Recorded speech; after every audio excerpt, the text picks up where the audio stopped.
Hello out there in Radioland. We invite you to reminisce for a while this afternoon as we present Those Were the Days, brought to you with fond memories by Northwest Federal Savings and Loan Association, by Nelson Hirschberg Ford, and by Eden's Plaza Shopping Center.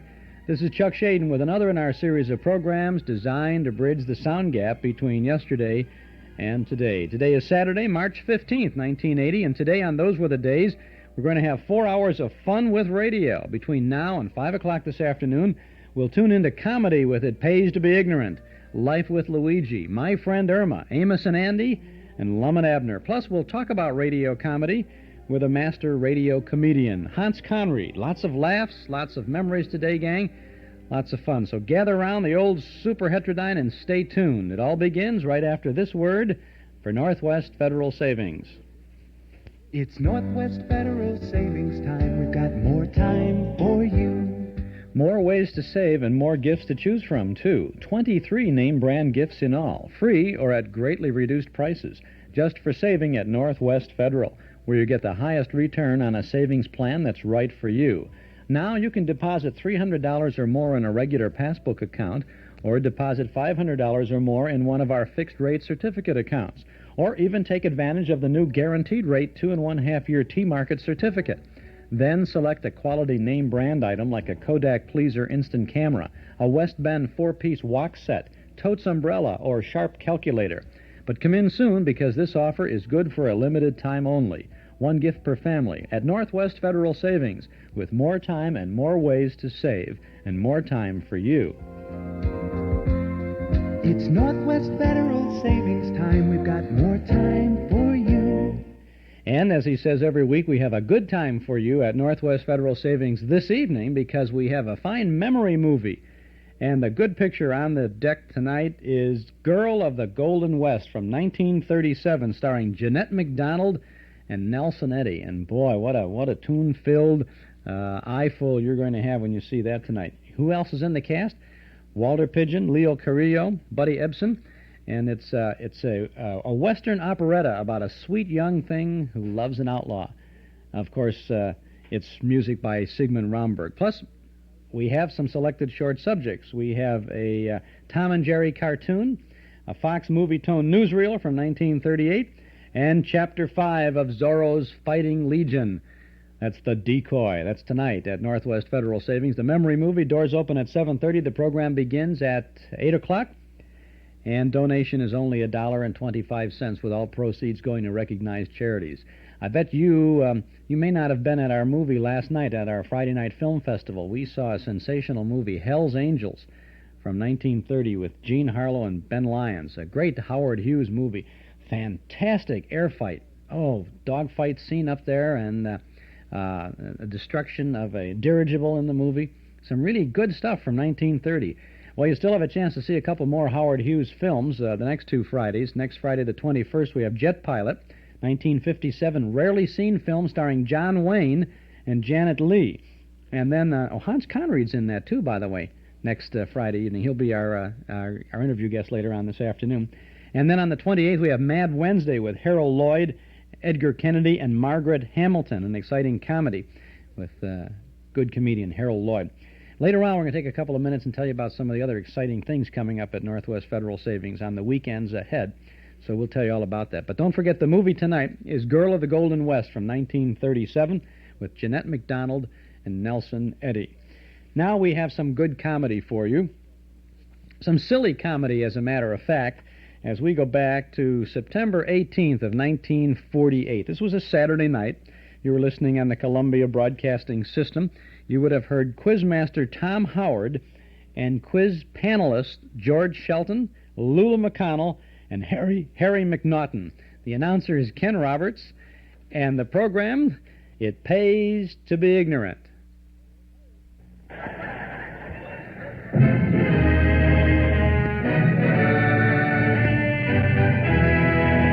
Ladies and gentlemen, it pays to be ignorant.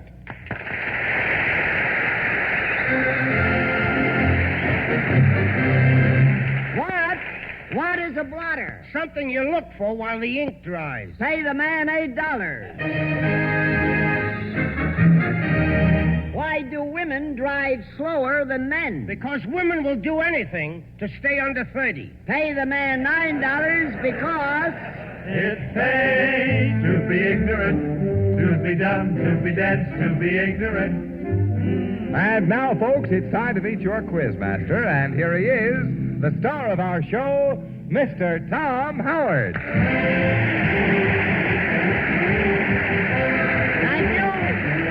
Thank you, Ken Roberts, and how do you do, ladies and gentlemen? Well, we're here again with that crazy quiz program that is causing morons to have a superiority complex. We have a board of experts who are so dumb they think a nightmare is a milkman's horse. First, we have the celebrated author, Mr. McNaughton, who has just written a book entitled How to Hold Your Breath for 10 Minutes or Deep Purple.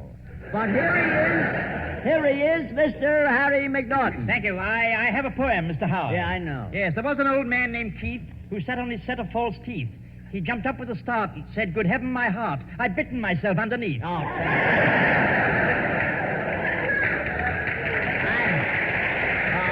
don't encourage him. He was double-jointed, Mr. Howard. I imagine he must have been. Contortionist. A contortionist. Next, we have a woman who just turns her voice on and leaves it running. A woman who was born on a balmy summer day, and she's been balmy ever since. Here she is, Miss Lulu McCoanell. I don't feel so good tonight, Mr. Howard. I'm tired. You're tired? Yeah, I didn't sleep much last night. Well, what kept you awake? Well, before I went to bed, I put some face cream on my face. Then I put some hand creams on my hand and arms. Then I put some cream on my legs. And then What kept you awake? I kept slipping out of bed all night.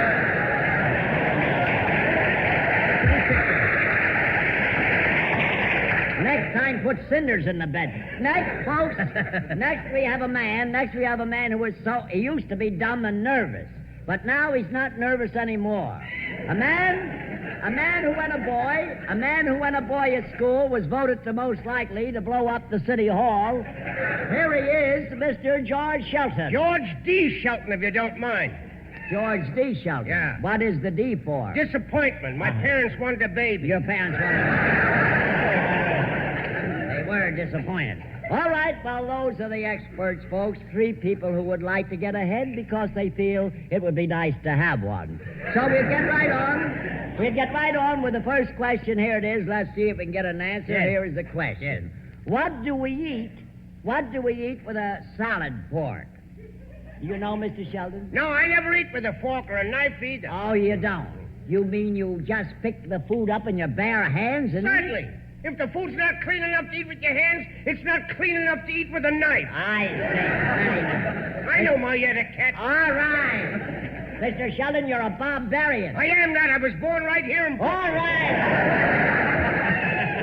What do you eat with a salad fork? It's a question on deportment. Oh, deportment. Yeah. Oh, I have a brother in the police department. Mr. McNaughton, are you a complete idiot? I don't know, Mr. Howard. You see, I don't take my final test until next week. All right. Look, I'd like to get an answer on the question. It's about etiquette. Do you know anything about etiquette, Miss McConnell? Certainly not. I never had a cat in my life. I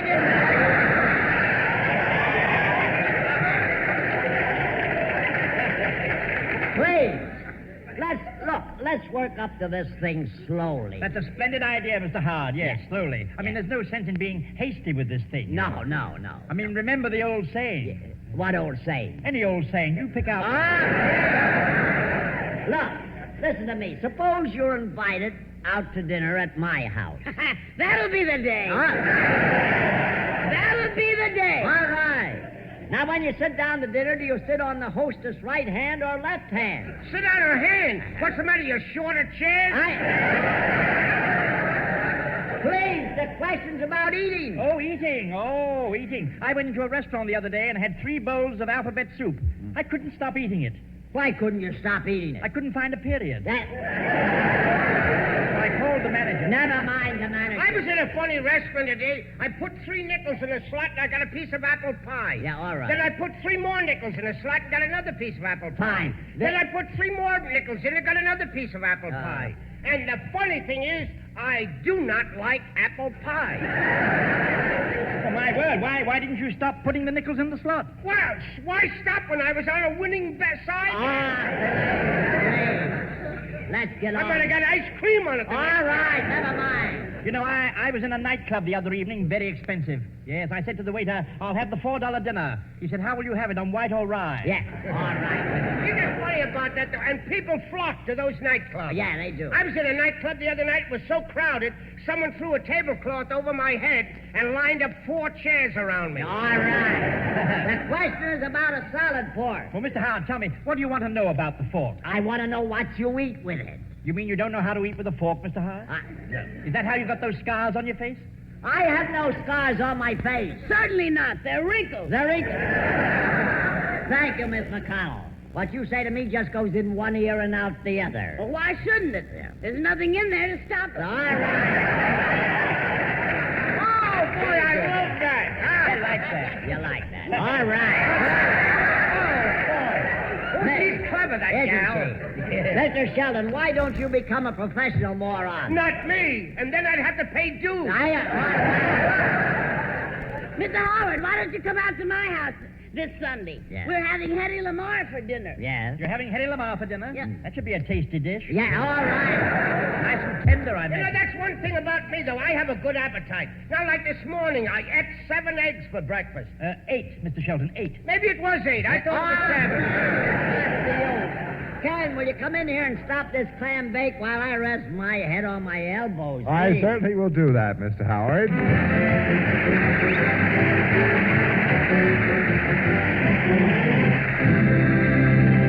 Tom Howard and the experts will be back in a minute to interview our first guest.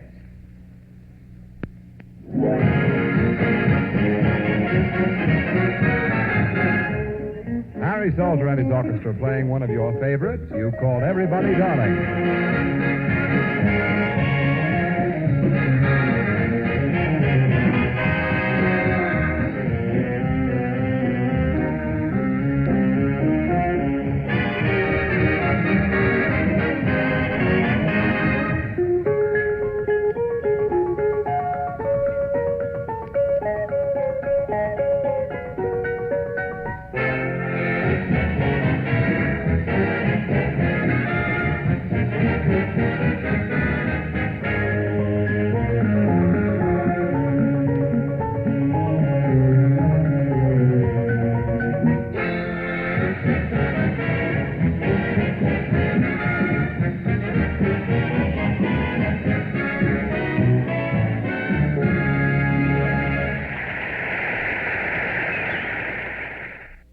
That's the first segment of It Pays to Be Ignorant from September 18th of 1948, only 32 years ago.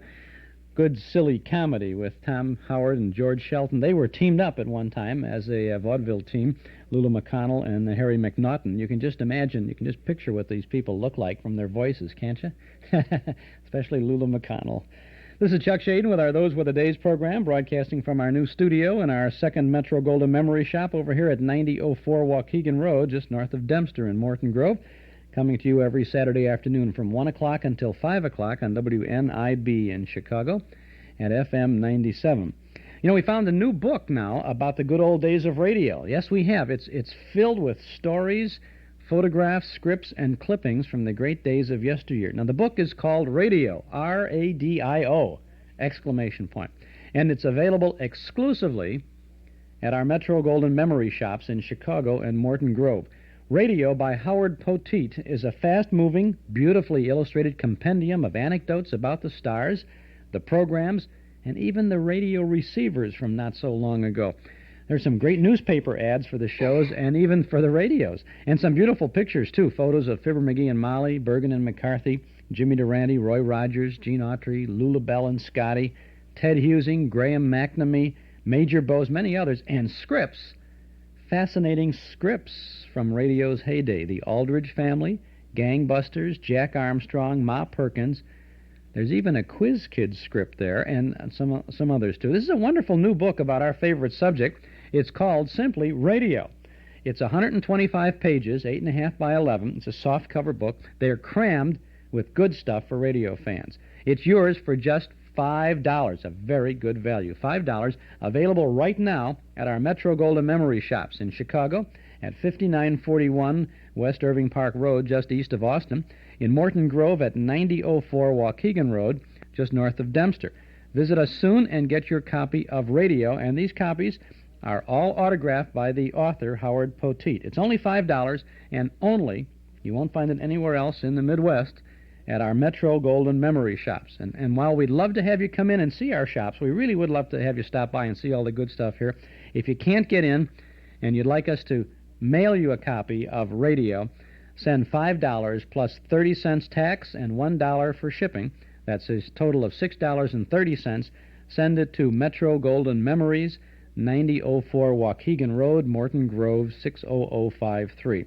We'll send you a copy by return mail. It's a good book. It's it's not a brand new book. It's a book about 3 years old, but where was it? Well, Howard Poteet is a man who loves radio and had the book published, and we all of a sudden discovered it about 3 weeks ago, and we decided to get a bunch of copies of it in for our listeners and for you, and we asked Mr. Poteet if he'd autograph it, because that always adds a little extra special something to it. He said he'd be glad to, because he sold the book then, and it works, right? So we have the books. It's called Radio, R-A-D-I-O. It's a brown and blue cover. It's a soft cover, 8.5 by 11 book. And if I can hold up to the microphone. Let me see what there's a nice picture of an Emerson radio in there. You see that? A Zenith 3-way portable radio. An ad for that Brewster boy. Friday night log of radio in New York City for September 17th of 48. My gosh. Friday, September 17th of 48. The It Pays to Be Ignorant program we're playing is September 18th of 48. It's a coincidence. How do you like that? Good stuff here. Andrews Sisters, Abbott and Costello, picture of Fred Allen here with his bulging eyes. Gracie Allen looking in the NBC microphone. Garrod Radio, G-A-R-O-D. You ever see that? America's most revolutionary radio sale, a Garrod. 1928 advanced 7-tube model. There's an ad reprinted in here. All electric, not electrified. All electric, uses all AC 226 and 210 power tubes. $69.50 complete. Nothing more to buy. Pretty good stuff. Let me talk to yourselves. I want to read this book now. It's a good book. $5 at the MGM shops. Come on in and get it. Now let's go back to It Pays to Be Ignorant.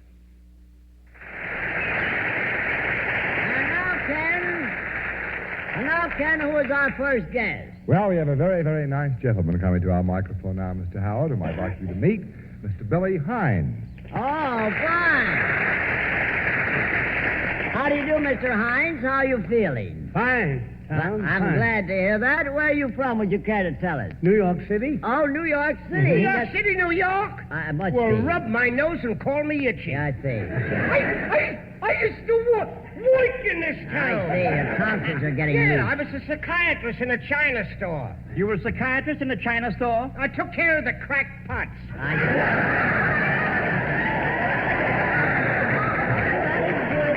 And I bet you were the head pot. Now, let's get on here. Pay no attention to the experts, Mr. Hines. What do you work at, Mr. Hines? Well, I've been in the theatrical business. Oh, the theater. Yeah. Wait a minute, show business. Hey, Yes, you're sir. not the Billy Hines of the old minstrel days. That's me. Well, it's a pleasure to have you with us. That's marvelous. It certainly is nice to have you with us. Did you say Mr. Hines, Mr. Howard? That's right. Of course, you know Billy Hines. Certainly. I knew his father. He was in the pickle business. Please. Will you wait a minute? I knew his father when he only had one variety. All right. I read Variety every week. All right. Thank you, Mr. I read it before it comes out. All right. Pay no attention to what you hear, Mr. Hines. Of course, you being an old showman yourself, you're used to these corny gags. Tell me, Mr. Hines, how long have you been in show business? 58 years. 58 years. Isn't that great? Well, that's a long time. You know, Yeah. Mr. Hines, you no doubt remember Miss McCoanell. Oh, sure. I know her a long time. Yeah, I thought you did. She used to be an usherette in Ford's Theater in Baltimore, you know. Yeah. She was there the night Mr. Lincoln was shot. I was not. I was home in bed with the mumps that night. By the looks of you, you still got 'em. Are you doing anything in the theater now, Mr. Hines? Oh, yes, I'm with the unit. I'm, A unit? yeah, Gay 90s Review. Oh, the Gay 90s Yeah. Review. That's been going around for quite some time now. Well, hasn't for the it? past 5 years, we've been playing from coast to coast. Well, I'm glad. Repeating all the houses 3 and 4 times, and we're over Union City now. Oh, At you're the- over at Union City. at the Well, Capitol. isn't that marvelous? Yeah. I suppose you get the same kick out of the business as you did years ago. Oh, sure, I enjoy it better than ever. Oh, that's swell. Yeah. As long as you keep that attitude, you're going to stay young a long while, Mr. Hines. The Gay 90s Review, it's a very successful show. Oh, Tell me, yeah. Billy, where were you born? I was born here in New York City, April the 10th, 1868. 1868. Well, that's I might say more power to you, Billy, and it sure is a pleasure having you with us. In fact, we feel greatly honored. We sure do. Yes. Isn't he sweet? Yes, yes. I love his mustache. Oh, you do? Yeah, and that cute little goatee he wears. The goatee. Yeah, it's cute as buttons. Yeah. I had a boyfriend once used to have a mustache and a goatee. Oh, you did? What was his name? Buffalo Bill. Oh, shut up. You know, it's really a coincidence. You know, my cousin has a goatee. Yes. He couldn't go coffee. He had a goatee. That is without doubt the worst pun I've ever heard. As I started to say, Billy, it's been very nice having you with us. Yeah, sure has. What's your first name, honey? Billy. Billy. Oh, Billy. Billy. I just love that name. Isn't that a sweet name, Mr. Howard? Billy. Billy, And very isn't he charming? Yes. Yes, he is. He's just as... All right. Well, he Yeah, is. Yes, all he is. right. And you can just call me Motorboat. Yes. I'm a fast number. You're a fan. But your beam is too broad. Billy, as I say, it's been very nice to have you with us. Before you go, I'd love to have you reach into the dunce cap that Mr. Roberts is holding, and would you be good enough to pick a question out of the hat for us? And would you read it if you don't mind? In what state is the Grand Canyon of Arizona? Thank you, Billy Hines. In what state is the Grand Canyon of Arizona? Ah, that Arizona. What Arizona. a beautiful place, Arizona. Ah, that Arizona. I've been there, you know. You've been there? Yes. Well, that's fine. Did you see the Grand Canyon? No, Mr. Howard. You see, they hadn't finished it when I was there. Hadn't finished it. Do you know how old the Grand Canyon is? I don't know. I would say 3 years old. 3 years old? 100? No. 1,500? Certainly not. 2250, and that's the best I can do. Take it or leave it. And Take it believe or me leave when I tell you, at today's prices, I'm not making a cent. All right, please. I've been in Yellowstone Park. You did? Did you see the geysers? Yes, I did. Lovely people. Lovely people. Yeah, you know, they have a son who's an orchestra leader. Let's go. Who has a son's an orchestra leader? The geysers, Kay Geyser. Never heard of Kay Geyser? I wished I'd never heard of you. I'll never forget the last time I was in Yellowstone Park. People all laughed when I sat down on a mound. Yeah. How did I know it was Old Faithful? How did you... Tell me, did you get water on the knee? No, but you're warm. You're warm. Well, my ancestors went west in the covered wagons. Your ancestors went west in the covered wagon? If you saw her ancestors, you would know why the wagons were covered. Well, the last time I went west, I traveled in a Greyhound bus. Yeah. But I'll never do it again. Why not? Those Greyhound buses, they stop at every post.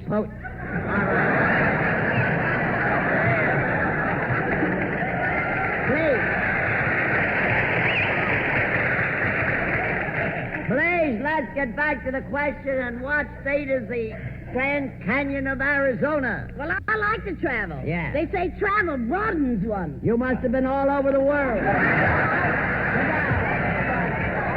Travel broad. My word, you know, speaking of travel, I'll never forget the first time I was in Rome. You were in Rome? Yes. Did you see the ruin? Oh, I had her with me. You had a... Standing there in the court. Well, all this past summer, I've been asking my old man to take me on a vacation. But he's too cheap. Wouldn't take you on a vacation, huh? No. He made a fire under my bed and said, now you're in Hot Springs.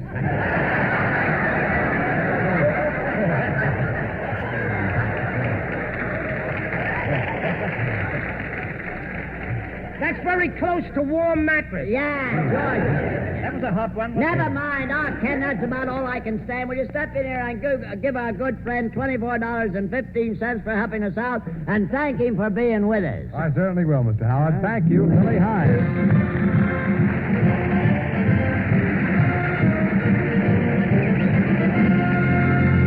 Tom Howard will be back in a moment with our second guest. September is back-to-school time. All over the country, children are setting out to acquire the skills, the information, and the attitudes which will determine the kind of men and women they are going to be. Some of these children are going to well-equipped schools where intelligent teachers will help them build a firm foundation for happy, useful lives. But too many of America's children are not so fortunate.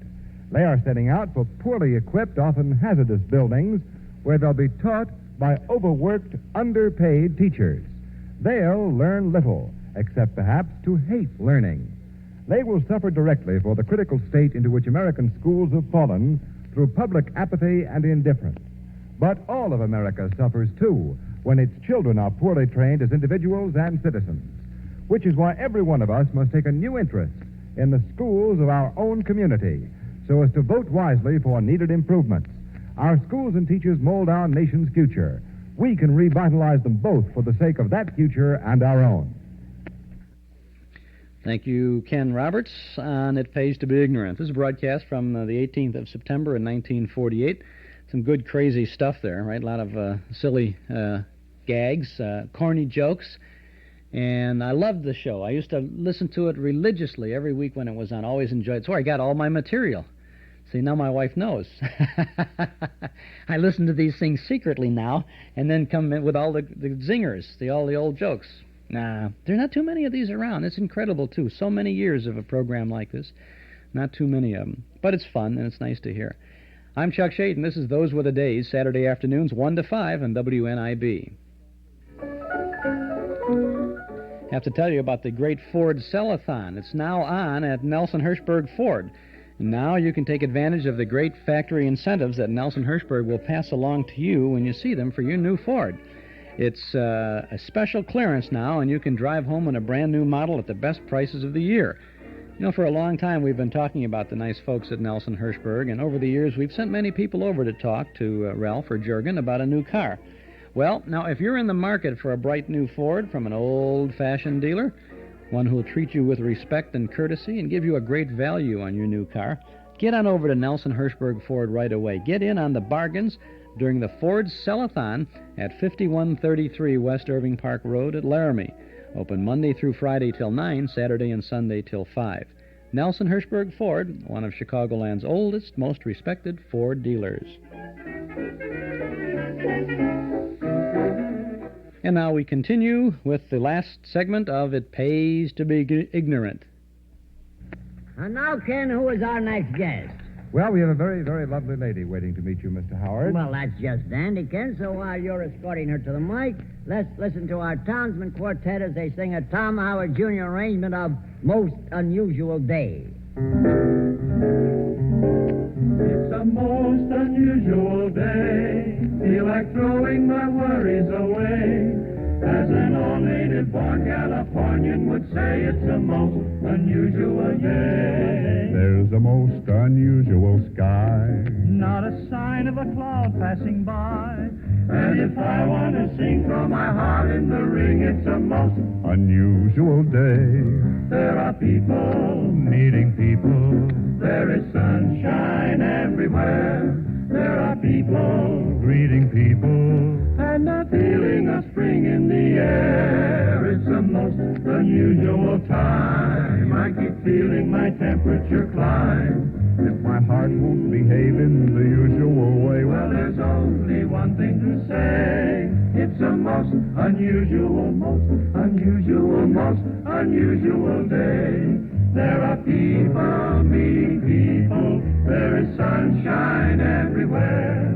There are people greeting people. And a feeling of spring in the air. It's a most unusual time. I keep feeling my temperature climb. If my heart won't behave in the usual way, well, there's only one thing to say. It's a most unusual day. It's a most unusual day.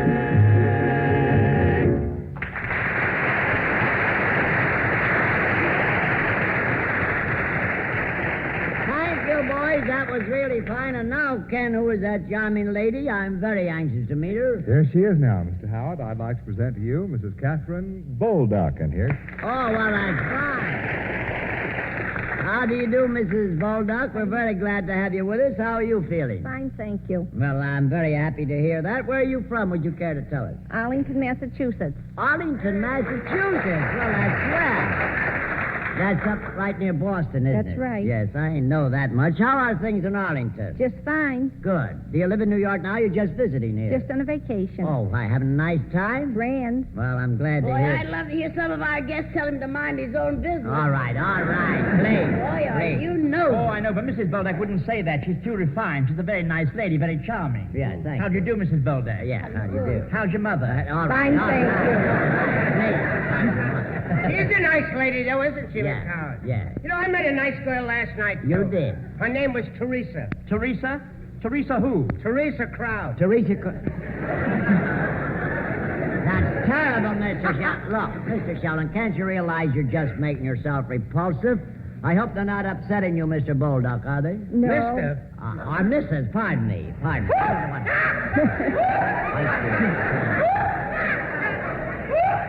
What? Please, Miss McNaughton. What? What are you laughing at? Teresa Crowd. Teresa. Yes, Kitty, yes. Will you cut it out, please? I don't get it. I don't.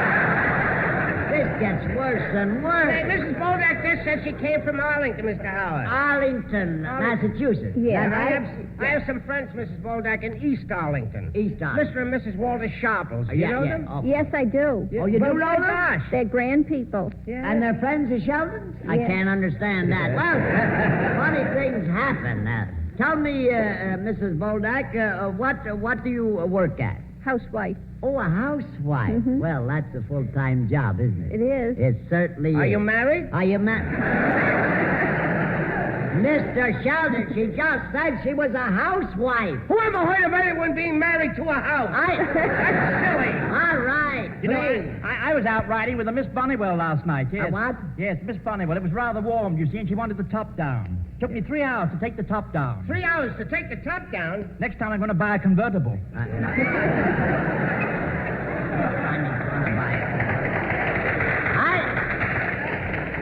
Please, let's get on here. Tell me, Mrs. Bolduck, do you hear this show in Arlington? I do every Saturday night. Well, isn't that, you mean you listen to it every Saturday do. night? It doesn't become boresome or something? Oh, no. Well, I don't know, but I think you're just saying that. Anyhow, we're very glad to find out that you listen. It's very nice of you to listen, and we all thank you. Is your husband with you? Yes, he is. Oh, fine. How is your old man? Is he working? Never mind. What do you care? He's working. How much does he make a week? Will you shut your mouth? You're getting personal, don't you know that? Will you ask enough questions? She can ask them when she But wants she's to. not asking You're not going to pick on my girlfriend.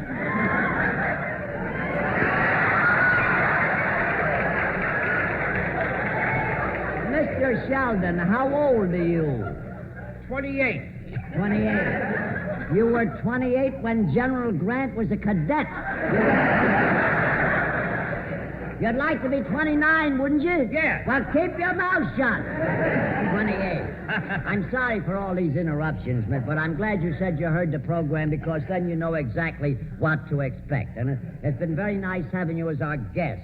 Before you go, I'd love to have you reach into the cap there, or the dunce cap, I should say, and pick out a question for us.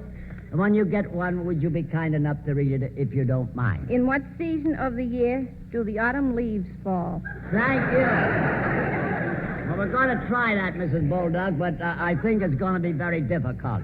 You heard the question, in what season of the year do autumn leaves fall?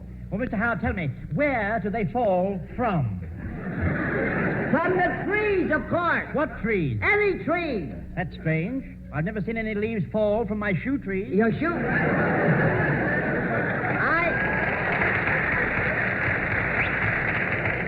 I said nothing about shoe trees. Shoe trees? You mean shoes grow on trees?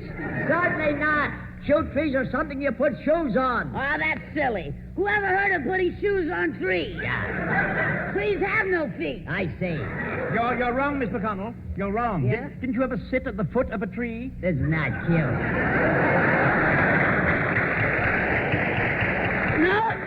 No, but I've been in the neck of the woods.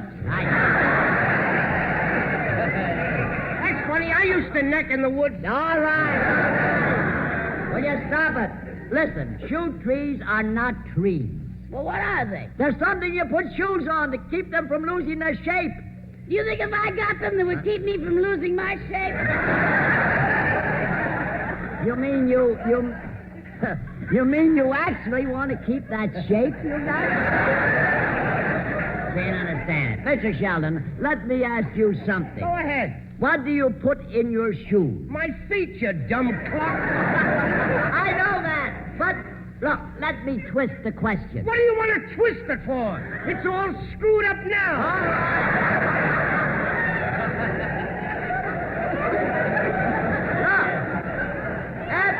After you take your shoes off, what do you put them on? What's the use of putting them on if I just took them off? I mean, what do you... Look, do you put them on trees? Certainly not. What do you think, I have trees growing in my bedroom? What do you think, I live in Central Park? Yeah. You're right. Good. Right bench from the 59th Street end. All right. Mr. Howard, let's calm down. May I ask a question? Certainly. What is it? In what season of the year do autumn leaves fall? That's the question I'm asking. Oh, so that's where I heard it. Yeah, that's right. Mr. McNaughton, what makes you so dumb? I've got friends in Washington. You got...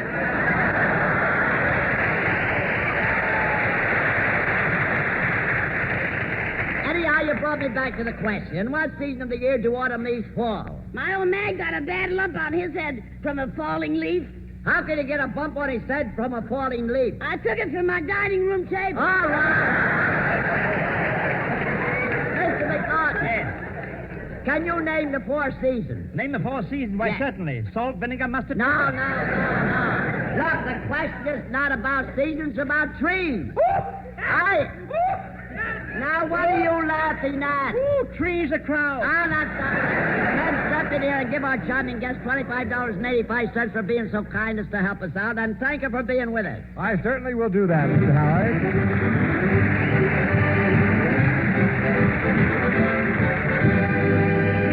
Tom Howard will be back in a minute.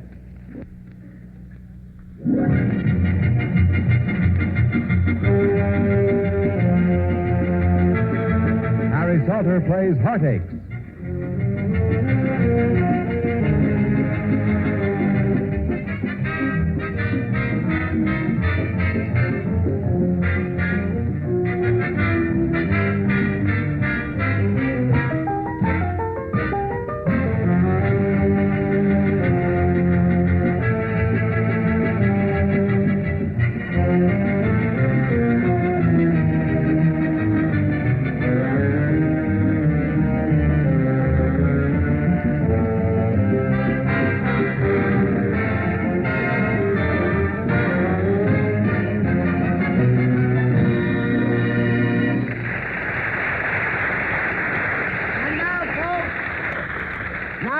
Say, you know, Mr. Howard. Wait. Pardon me, just a moment. I was up at the museum yesterday, and I saw a petrified mummy with a sign on it, which read 1187 BC. I wonder what that meant. Well, that must have been the license number of the car that hit him. All right. As I started to say, folks, before the interruption, here's where we listen to another mummy, our ignorant baritone with a sandpaper voice, to tell you what we mean when we say... It pays. Goofy ignorant. Goofy dumb, goofy dense, goofy ignorant. It pays. Goofy ignorant just like me. My name is Willie Flypaper. My girl's name's Susie Glue. I press her so hard. I thank you, Mr. Madrew. Well, Well, folks, our time has run out according to our wet blanket, Mr. Herbert Palazzi, so we'll just have to bow to his wish. But we'll be back with you again next week, same time, same place on your dial. If you can be with us, we'll be happy. Thank you for listening at this time. This is Tom Howard saying good night and good nonsense. Ken Roberts speaking.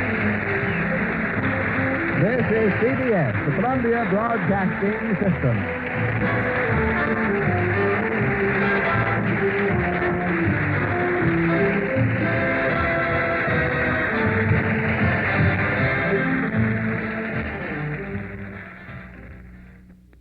Pays to be ignorant, to be dense, to be dumb, to be ignorant.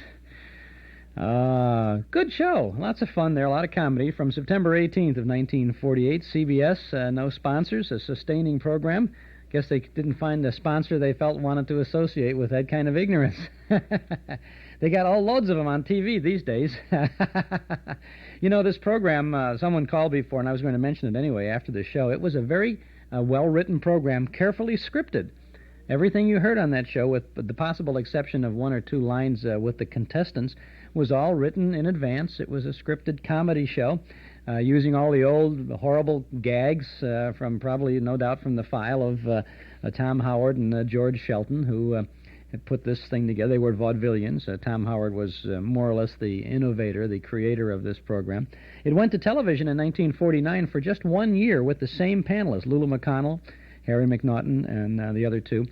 And a couple of years ago, it seems to me they brought it back with Maury Amsterdam and a couple of other people in a comedy, an attempt at something. It was what they call an access time program, meaning they'd sell it to local stations for that 6:30 to 7 time slot, Monday through Friday.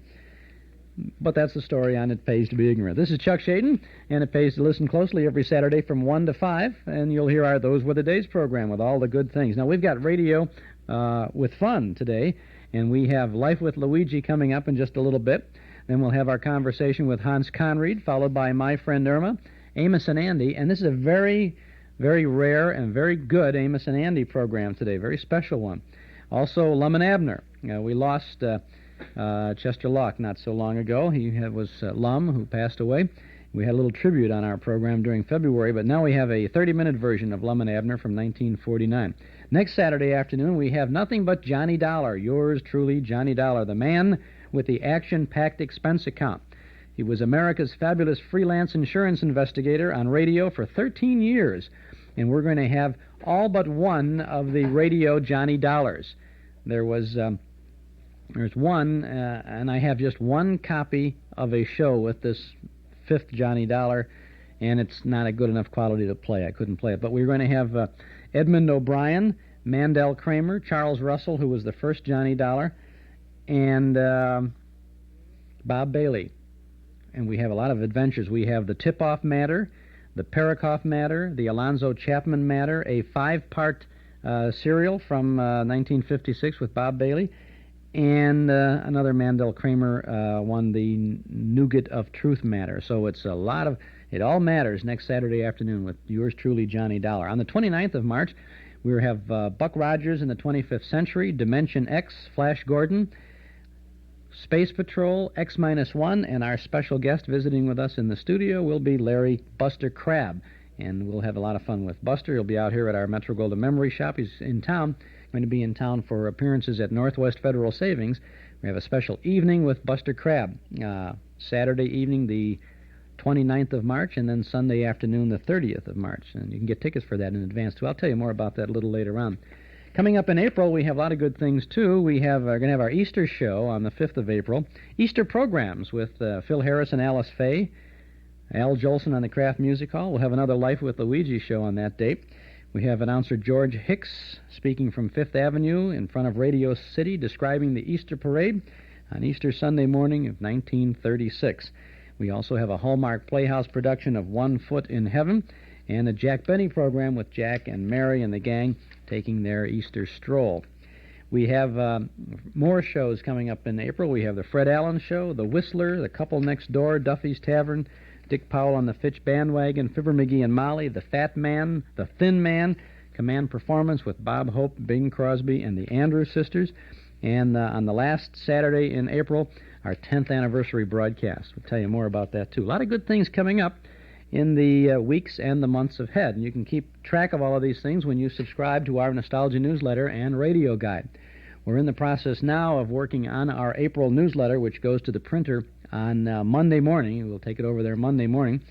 And if you're a subscriber, you'll have your copy by the end of the month. And if you're not a subscriber and you'd like to subscribe, we'd be happy to begin your subscription with our April edition or with the current March issue, if you like. Modesty forbids me to mention who is on the cover of the Nostalgia newsletter for April. Let me just say that it is someone who will be celebrating his 10th anniversary on radio, broadcasting the old-time shows at the end of April.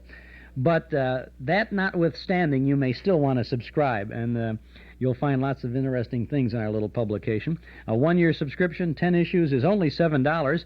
You can subscribe right now when you call our studio here at 965-7763. 965-7763. Now, the April issue of the newsletter will offer reprint articles with pictures about Mr. District Attorney and Pepper Young's family. You'll also find an interesting look at the beginning of the radio networks and a funny item by Bill Thompson. Now, he was the old-timer on the Fibber McGee Show. Bill Thompson writes about his impressions of Hollywood. It's all there, and it's waiting for you when you subscribe to our Nostalgia newsletter and radio guide. Call 965-7763. You'll get advance news about movies and other special events coming up at Northwest Federal, plus the complete listing of all the good old shows we present every Saturday afternoon here on WNIB. You'll find original broadcast dates, names of stars and other cast members, network and sponsor identification, a word or two about the content of the show, the order in which we play the vintage programs, even the length of each segment, so you'll find it easy to press the buttons as you record the old shows for your own collection. Call us at 965-7763. If the lines are busy, we will appreciate it very much if you'd wait just a moment and then dial again at 965-7763. As I said, we'll begin your subscription with the April issue, which you'll receive by first-class mail before the end of this month, or if you like the March issue, we'll send it out immediately, and we'll include an invoice with your first copy. So call us now, 965-7763, or send $7 for a one-year subscription to Nostalgia Newsletter, Box 421, Morton Grove, 60053. Better yet, dial us now, 965-7763. Subscribe to our Nostalgia Newsletter and radio guide. Eden's Plaza Shopping Center, where Eden's Expressway, Skokie Boulevard, and Lake Avenue meet at Wilmette. Eden's Plaza Shopping Center, where convenience is important, and so are you. Eden's Plaza Shopping Center, easy to reach, easy to park, easy to shop. Quality plus value 7 days a week at Eden's Plaza Shopping Center in Wilmette. Just because I kind of hinted who was on the cover of the April newsletter is not grounds for canceling a subscription, folks.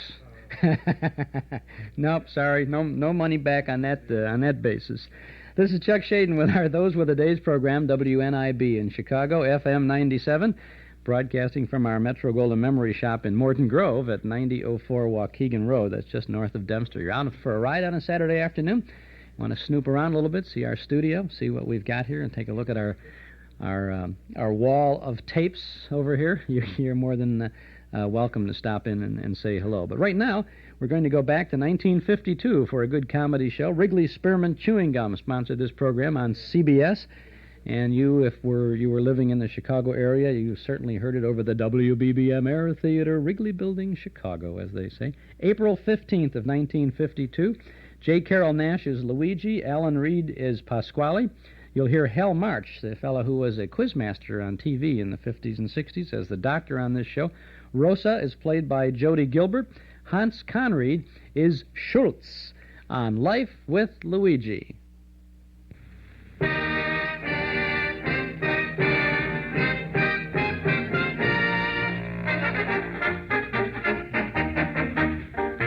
The makers of Wrigley's Spearmint Chewing Gum invite you to enjoy Life with Luigi, a comedy show created by Cy Howard, directed by Mac Benoff, and starring that celebrated actor, Mr. J. Carroll Naish, with Alan Reed as Pasquale.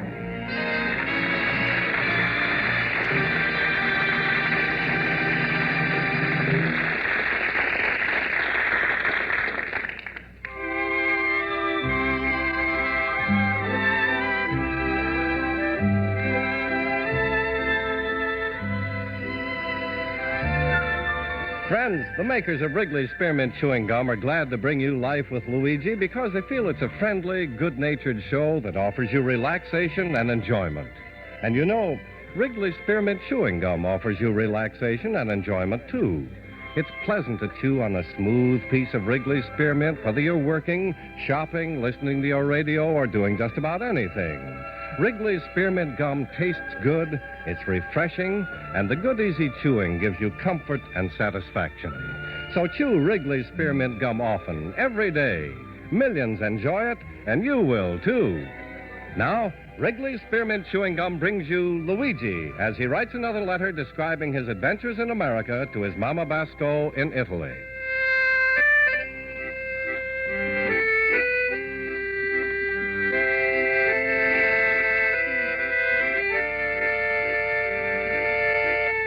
Dear Mamma Mia.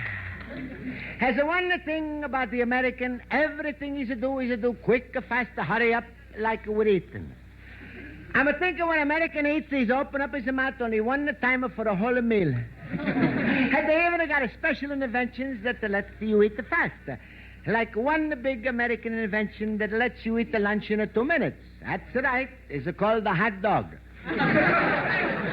And then if America's very hungry and he's got more time, he's eat what's called the hamburger.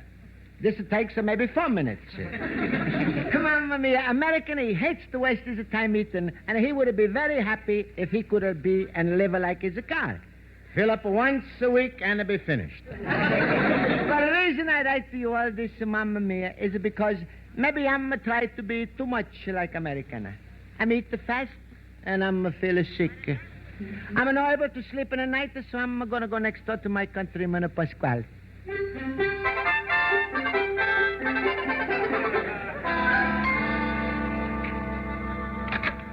Luigi, my friend.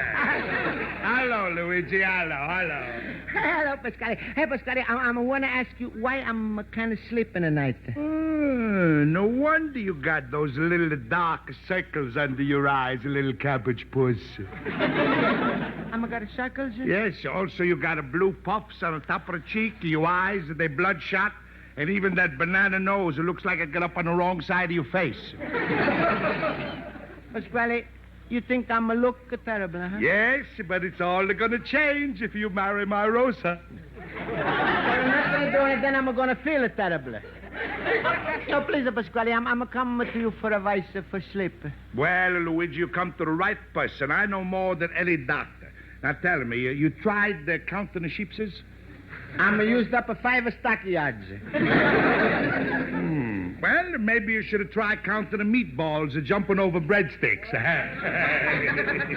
Pasquale, is it not funny to me? I'm sorry, little Mel in the head. We're going to try to figure it out. Now, tell me, you sleep with the windows open or closed? Well, what's this got to do? Oh, plenty. You need air. I once read someplace you got to leave your windows open 6 inches from the top, 6 inches from the bottom, so the oxygen can sneak in. Oh, that's it. Then you mean open the top and the bottom for the oxygen? Sure. That way you get the oxy from the top and the gin from the bottom.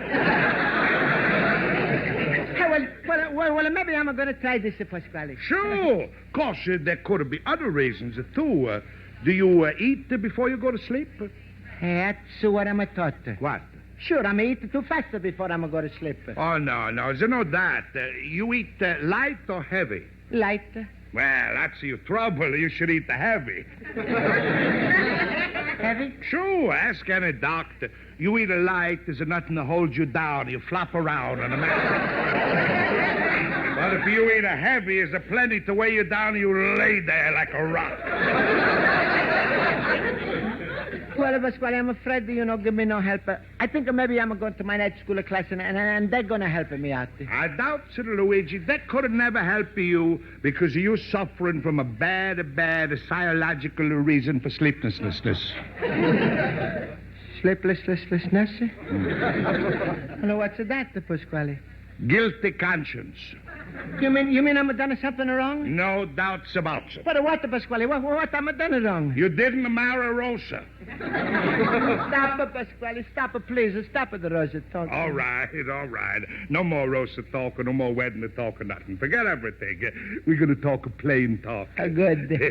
Yeah, how's about you and me going to the movies tonight? They got a nice picture with a Judy Holliday. All right, Pasquale. What's the picture? The marrying kind.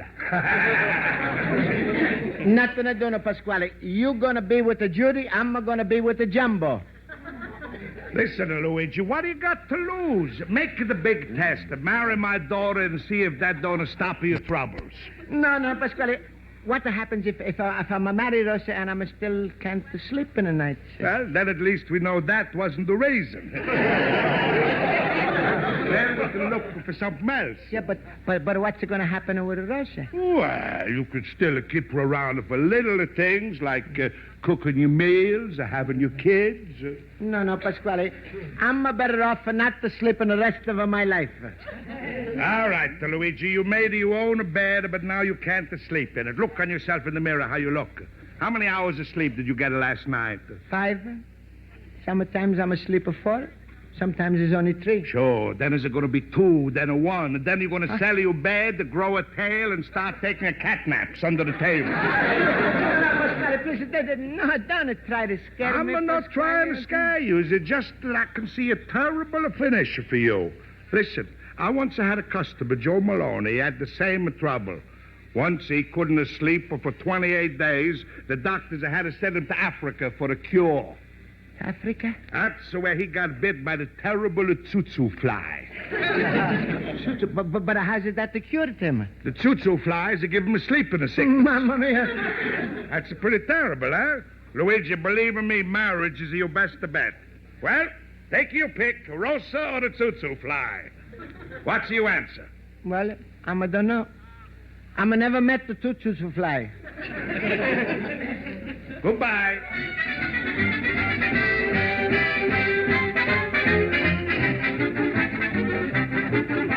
Schultz, all the time you argue. I never saw a man like... All right, Klaus, let's come to attention. Please, I'll call the roll. Mr. Basco? I'm here. Mr. Basco, you will do your sleeping at night at home, please. Well, I'm trying to, Miss Spaulding, but it's impossible. What? Let him yawn, Miss Spaulding. It ain't often Luigi gets a chance to open up his mouth in the classroom. Smile, fellow booble. That was terrible witty. Well, anyway, it was terrible. Please, let's get on with the lesson. It's a little late. Today we are studying irregular verbs. Mr. Horowitz, name the 3 principal parts of all irregular verbs. With pleasure. The present tense, the past tense, and the past participle. Well, that's very good, Mr. Horowitz. This I won't argue with you. All right, we'll study some verbs now. Mr. Olson, take the verb to drink. Present tense. I drink. Mr. Basco. I drank. Mr. Schultz. I have... Drunk. Oh, no, never touched the stuff.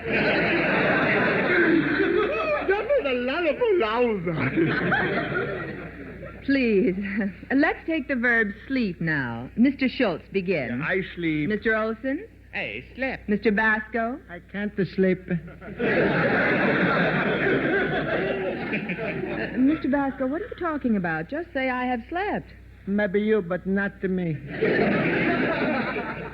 Oh, good heavens. And Pasquale says I'm not going to sleep unless I'm going to let the Gina from it when I'm going to go to Africa for the tsutsu fly. Ach, Luigi, are you for shimmers? Quiet, all of you, please. Mr. Basco, you do look pale and tired. Don't you feel well? Well, I'm just a kind of sleeper, Miss Spaulding. That's all.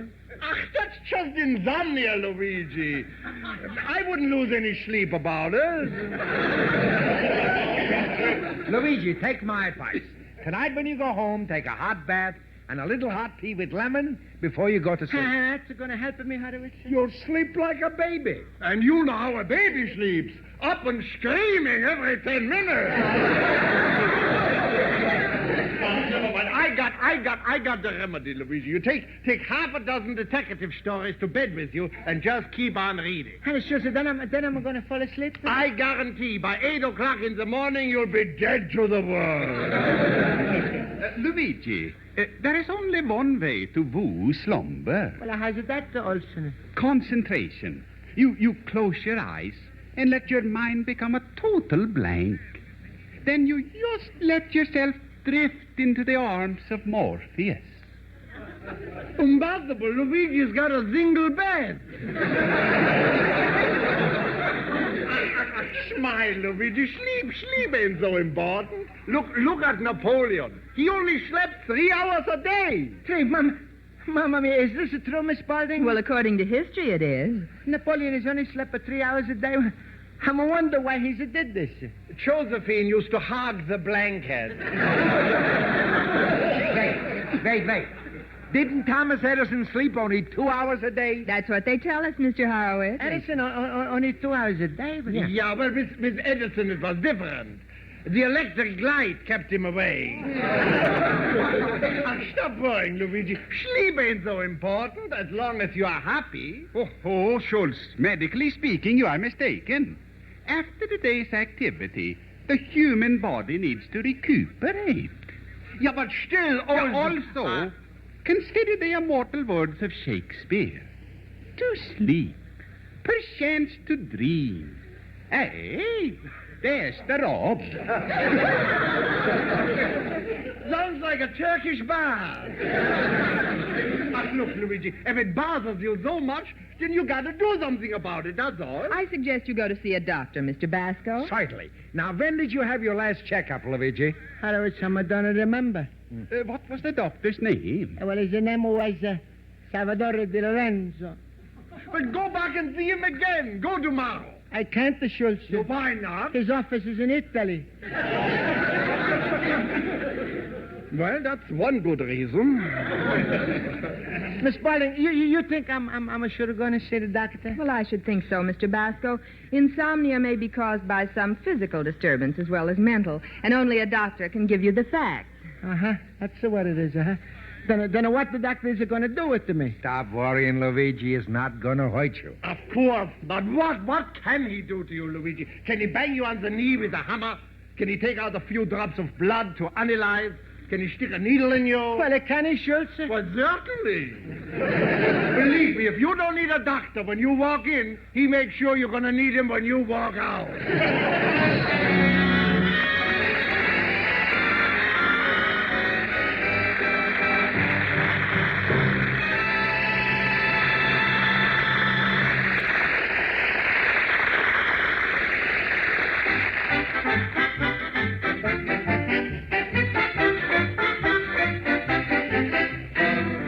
Before we return to Life with Luigi, here's a suggestion that may be a help to your success and popularity. Make it a regular custom to chew Wrigley's Spearmint gum, at least a few sticks every day. You see, regular daily chewing is an easy, pleasant way to help keep your teeth clean and bright, your smile attractive. Then, too, chewing Wrigley's Spearmint gum freshens your mouth and helps keep your breath sweet. So you naturally feel more sure of yourself at work and in your social activities. Yes, friends, bright, attractive teeth and mouth freshness are important to all of us. So make it a point to chew refreshing, delicious Wrigley Spearmint gum, at least a few sticks every day. It's a wise thing to do, and besides, you'll enjoy it.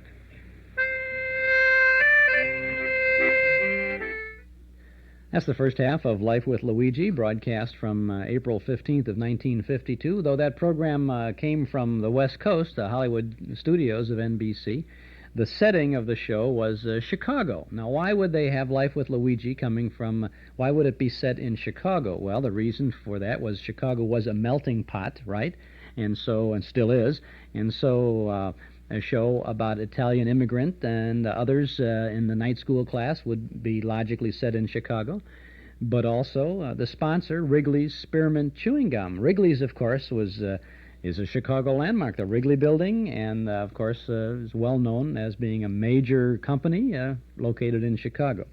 The announcer, by the way, Charlie Lyons, on this show was a longtime announcer in Chicago before moving to the West Coast. And we had the privilege of meeting him on one of our visits out there. And if you've been listening for any length of time, you may remember when we played that tape for you.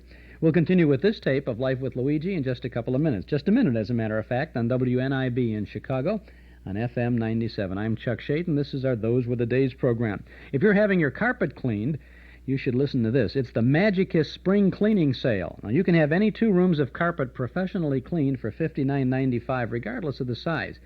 It's hard to believe, but it's true. To prolong the life of your carpet, you should have them professionally cleaned at least once a year. And what better time than now? There's no comparison when you have your carpet professionally cleaned by Magicus, because Magicus uses the most modern methods and equipment to get your carpet deep down clean looking and clean smelling. Let the Magicus professionals help keep your carpet cleaner longer with DuPont soil retardant. Have any 2 rooms treated with DuPont soil retardant for only $9.95, regardless of the size. So if you're having your carpet cleaned, remember it's the Magicus Spring Cleaning Sale. Have any 2 rooms of carpet professionally cleaned for $59.95. Hurry and save. The Magicus Spring Cleaning Sale ends April 15th, and you can charge it on your Visa or MasterCharge right now. Call Magicus North at 378-8600. That's 378-8600. Or Magicus South at 468-4800. That's 468-4800. Hurry and save. Now let's save another 15 minutes for Life with Luigi.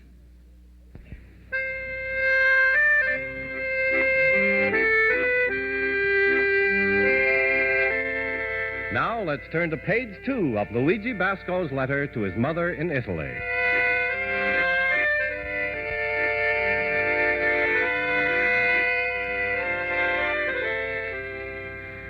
Well, Mamma mia, I'm come home from school last night, and I'm decided I'm try to sleep.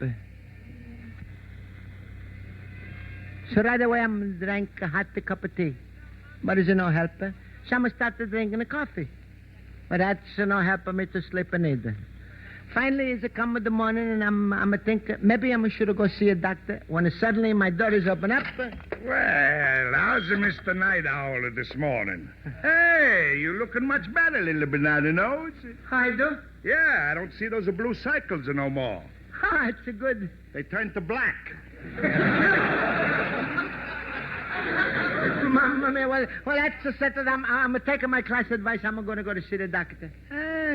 Might be a good idea, Luigi. Tell me, what kind of a doctor you going to see? Huh? Oh, just a plain doctor, Pasquale. Oh, what a big greenhorn. Don't you know in America they got a specialist for everything? Specialist? Sure, they got a hand doctors, a foot doctors, eyebrow doctors, a fingernail doctors. And if you don't know which thing hurts you the most, you go see a witch doctor. What are you talking about? What happens if you get a sick all over with the eyes, the nose, the feet, the throat, everything? Who you going to see then? The insurance company. No, I'm going to go to the... Wait, Luigi. Your trouble is you don't sleep, right? That's right. Your body feels like it's asleep, but your head is obstinate, right? Yeah, that's right. Then if you're obstinate, there's only one doctor for you. Obstetrician.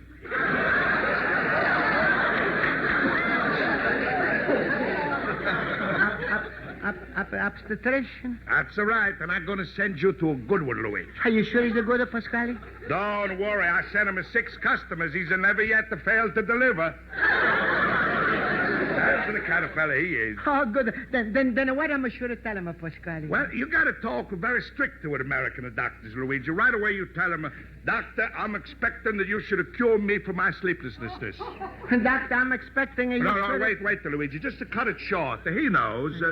When you get to the obstetrician, just say, Doctor, I'm expecting.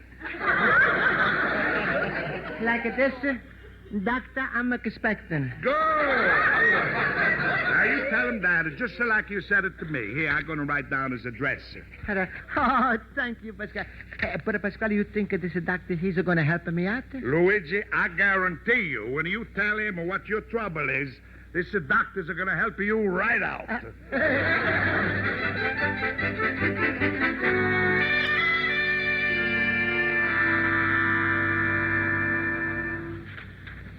Mr. Basco, is this visit in reference to your wife? No. I'm got no wife.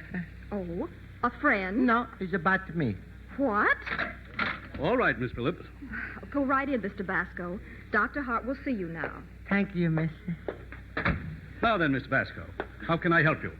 Hello, doctor, you obstetrician? Yes?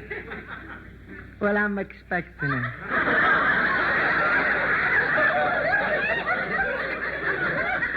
You're expecting. That's right.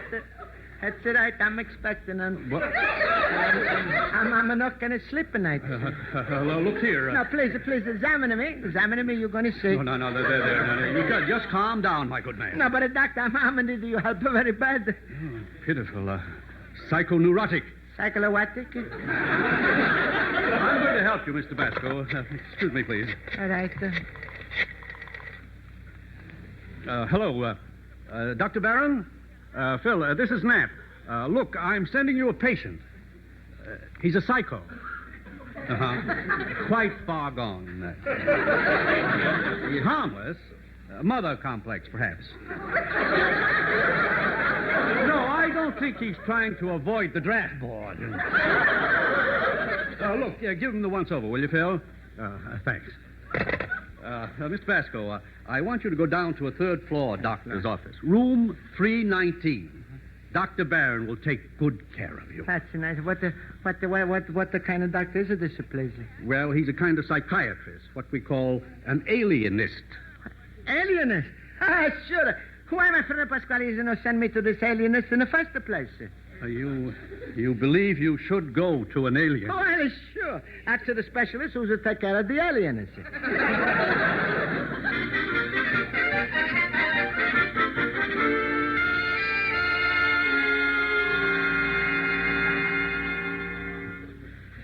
Dr. Barron, is it 4 months since someone was sleeping tonight? Mr. Basco, will you lie down on this couch, please?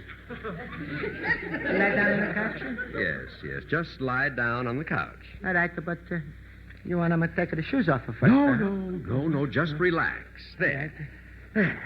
Now, tell me, what's troubling you? Well, like I said, doctor, I'm not going to sleep in the night. I see. Do you have financial worries? Huh? Are you in need of money? Mamma mia, you finance a company, too, huh? No, Mr. Basco. I'm just trying to get at the root of your trouble. That's the origin, the very beginning of your trouble, usually found in childhood. Now, let's start at the beginning. Were there many children in your family? Just me. You were alone? No, I was with my mom. I mean, were you an only child? Well, not exactly. What do you mean? Well, I was Uncle Pietro's goat. You see, I'm a lover him like he's belonging to the family. I see. He took the place of a brother. Is that right? Sister, he was a girl goat. Oh. Well, go on. What else do you remember from your childhood? Well, we was to have a little farm, beautiful little farm. And it was all filled up with the chickens and the roosters, one a pig and one a cow. Mm-hmm. And then one day, I remember maybe I was 70 years old, and my mama is just sending me out to milk the cow for the first time. Yes, go on. What happened? I'm a tiptoe out into the barn. Yes. Cow was sleeping. Go on. Someone tried to milk her anyway. And what happened? Suddenly, cows wake up and she's a holler so much, I'm going to let her keep the milk. I'd better make a note. Cow incident, emotional shock, possible I can spell, Mr. Basco, possible Freudian trauma, maternal guilt complex, atavistic behaviorism. No, please, doctor, use the little words. I'm not going to afford the bigger ones. Don't worry about my fees, Mr. Basco. Now then, think back. Do you remember anything around the age of 2 or 3, some bad dream, perhaps? 2 or 3 bad dreams. Yes, once I'm a dream, Mrs. Talazzo's dog was a pull me around the room by my little nightgown. Mm-hmm. A childhood neurosis that manifested itself in the unconscious state. No, I don't think so. When I woke up, there was the dog pulling me around the room.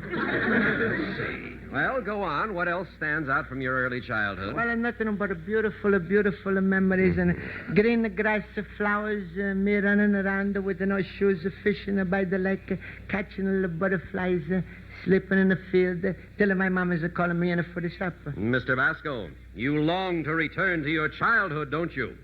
That's a good trick, Doctor, but I don't think you could do it. Mr. Basco, try to understand. You have a mother complex, and I'm trying to get at the cause. Tell me, as a child, did you play with dolls? No. Are you sure? Doctor, when I was little, I was a little boy, not a little girl. Mr. Basco, think. Did you love your mother? Yes, sir. Did you hate your father? No. Did you always sleep well? Yes, sir, did you? Yes. I mean, no. Did you hate your father? Did you hate your mother? No, I mean, yes. Mr. Basco, stop it. You're driving me crazy. Well, what do you think you're doing it to me?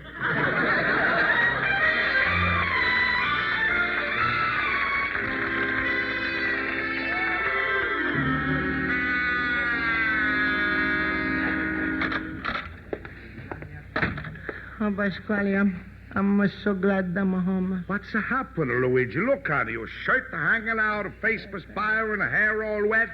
What happened? You went rowing in Lake Michigan without a boat? Pasquale, I had the worst day of my whole life. You was sending me to the opposite direction. He's sending me to Alien the doctor. He's asking me hundreds of crazy questions, and the worst part of all, I'm still not cured of my sleeplessness. Look, Luigi, don't give up. I just got the name of the biggest sleeper doctor in Chicago. No, Pasquale, no more doctors, thank you. But, Luigi, this doctor's got an MD. MD, what's that mean? Makes dreams. You mean he could have made me sleep in the night, Pasquale? Goody. Luigi, this fella's such a big sleeper doctor, he could have make you sleeper for good. And he's in charge only $100. $100? Well, Pasquale, I never could afford that. Luigi, stop. You good angel. Pasquale's going to give you the money. Oh, Pasquale, thank you so much. Hey, now I'm going to do you a little favor. Maybe you're going to do me a little favor. All right, Pasquale, what's the favor? Marry Rosa? You lucky pup, you. No, Pasquale, I'm a doctor. All right, Luigi. Look, we're going to make a deal. If my doctor cures you, you're going to say yes, all right? Well, let me see. Well, first I sleep at the night, so then we're going to see. All right, that's the deal. I got to call in the future Mrs. Luigi and tell her, Rosa! Rosa! Rosa! You called me, Papa?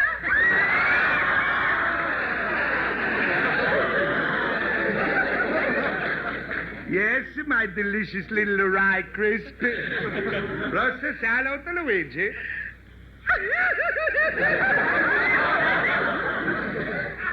Hello, Luigi. Hello, Rosa. Rosa, Luigi might consider you for his bride if we can cure his sleeplessness. Oh, well, Papa, what are you going to do? Well, I made a date that tomorrow at 3 o'clock I'm going to lay out $100 and take Luigi to the sleeper doctor. Oh, thank you again, Pasquale. You're really friendly. Oh, but Papa, why wait till tomorrow afternoon? I can cure Luigi now. How? I can come in every night and bang him on the head with a hammer. Ooh, shut up, you face.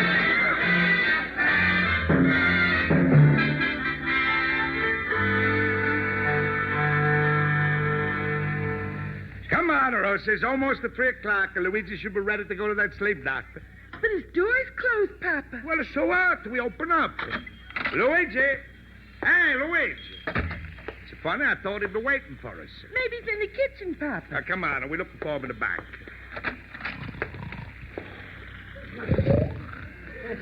Papa, look. Luigi's asleep. Sleeping? Must have got us so tired he finally fell asleep. Hey, Luigi, wake up. What the? Pasquale. Get up, Luigi. You must have dozed off on your feet. No, I was just taking my little afternoon nap. What? But now I'm ready to go to the sleeper doctor with you, Pasquale. Wait a minute. Did you say afternoon nap? Well, sure, I'm going to take it every day. Every day? For how many hours? Oh, from 1 to 5. You mean you've been sleeping 4 hours every day and you think you've got a trouble? Well, sure, that's what I told you. My bigger trouble is I'm not going to sleep in the night. Where are you going? Ain't you taking me to the sleeper doctor? No, Luigi, go yourself. Yeah, but where are you going? I'm going to the psychiatrist.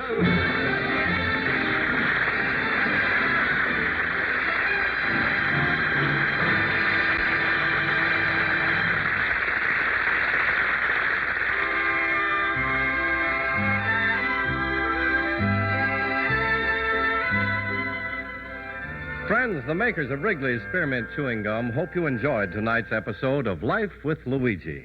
And they want to remind you that you can enjoy the comfort and satisfaction of chewing delicious Wrigley Spearmint Gum just about any time or any place. Chew a stick whenever you feel tense or need a little refreshing lift. Enjoy Wrigley Spearmint on the job, in your home, and when you're on the go. It always tastes good. And the smooth, pleasant chewing helps keep you feeling at ease and satisfied. So slip a package of refreshing, delicious Wrigley Spearmint Chewing Gum into your purse or pocket. Keep some handy all the time and enjoy it often, as millions of people do.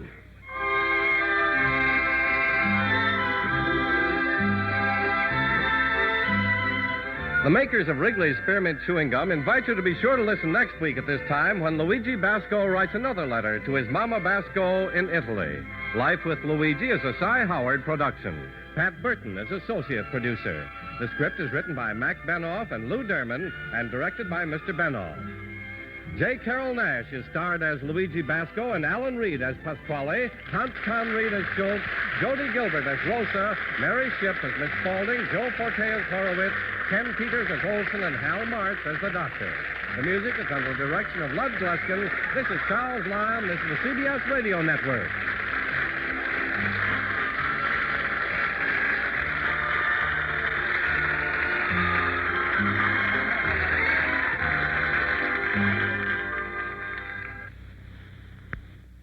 Life with Luigi, April 15th, 1952, from CBS, Wrigley Spearmint Chewing Gum, Hans Conried, Alan Reed, and J. Carroll Naish as Luigi Basco. This is Chuck Schaden with our Those Were the Days program. Fun with radio this afternoon on WNIB Chicago, FM 97. In a moment or two, we'll be chatting with Hans Conried about his very interesting career.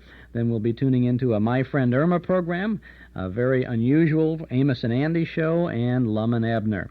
So don't touch that dial. Frigidaire appliances, TV by Sony, Magnavox, and Quasar. Stereos by Sony and Magnavox. Corning electric ranges. Crown and Hardwick gas ranges. Shop no further.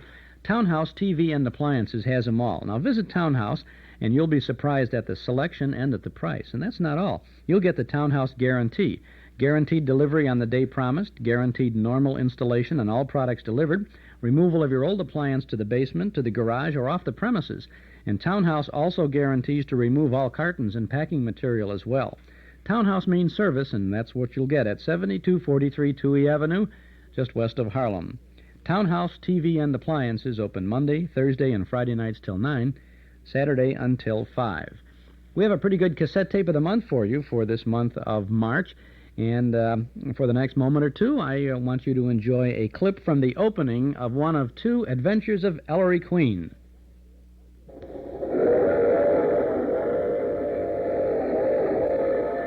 Here she comes, ladies and gentlemen, the Promo Seltzer Special. Bringing you radio's most thrilling mystery drama, The Adventures of Ellery Queen.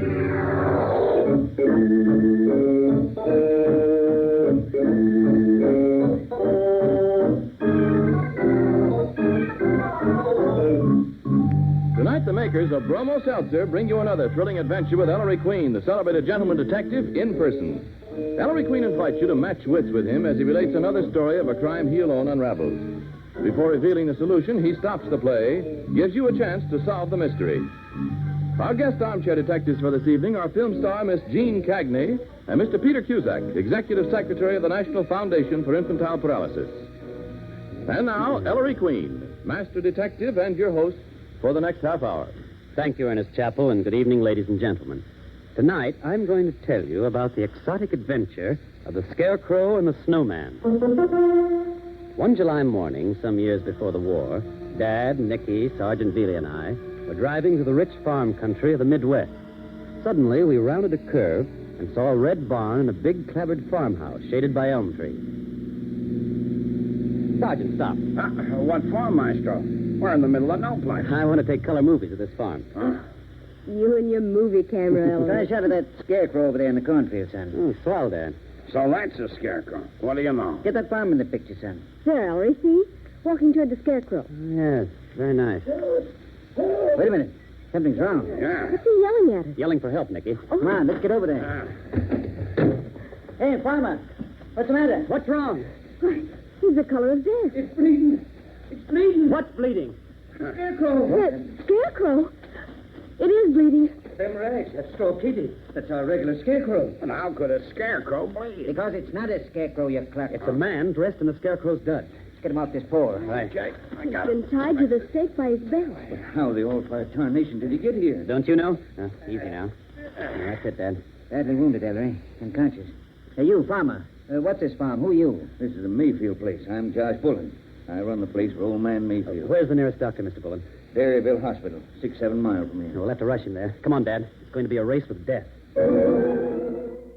That's from the Ellery Queen Adventure of the Scarecrow and the Snowman from January 20th of 1944, an exciting Ellery Queen adventure on our cassette tape of the month for March. This month we offer not one but two great Ellery Queen adventures, that one and The Singing Rat. Two good shows for your good old collection. It's an hour's worth of excitement for only $5 when you pick up your cassette of the month at our Metro Golden Memory Shops at 5941 West Irving Park Road in Chicago or at 9004 Waukegan Road in Morton Grove. Or you can get the Ellery Queen tape of the month at any of the 11 offices of Northwest Federal Savings throughout Chicago and suburbs. Now, if you would like to get this March cassette tape by mail, send $5 plus 50 cents for tax, and to help with postage, send $5.50 to the Hall Closet, Box 421, Morton Grove, 60053. I think you will enjoy this Ellery Queen doubleheader. A lot of people have already. Two half-hour adventures, originally sponsored by Bromo Seltzer. Get your tape for just $5 at our Metro Golden Memory Shops at any Northwest Federal Savings, or by mail for $5.50 when you send to the Hall Closet, Box 421, Morton Grove, 60053. Two Ellery Queen adventures, our cassette tape of the month for March. This is Chuck Schaden. I'm on the radio with you every Saturday afternoon at 1 o'clock for 4 hours on our Those Were the Days program, WNIB in Chicago at FM 97. Doesn't seem like so long ago, but it was on the 19th of January in 1971 when we went out to the Pheasant Run Theatre in near St. Charles, Illinois, to see a comedy play starring Hans Conried. Now, the play was okay.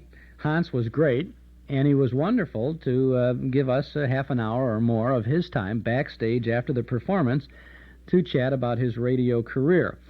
And he was very open and very pleased to talk about his radio days. He seemed rather flattered that we had done a little bit of research to talk with him about his career, and almost a little bit embarrassed about the play he was in. Now, it wasn't a bad play, but it wasn't Shakespeare or Hamlet. And each time we would kind of talk about the play, he almost would kind of slough it off a little bit and just, let's get back talking about this stuff there. It's amazing, he said, that you know so much about all these things. Well, we read a lot, you know. Anyway, I want to share with you the conversation we had with Hans Conried at the Pheasant Run Theatre back in 1971. We've taken our Those Were the Days microphones out to the Pheasant Run Playhouse in St. Charles, Illinois, where Hans Conried is starring in Norman... Is That You? Right now through February 7th.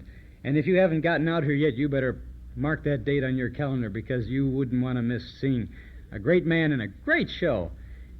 And we've got a man right here, and that is Hans Conried. Welcome to Those Were the Days, Hans. Thank you, Chuck. It's good of you. Hey, we'd like to talk a little bit about the good old days of good old radio. You and want maybe to see an old man cry? Oh, All right, you won't cry. Can we take you away from the world of the stage and television for a little while and through the magic of radio? I think they'd be very grateful, probably. The stage would be? We'd like to turn the clock back maybe 25 or 35 years. Mm-hmm. A young man named Hans Conried gets his first radio job in in Hollywood. Is that Mhm, right? mhm. What was that Well, first euphemistically, job? we called it Hollywood, you must Mhm. understand. It was really Los Angeles. Yeah. We broadcast, this was KECA, was broadcast from one of the upper stories of an automobile warehouse. No, it was a well-established station. KECA was in those days called the aristocrat of the air, since there was no commercials. It was the private hobby of a gentleman who had the Packard Agency, a most distinguished automobile in those days. He also owned the station, KECA, that was the Blue Network. It was part of the NBC combine, you see, or, attached to the NBC. But this was his own little baby that he had begun on a kitchen table, actually, the entire station Really? function. And the station played as late as 1935 only classical music, no popular music in those days, and it had news broadcasts. And one day they decided that they wanted to expand themselves into the world of theater, and the only thing they could do in measure comparable to the quality of their music was to have Shakespeare. And they did, since no one knew how to cut Shakespeare, there were no one prepared dramatically there in that station. They had their fine news announcer act as the announcer for the show program, and I had a producer who was not too well versed in Shakespeare, but anyway, Ray, we did uncut Shakespeare, not scripts, but we took the book. We all made sure we all had the same book, and we started page 1 of Act 1, Scene 1, and worked right through, and those programs took 3 hours, 3.5 hours, 3 3/4 hours. And no And I heard the first interruptions, broadcast in the series, and I had just emigrated to California from New York, and with all the confidence of a young man of 18, I felt that I certainly knew enough, and I applied for a job, and they hired me doing classical parts. And from that, I took many subsequent steps downward and continued as an actor in radio for a wonderful 20-year period. My goodness, what was your salary at that time? What kind of We worked fee? 2 days for it, and I think I got the $12.50. Because I played 3 parts. They were all small parts, you understand. I had the $12.50 or $15, which was princely. No, indeed. And during the Depression in California, the Depression came along later. You must remember that if you went to a supermarket in those days with a $10 bill, the boy had to help you carry the parcel out to the car if you had a car, So that was quite... And then other things. That was one of the very best shows because of the dignity and prestige. I worked then about town for 50 cents a night. Doing what? Well, learning my craft. There was a show called, there was a very successful show in New York called A March of Time. And we had a cheap carbon copy of it called It Happened Today. And there were 5 of us who got paid 50 cents a night. I remember in one program, I played in 24-minute, 30-minute show was 24 minutes, I think, something. I played 18 parts. And 18? well, now these aren't really parts, they were lines, because, Reichsmarshal Führer said, Reichskanzler Führer, Hitler said so-and-so, and I would come in with the German line, then I would do a French line, then I would do Joe Louis, who was the boxing champion, and these weren't parts, but you had to change your voice, and it was, as I say, learning your craft. And we used to get then $2.50 for making a 30-minute recording, which was processed and then sold over and over again, a series very like the soap operas that you had in Chicago. Of the same show? No, of different sorts of shows. Oh, I see. No, an outfit called McGregor Solly that later became C.P. McGregor's. There was another man working there at the same time, a blackface comedian by the name of Bob Burns. And he had to write his own show and did it all himself with the music. He had not yet invented his famous bazooka. But he was paid because he wrote and performed. He was paid $5 a piece, and these are still owned by, and you sold your rights outright for the $2.50 or $3 as the actors did. He sold his rights outright for $5 a side, and these are still being played in Australia and New Zealand and the far northern reaches of Canada and South Africa. I don't know, they must net maybe 50, 60 cents a playing, the owner still, but it's been 35 years. That's really great. That shows the lasting quality of radio. Or the very modest standards to which that it attained. In that quality. Then, of course, we were unionized in 1937. We founded AFRA, which now became AFTRA, with the addition of television. And things became financially a little better. But all in all, it was a most gratifying world because You could play so many things. You could play anything you could sound, you see. Well, you were a master of dialect, so you Well, could sound anything. most of us had to have such facility in order to play several parts. Before the unionization, you must remember that we were not limited as to after we were unionized, we were limited. You could play 2 parts in a bit, or then you could only play 1 part in a bit. But in those days, the actor with most voices worked most often, and it was not unusual for one actor to play 3 parts in one scene, talking to himself. Going right back and going forth. Right back and forth, holding a duologue with yourself. Was that tough for you? It was tough for everyone, but it meant eating or not eating. And there was a great facility that we developed.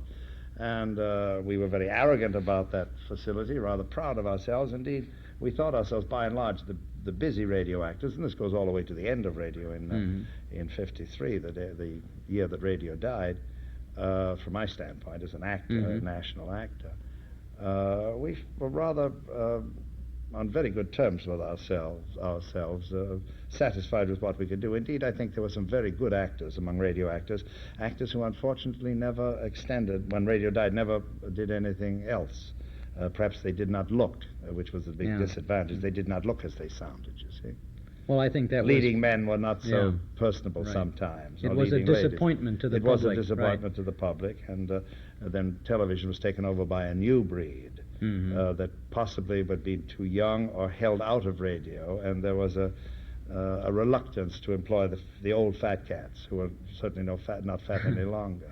Well, let's see, you played on just about every major network comedy show that well, that was after the war, because Hollywood. you were a very young man, but there were better things before. The literary decline of radio occurred at the time of the Second World War, when propaganda, when the good drama turned necessarily to propaganda. And I did an awful lot of German voices, you know, in those days. And I always satisfied myself by saying, well, you had to play him as badly as you did, because it was expected of you. But I was a member of the Mercury Company for 7 years. With Orson Welles, right? With Orson Welles, you see, and we did very good things. I worked for Norman Corwin a good deal, and we considered him the finest writer there was, and I think with good reason. Didn't Arch Obler give you your first major radio job? Yes, he was the first one to star me. And Obler did awfully good things, you know. Some very distinguished actors that he employed. Stars at that time, and I was always there to aid or support. And, did you have a part in that great famous War of the Worlds program? No. Mr. Wells did that in New York. And he didn't pick me up for the Mercury Company till he came to Hollywood to do Citizen Kane. No, that was in the film, Citizen Kane. Yes, he came to California to make Citizen Kane. I had no part in Citizen Kane, but he then required some additional actors to fatten up his radio company, you see, because he brought with him Everett Sloan, Joe Cotton, Agnes Moorehead, Dorothy Cummingore, who went back directly to New York. But he required other people, and I was one of the lucky ones that he auditioned and picked up and carried with him. And then when you became part of the Mercury Company, that meant you worked every week. There was a part for you. It was a great, large part, small part, and it was that sense of camaraderie, that band of brothers, that made it about as happy and satisfying an organization as could be imagined. When you looked up and down the ranks every week and saw the splendid actors, as I say, we liked one another very much. Ray Collins, you know, and Erskine Sanford.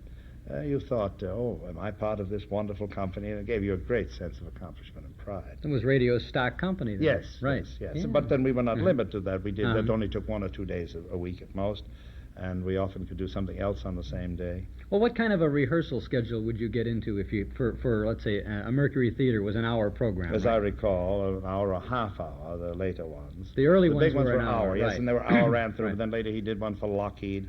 And he did one for the some Committee for South American Affairs, something all governmental, subsidized with other commercial sponsors in there. But you would, for an hour show, you would probably work a day and a half or 2 days. You would probably get a... From the time you got your script? Yes, yes, and that was necessary because it was a big orchestra that had to be augmented.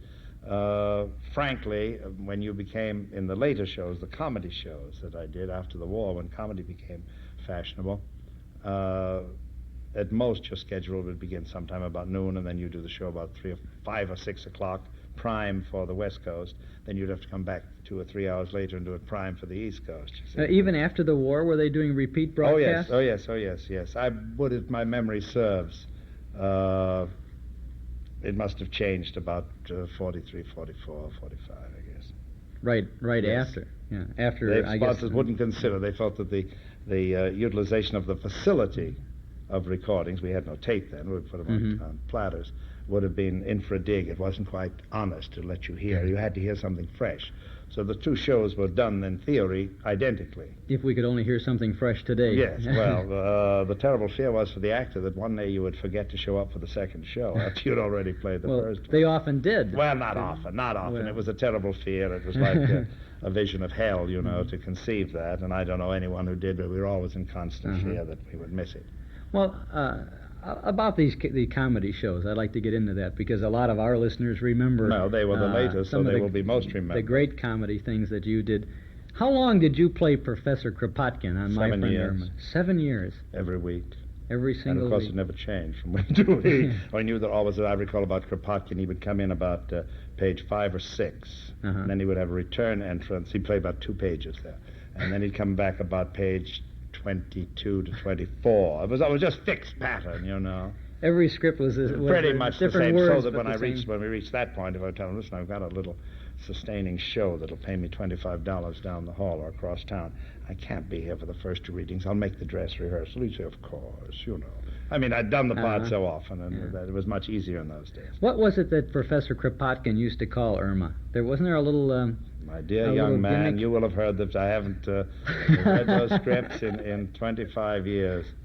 His opening always was there would be a knock on the door, and it would be, it's only me, Professor Kropotkin. Right. The first time Kropotkin worked, I did every one from the second show on.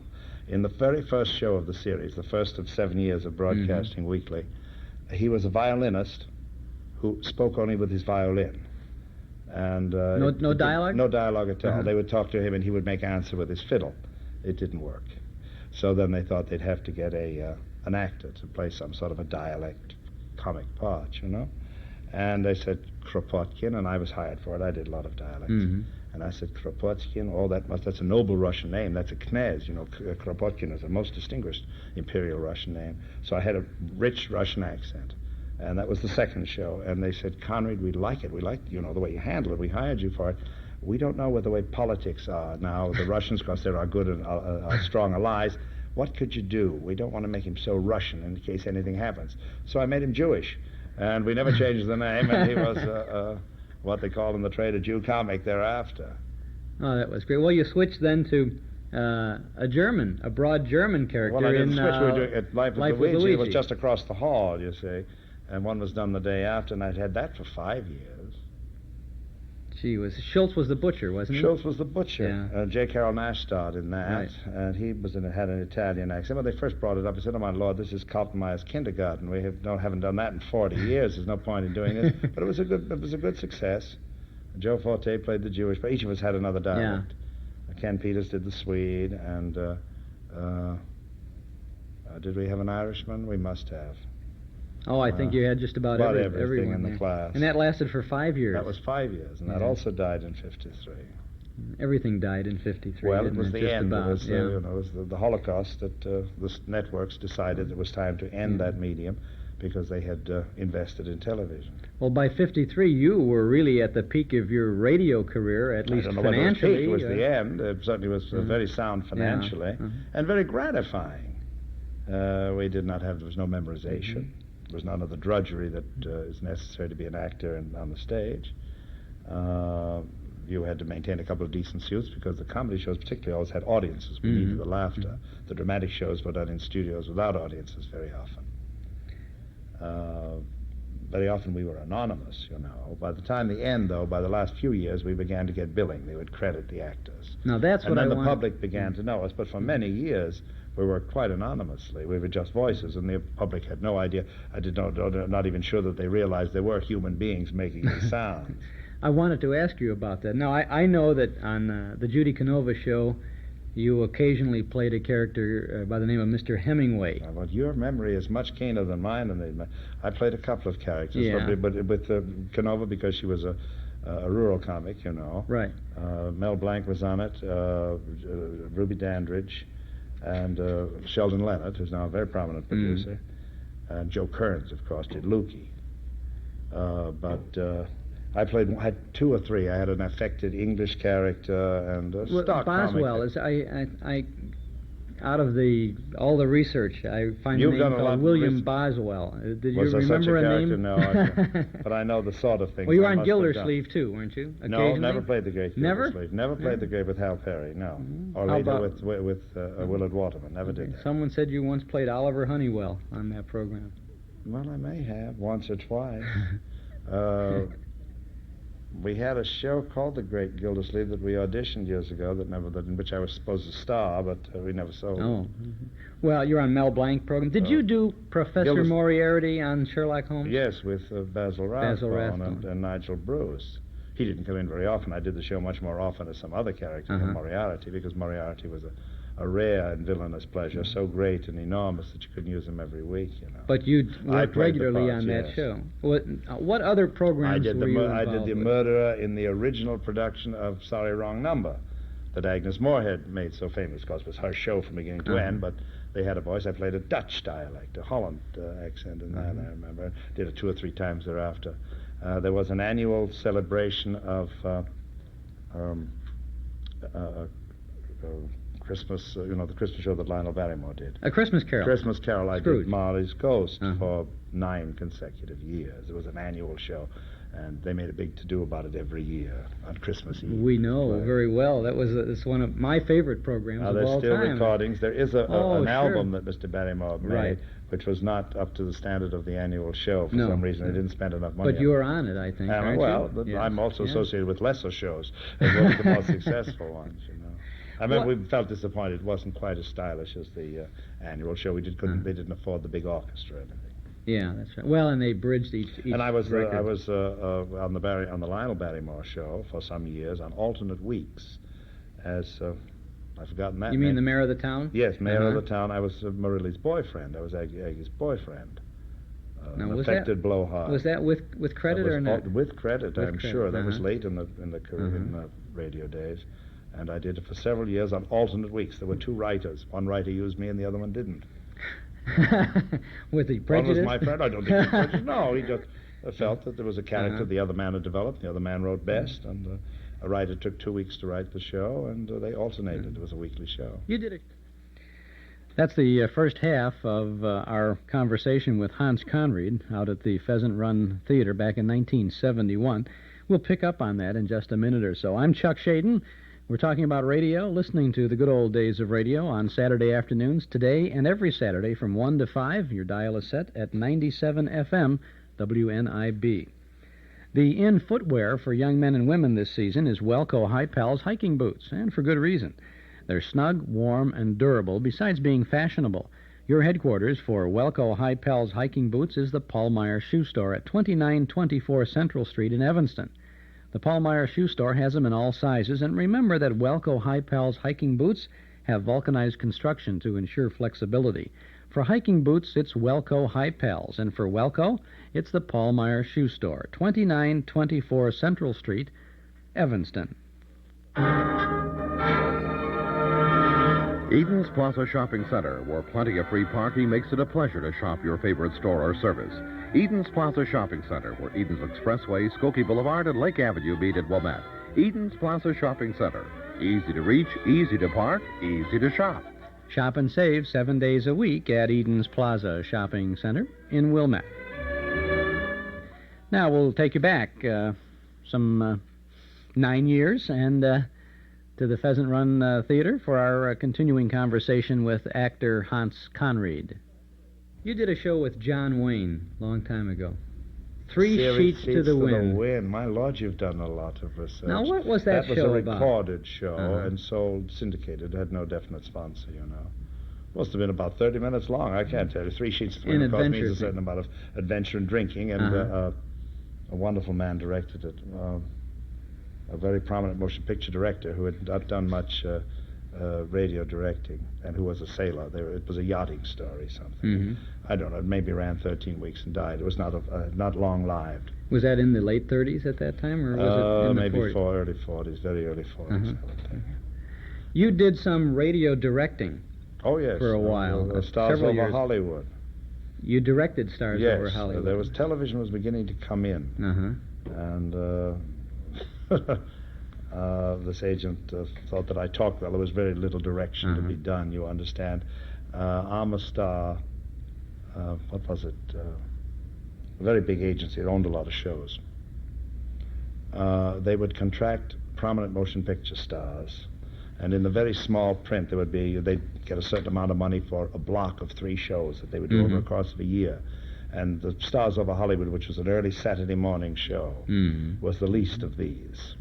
And they only wanted someone who was well-known, and most of these people I had supported, and I was a well-known radio actor, and I knew them, and we were on a first-name basis. And they used me as kind of a front. What can you tell an actor who comes in? And they used to pay them off very modestly because their main salary came from the bigger shows that they contracted, plus a case of tin meat they gave them because it was Irma Star product, or a ham or something.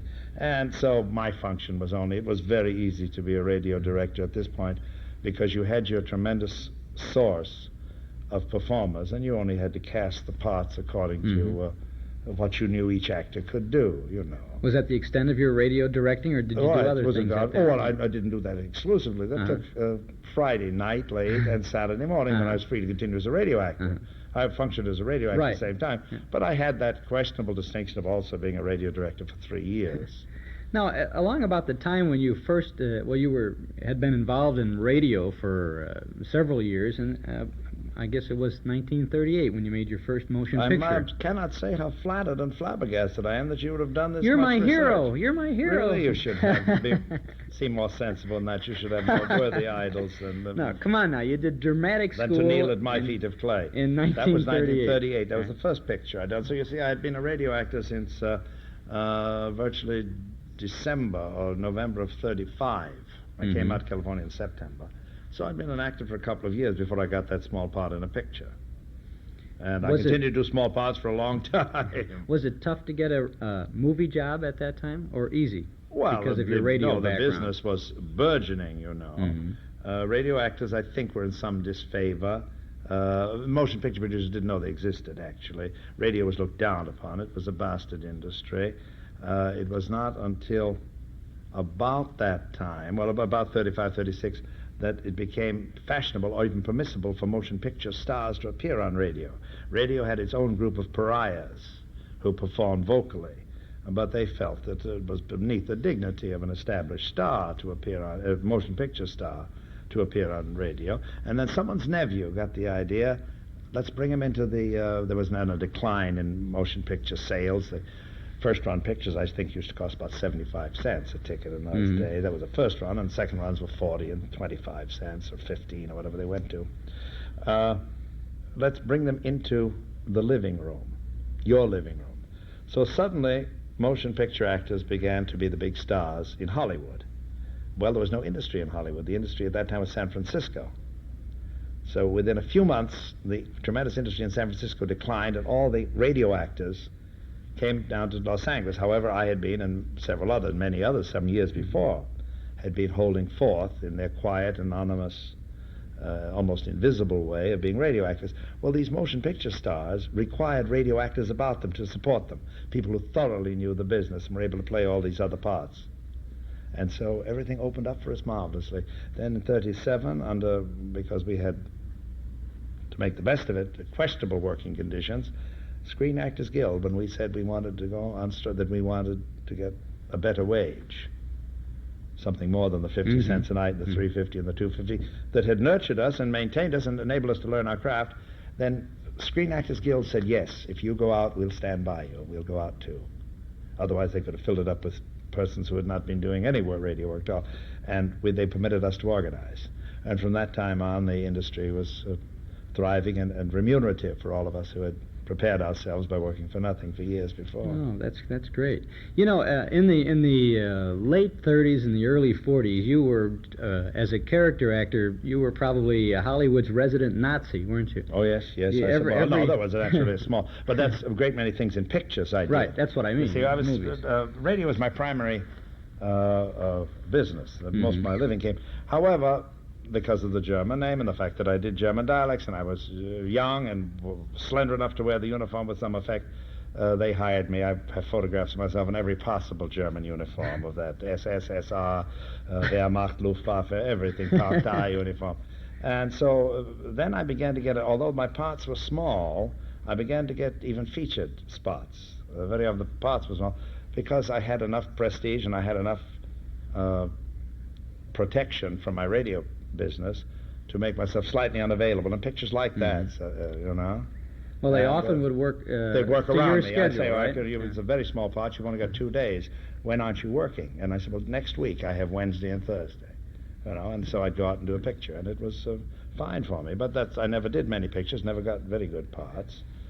You were in I think 3 of the Falcon movies, weren't you? A couple of them anyway. Yeah. George Sander's brother. Tom Conway. Tom Conway, Yeah. That's right. I love the one title Irving of one Reese of was them, the- The what was Gay it? Falcon. The Gay Yeah. Falcon. You think that we could produce a film like that today?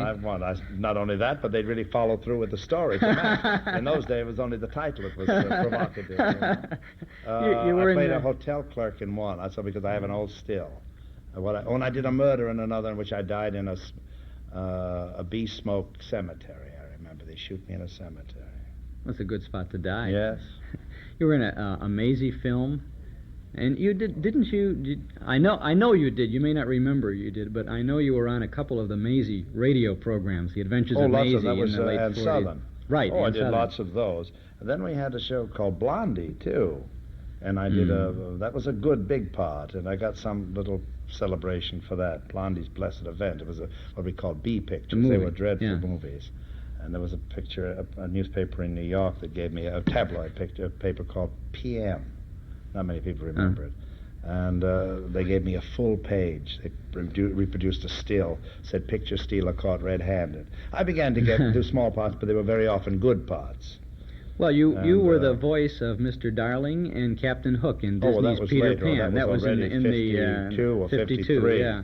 That was a cartoon. Well, I'd done cartoons all along, voiceover. Mm-hmm. Were you doing the 7-minute cartoons for lots the of cartoons yeah. for studios, the things that they'd show in motion picture theaters, you know, as a divertisement between the A picture and the B picture. Right. They don't make cartoons like they used don't to make make cartoons either. anymore. Yeah. Although there are some great artists in cartooning far beyond. I work for Jay Ward, and I feel that Jay Ward produces the finest stuff. Well, Jay Ward was the fellow the man who that does now the Bullwinkle Show, or they're old ones now, and I've done Snively Whiplash on Dudley Do-Right Show, and I do Uncle Waldo on Hoppity Hooper. Now, in theory, they're for kids, but if you listen to them, the dialogue, I know we enjoy doing them because they're very witty. Oh, sure. And the style of cartooning has changed. Didn't you do a show that was it produced by Jay Ward, this Fractured Flickers? That's right, a series. What did you think of that show? I enjoyed it very much. And it was very well received. The college people liked it very much. When I go to colleges, the kids like it. It was impractical, too expensive to produce. They had to look at so much old footage in order to get a 30-minute show. You know, you'd spend 2 days in the viewing room, say, and you'd stop the camera and say, wait a minute. Back in reel 2, there are a couple of frames that I could tie into this because I've got a gag, you know. But it meant going back and cutting, and the editing is just more than could be afforded. Well, how long did that thing run? Was there 13 I think there were shows 13 shows more? or 26 shows or something, 13. It's being reshown in California, and, you know, it's a timeless thing now. Well, people are very nostalgic these Really? days. Oh, sure. I want to ask about the Peter Pan thing. Didn't you, in addition to doing the voice for Captain Hook, have something to do with the actions I for did the live animators? action. You see, Disney alone is the only studio large enough to afford live action. Live action is an absolute movie made under very hot lights, very bright lights, some strange, I think it's 25 millimeter or something, strange film size. And you wear costume and you have elementary sets, just the rudiments of the set, and you perform. Now, when you do voiceover in a picture, as I often used to do, I was employed to dub, for instance. They'd get a very interesting-looking character man, and he couldn't speak English. And then I dub whatever he would say in his heavy dialect into a thinner dialect. You then speak your lines coincident with the actor's labial action on the screen. You put the sound to the picture. But with Disney's cartoons, since the sound is the primary, and their picture will be drawn, will be cartooned, You make the sound first. You make your soundtrack. And then, of course, they usually do not hire the same actor to do the physical action. Invariably, they usually hire dancers, too, because they are more subtle and their pantomime is more developed than the average actor. But in this case, they thought that I would do, and they hired me, and it took over 2.5 years and fits and starts to complete. And in that way, I enacted the role physically, coincident with the soundtrack that was always played behind me. You see? How interesting. Well, it was an interesting thing, and we did it over, as I worked on that, over 2.5 years, I say. Well, not consistently, but they say, listen, next week, can you give me 2 days?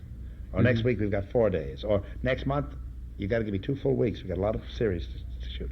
And then a picture would be made where my physical action would be coincident with the sound that was on the track. But what a beautiful And the job. cartoonist then, this picture was developed, and they said, now wait a minute, when he says that, what happens to the plume on his hat? What's he do with his hand? How about his eyebrow? And they could stop action with this thing, blow them up. They're common in the animator's room, 18 by 25 inches, I think. And they could see exactly at what point in the picture. So that's why Disney's stuff was so precise and so natural.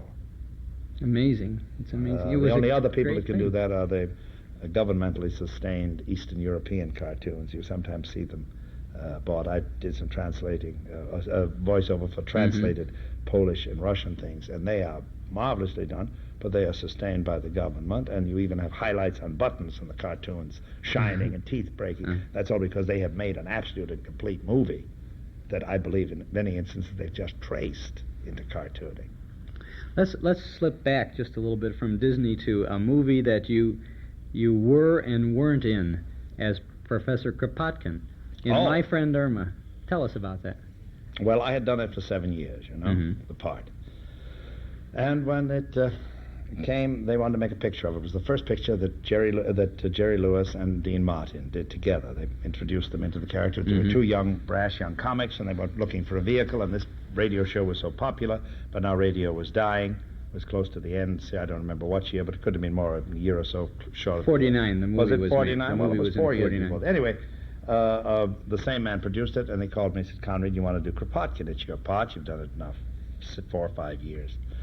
And I assured him that as eager as I was to become a famous movie star, that I was quite unsuitable. I was in my late 20s or early 30s. No, I guess, what did you say, 49? I can tell you exactly. In 47, I would have been 30, so I was 32. But there was an old man of about 75, and I said, no, it's ridiculous. Not for me, and I'm busy elsewhere, and I thank you, and if you get a nice part for a younger man, I'd be happy to play it, but there wasn't. So they got a marvelous actor, and they very wisely got Felix Bressart, splendid European actor to play the part, and he was wonderful in it. But he died halfway during the shooting. And they said, now we're in trouble. So I said, all right, put the makeup on me, and I'll play the part. And I did play it, and I played it as I thought, with a face much too young for the part. They had to use me just either slightly out of focus or a little far back.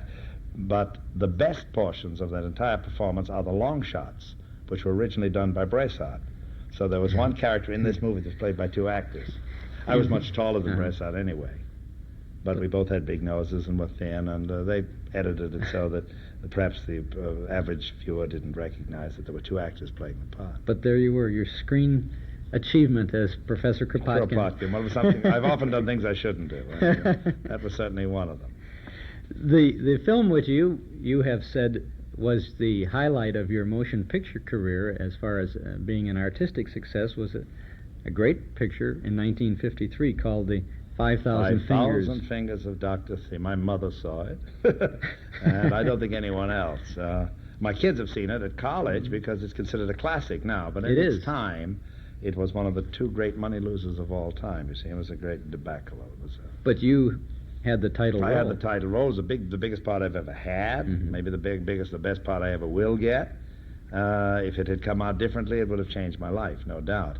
But it was it became such a stock joke. It would stop conversation at any cocktail party in Hollywood thereafter. That it was very hard. Almost, I don't know that they blame me personally for the debacle because the other actors were involved. But we were all hurt bad. It did very well in London and Berlin, Paris, and Tokyo. But in those days, our foreign market didn't pay. I don't think it ever paid for its print money back. The original film that went through the camera was never paid by... it was partly politics and partly because it was a fantasy, and Americans weren't prepared for anything. Peter Lynn Hayes and Mary Healy were That's in right, this, and they had a tough time working after that in pictures, too. I did work for a long time there. The only one that survived without too many scars was Tommy Reddick, and he became the first boy with the Lassie show, and he's outgrown his child parts now and doesn't perform any longer. Well, what was your most recent film? I can't remember. You did Robin and the Seven Hoods in 65, well, 5 years ago, 6 years ago. How about the Patsy with Jerry Lewis? That's more recent, isn't it? That was 64. That was before really? that. Well, I can't remember. It was 60, maybe 66 or something. But they were minor and unimportant. But then already pictures were declining. And by that time, I was primarily concerned in the work I'm doing now. I'm on the stage. So the last 12, 14 years, I'm on the stage 200 nights a year, at least. 200 nights a year? At least. 8 or 10 months a year, if I'm lucky, and I have been. Well, anyone who comes to see you when you're on the stage is very lucky. Well, on the good nights, sometimes. No. They have nothing else to do. But that is what I've been doing. I suppose it indicates, and I'm very happy and grateful for the chance to be resilient, that I've had 3 or 4 careers shot out from under me, and I'm still functioning. After 35 years, I've been working almost every week somewhere doing something. Well, you're involved regularly, if not every week, on something on television. I suppose, repeats or something. Uncle Tunus. But I do voiceovers and cartoons, sure. You don't know, and I do, talks and lectures, and also I have several strings to my bow, and it's almost necessary. Do you think that a good dramatic series produced today could survive on radio? I wouldn't think so, no. Where would you find your audience? You and your family? Well, I think the American there's a bigger public audience I don't than know. that. I wonder if it could. If the opportunity arose, radio's would now, you I be a remember part of it? my little girl asked me some years ago, what did you do before you became an actor? I said, well, I was always an actor. When I was very young, I was a radio actor. She said, you mean that thing in the automobile? Well, that concept of radio is only if you can hear it over the whir of the automobile motor, the engine. But if a program were being produced like that, would you like to be a part of it? Oh, very much, very much.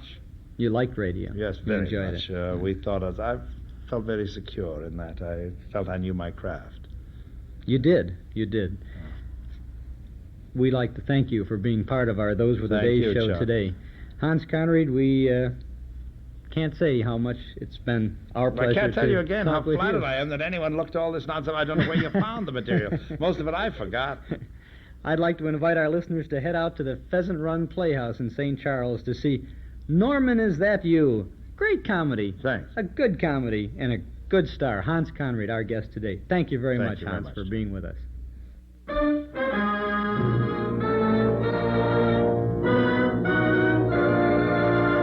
Mr. Interest Accumulator, champion of the people, defender of the vault, guardian of our fundamental rights to life, liberty, and the pursuit of daily interest on passbook savings.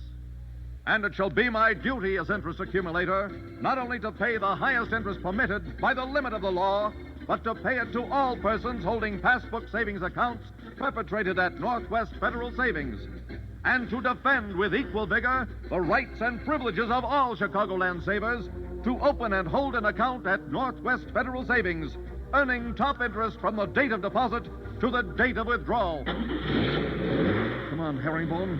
We're going to Northwest Federal Savings to investigate the case of the growing balance. Northwest Federal Savings, we've got more time for you with 11 offices in Chicago and suburbs and a brand new office in the Edgebrook area opening up within the next month. I'm Chuck Schaden. This is our Those Were the Days program, WNIB, Chicago, FM 97. That was a conversation recorded with Hans Conried at the Pheasant Run Theatre in 1971, actually on a cold night in January the 19th of 1971. So don't go out there now to see Hans Conried, because he is not there. But he certainly is a fine person to talk to, and he has a good memory of the good old days, and he enjoyed our conversation, and I did too, and I hope that you did, sharing with you a few memories of the career of Hans Conried. You're going to hear Hans in a My Friend Irma program as Professor Kropotkin coming up in just a moment or two. Then we'll have an Amos and Andy show this afternoon, an unusual broadcast. Amos is missing, and Andy launches a search for him at the NBC studios, and they go from studio to studio trying to find Andy, but they come across Fibber McGee and Molly, Bob Hope, and Red Skelton. Think about this, gang. If you're taping the old shows, a single half-hour show with Amos, not Andy, with Amos, Fibber and Molly, Bob Hope, and Red Skelton, all in one. Double your money's worth on that one. Well, you always hope that you get your money's worth when you subscribe to our Nostalgia newsletter and radio guide. We always try to have interesting articles from or about the past, plus good information about all the old shows that we provide on Saturdays and much more. Now, modesty forbids me from mentioning who will be on the cover of our Nostalgia newsletter for the month of April. And at the risk of having lots of subscriptions being canceled, we have, we'll just have to say that the person who's on the cover of the April issue is someone who is going to be celebrating 10 years of broadcasting the old-time radio shows in the Chicago area. Regardless of that, I think you will find some very interesting things in our little newsletter for April. A one-year subscription, 10 issues, is only $7. You can subscribe right now when you call our studio here at 965-7763. That's 965-7763. The April issue of the newsletter offers reprint articles with pictures about Mr. District Attorney and Pepper Young's family. There's also an interesting look at the beginning of the radio networks and a funny item by Bill Thompson as he writes about his impressions of Hollywood. Bill was the old-timer and Horatio K. Boomer and other characters on the old Fibber McGee and Molly show. We have it all for you in our Nostalgia newsletter and radio guide. Subscribe now. Call 965-7763.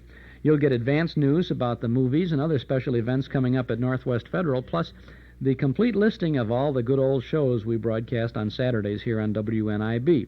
Original broadcast dates, names of stars and other cast members, network and sponsor identification.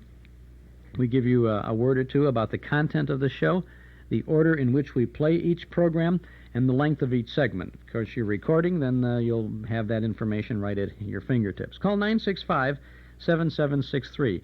We'll begin your subscription with the April issue, if you like, and we'll see that you get that by first-class mail before the end of this month. Or if you want, we'll be happy to start your subscription with the March issue, which still has a couple of weeks to go. Let us know when you call 965-7763. We'll include an invoice with your first copy. If you like, you can send $7 for a one-year subscription to Nostalgia Newsletter, Box 421, Morton Grove, 60053. But why not call us now while you're thinking of it? And we're here ready to take your call. 965-7763. If the lines are busy when you call, wait just a moment, please, and then dial again, 965-7763. Now, as we continue our Those Were the Days program this afternoon, we're having fun with radio today. Comedy shows, mostly situation comedy shows from the good old days, although It Pays to Be Ignorant was kind of a comedy quiz. And, well, of course, we did have our conversation with Hans Conried, who turns up in this My Friend Irma show, which is next on our agenda. This is a broadcast from CBS on January 13th of 1952. Marie Wilson stars as Irma Peterson. Cathy Lewis is Jane, Jane Stacy. And Hans Conried shows up as Professor Kropotkin. John Brown appears as Irma's boyfriend, Al. And Alan Reed, who was Pasquale in the Life with Luigi show a little while ago, happens to be Irma's boss, Mr. Clyde. I think you're going to have some fun as we go back, by transcription, to My Friend Irma. By transcription.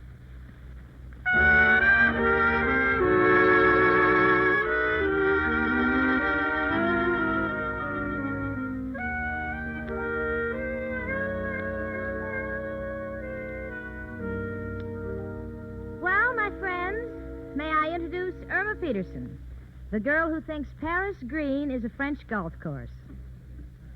No kidding, the other day Irma was baking a loaf of bread and she dropped a whole box of ends into the batter. So I said, Irma, what's the idea? And Irma said, well, Jane, you know, I always like the hard crust of the bread, and this way I'll have a loaf with 36 ends. As usual, Irma is mixed up. Everybody knows ends don't loaf on the job. They go right to work. Yes, ends chlorophyll tablets stop triple O. Stop odors of body, stop odors of breath, stop odor of fence. Stop all three, all at the same time.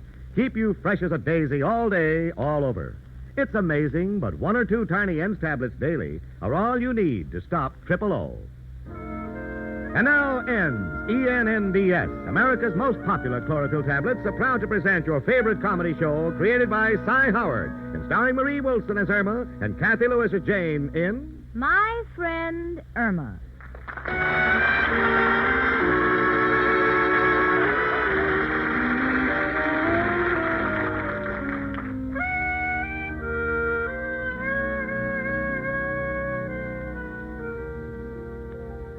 Irma, what's that you're writing? It's a speech I'm going to make to my Cub Scouts. Now, don't talk to me, Jane, because I'm trying to concentrate.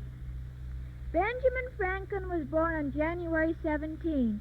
He is the man who invented electricity by flying a kite. Today, we get all our electricity from powerhouses, but the tradition of Benjamin Franklin is still alive. Because if you write to the electric company and tell them you haven't got money to pay the bill, they will tell you to go fly a kite.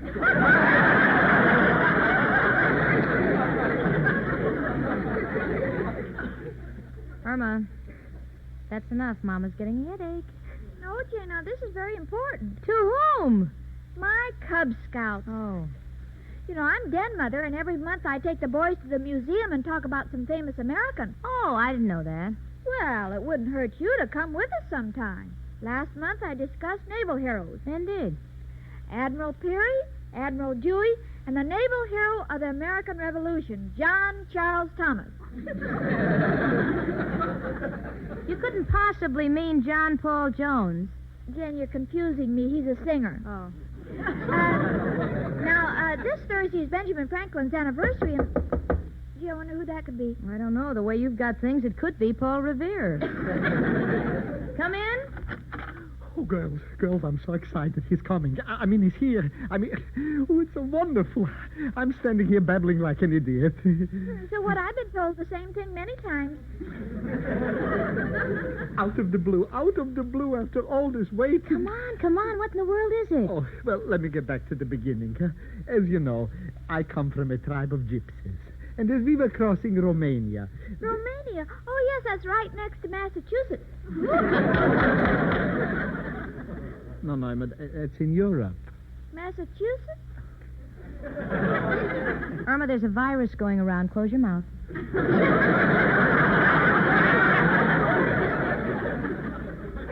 That's a good girl. Now, go ahead, Professor. Well, now, in this tribe of gypsies, there was a man, a fine man, a brave man. In fact, he once saved my life. And I swore in gypsy blood that if I could, I would repay Laja Sozlov and nothing would stop me. And now you have the chance? Yes, the entire tribe was wiped out in the last war. But I learned through friends that the grandson of Laja is in a refugee camp. 9-year-old boy named Zaurus. And you're bringing him here? That's the news I got, this letter. He's on Ellis Island right now. Ellis Island? Why, that's where Napoleon was imprisoned. Irma, the virus is still around. I'm sorry. Let me see that letter, Professor. Here, Jany. On January 17th will be released unto your custody. Oh, Professor, this is wonderful of you. Wonderful of me? Oh, Janie, my heart is singing to live in a country where I can do this. Just think the poor little boy, all the way from war-torn Europe, living in bombed-out cellars, in the mud and the rain, without heat, beds, no running water. No... Oh, my goodness, a terrible thought just occurred to me. Why? He'll see my place. He'll want to go back there. Don't you worry, Professor. We'll give him a home he'll never forget. Oh, I know I can always count on my two little darlings. No, but here's what bothers me, Janie. The boy doesn't speak a word of English. And besides, I work 7 days a week. What kind of father will I make him? Oh, it'll work out, Professor. I'll see that he's registered in school. And I'll make him a member of our Cub Scouts. When will he be here? Thursday. Oh, wonderful. I'm taking the boys to the museum. I can teach little Czars all about American history. Have you told Mrs. O'Reilly about the boy? Oh, that monster. Please, nobody tell her. She's liable to raise the rent on me. Oh, how can you say that? How can I say that? Janie, my rent is $8 a week. Last week she wanted to charge me $16. Why? Because I had a dizzy spell and I told her I was seeing double. Well, I got to go now and buy a little suit for Zara. How do you like that? I already feel like a father. Oh, well, it's only natural. When Al gave me that little pet monkey, I felt just like a mother.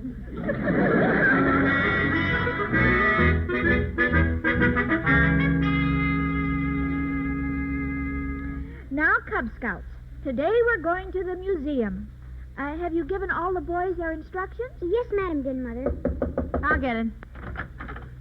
Well, here he is, girl. Oh, he's so cute. Zara's Pezzy Fiddish, Jane Stacy. Chubby. He said she's very glad to know you. Ah. And Zara's Pezzy Fiddish, Irma Peterson. Unja hazish pizza chupunya. Well, what did he say? He said if the Tower of Pisa had legs like yours, it wouldn't lean so much.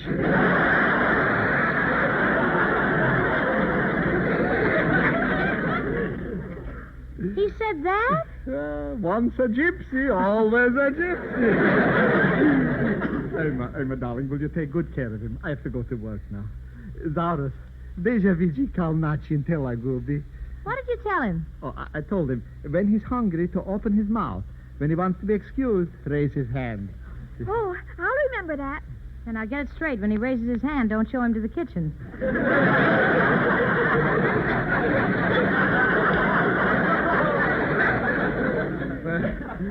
Unja, Zarus. Unja, Papa. And now, children, let's get ready to go to the museum. Oh, Den Mother. Yes, Jimmy? I told my daddy all the things you taught us on our last trip. Oh, really? Well, what did he say? He said before we start out, I should smell your breath. He's just kidding. Besides, I use ends. And now, if you'll take Zaurus' hand and come in. Where is he? Where is that moth-eaten derelict? Mrs. O'Reilly, what's wrong? He's leaving me those insulting poems again. Listen to this. To Mrs. O'Reilly, your hair is as red as a ball of fire, and your figure is lovely, of course. I can get you a job as a gas station model to pose for the sign of the Flying Red Horse.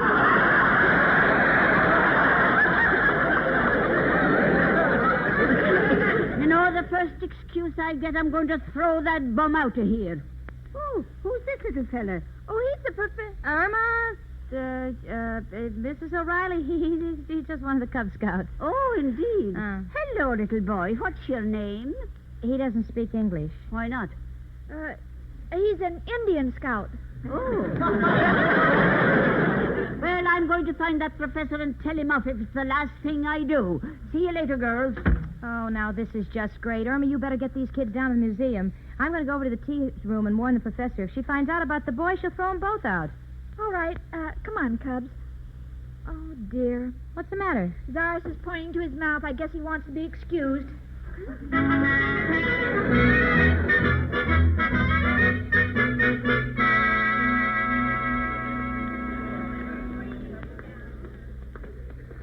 All right, Cubs. Now watch your step. Oh, here we are. Now, as you know, today is Benjamin Franklin's birthday. I brought you to this museum so we can learn about the great American leaders, so Zaurus can see what a wonderful country he now lives in. Now, in this glass case, we see a mummy. Why is he all bandaged up like that? Oh, he probably died in an accident. Now, underneath him is this sign, 800 B.C. What does B.C. mean? Well, I'm not sure whether that stands for bushels or quarts. Papa. Oh, he wants to go home. That's the only word he knows. He misses the professor. Now, let's see, how do we get out of here? Oh, there's a sign. To the INCINERATOR.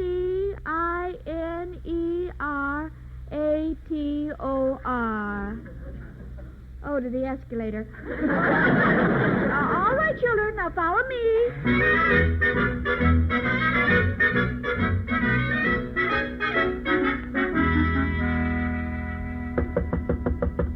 You don't have to knock on my door. Just blow. It will fall down. Kropotkin? Oh, the mailman. Here's a special delivery for you. Oh, thank you. What could this be? Professor Kropotkin, this will inform you. Oh, no. Oh, no, my goodness. Oh, where is she? Where is she? Professor, I looked for you at the tea room. I couldn't find you. Janie, this is terrible. Look. What is it? No, it's from the immigration authorities. They are coming in 1 hour to check to see what kind of home life Zoros has. Well, so what? Well, you know they never let you keep a child unless you can show that he's been given a normal, good home. And I'm afraid they'll take Zoros away from me. Oh, don't let them do it, Janie. Don't let them do it. Professor, why would they do that? Well, I was so eager to get Zoros, I told the immigration people, well, I told them something that wasn't the truth. Well, after all, what's a pretty little white lie? Yeah, well, this one isn't pretty and it isn't little. It's big and horrible. What do you mean? I just remembered. I told them I was married to Mrs. O'Reilly.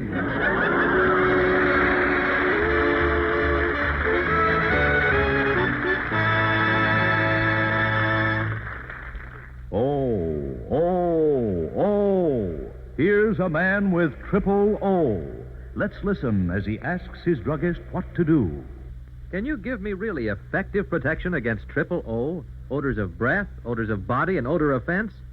I've never found any old-fashioned deodorant that could take care of all three. Yes, N's chlorophyll tablets stop all three at the same time. Stop triple O. It's the new, safe, and pleasant way to stay fresh as a daisy all over, all day long. But how about these cheaper chewing gum or candy products? They contain chlorophyll, too. But look at any of them. Nowhere does the label state how much chlorophyll it contains. Why, you're right. Now, look at the N's label. It states very clearly that N's contain 100 milligrams of Daratol chlorophyll, a fully effective dose. That's why only 1 or 2 tiny N's tablets a day stop triple O. Stop all three odor offenses all day long.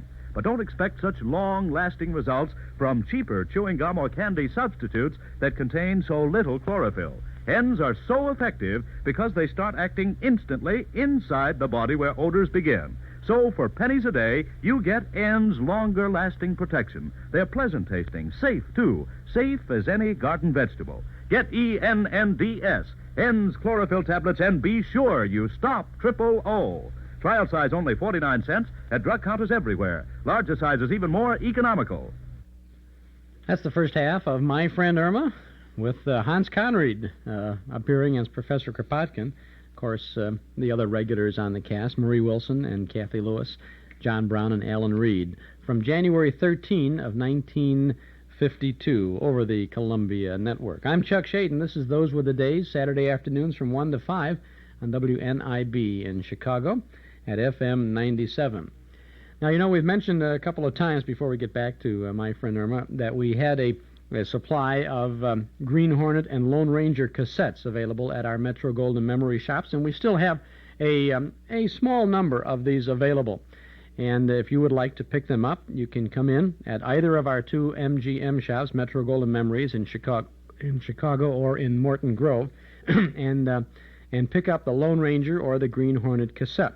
Each one is 60 minutes. Each one has 2 stories, and they're available for a limited time for only $5 from our Metro Golden Memory shops. The Lone Ranger episodes, one deals with Eric Hyde, who loses cattle to rustlers, and the other with Dan Reed, who is accused of murder. Now, the 2 Green Hornet shows are shows with titles. One is entitled Justice Wears a Blindfold. The other is Murder and the Dope Racket. We have a limited supply of these 2-hour-long cassette tapes. If you remember, I had mentioned that we were going to have them as a cassette of the month and distribute them widely. Then they were not available, and we only got a few of them. Then a shipment appeared one day, and there were a bunch of them, and it's a mess. But we still have a few, and if you would like some, you can pop into either of our Metro Golden Memory shops and pick them up. They're not available at Northwest Federal Savings. If you'd like us to send you one by mail, you can send to the Hall Closet.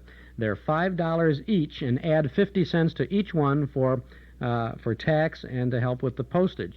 So it's the Lone Ranger special or the Green Hornet special, $5.50 each by mail from the Hall Closet, Box 421, Morton Grove, 60053, or $5 each in person when you pick them up at either of our Metro Golden Memory shops. In Chicago at 5941 West Irving Park Road, just east of Austin, or in Morton Grove at 9004 Waukegan Road, just 2 blocks north of Dempster. You will, of course, have to pay tax when you pick them up in person. But that's the story on these 2 tapes, and they're going pretty well, and there are not too many left, but I just thought I'd mention it in case you want to stop into one of our shops or send for it by mail this week for sure. If you're going over to the movie tonight, you maybe want to stop in at our Metro-Goldwyn Memory Shop on Irving Park Road. We stay open there till 7:30 every Saturday evening to accommodate you on your way over to the movie. And there is a good movie at Northwest Federal tonight.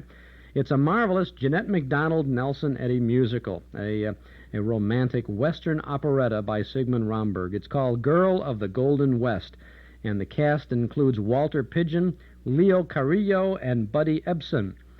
Think back, 1937 for that trio of supporting stars. Girl of the Golden West, a very good film, and I think you're going to enjoy it if you pop over tonight. We also have some selected short subjects. There's a Tom and Jerry cartoon, a Fox Movie Tone newsreel, and The Decoy, Chapter 5 of Zorro's Fighting Legion. It all goes for $1.25 donation, with all proceeds going to recognized charities. Doors open at 7:30. The program begins at 8 o'clock. Why don't you hop on over there tonight to see Girl of the Golden West. And now a blonde from out west, My Friend Irma. And now back to My Friend Irma.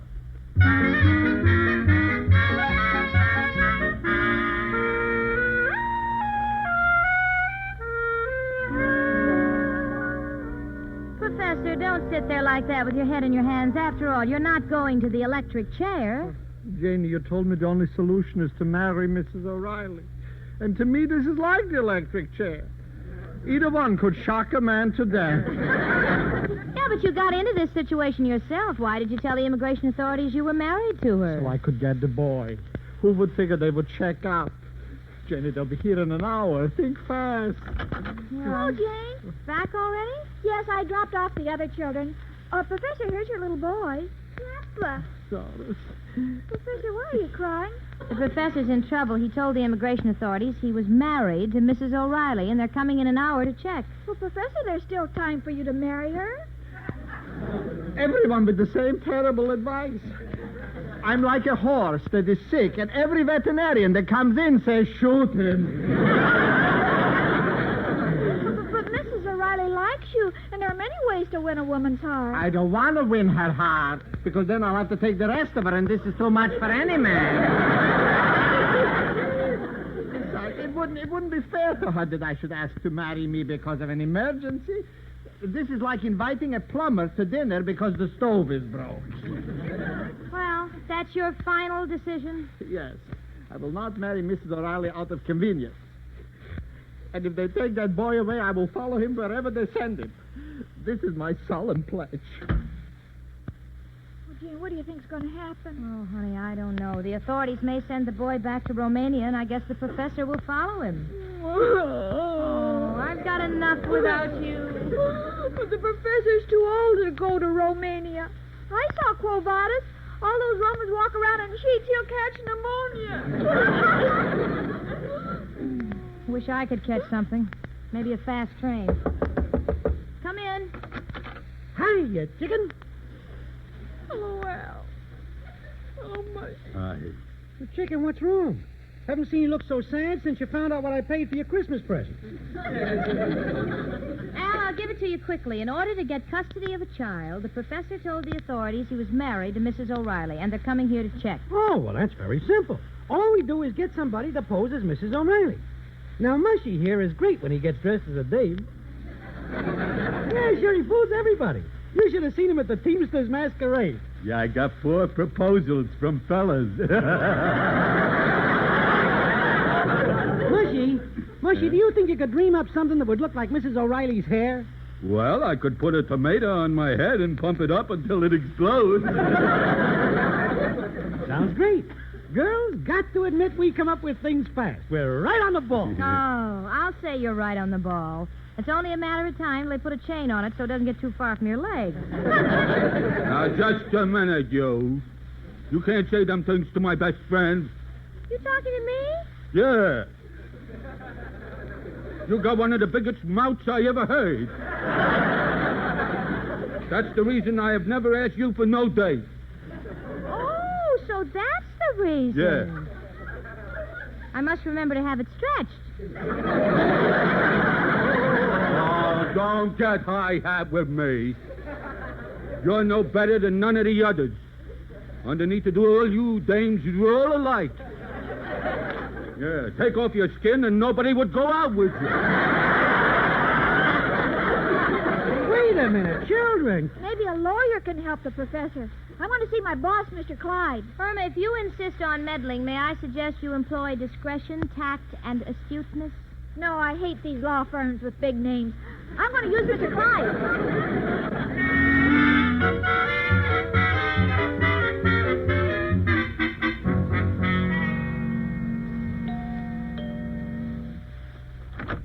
Oh, Irma Peterson. Come in, won't you? Well, thank you, Mrs. Clyde. May I see Mr. Clyde? Well, he's indisposed, but he can see you. Just don't tell him anything depressing. You know how he is. The moment he gets a headache, he thinks he's passing away. Oh, men are such babies. Where is he? Through that door down the hall. Thank you.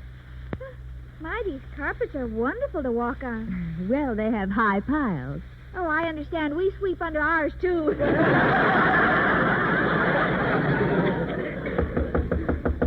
Come in.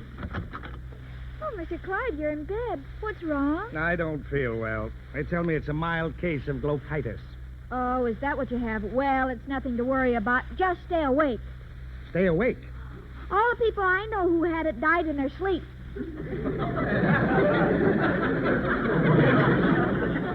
Miss Peterson, aside from being a cheerleader, what else brings you here? Mr. Clyde, do you have any influence with the immigration office? Yes, but it can't help me. You're an American. I can't have you deported. No, it's not about me. You see, the professor adopted a little boy, and he said he was married to Mrs. O'Reilly. Well, he perjured himself. There's nothing I can do about it. Well, aren't you even going to try? Well, there's nothing to be done. Now, will you please go? All right, if that's your last word, goodbye.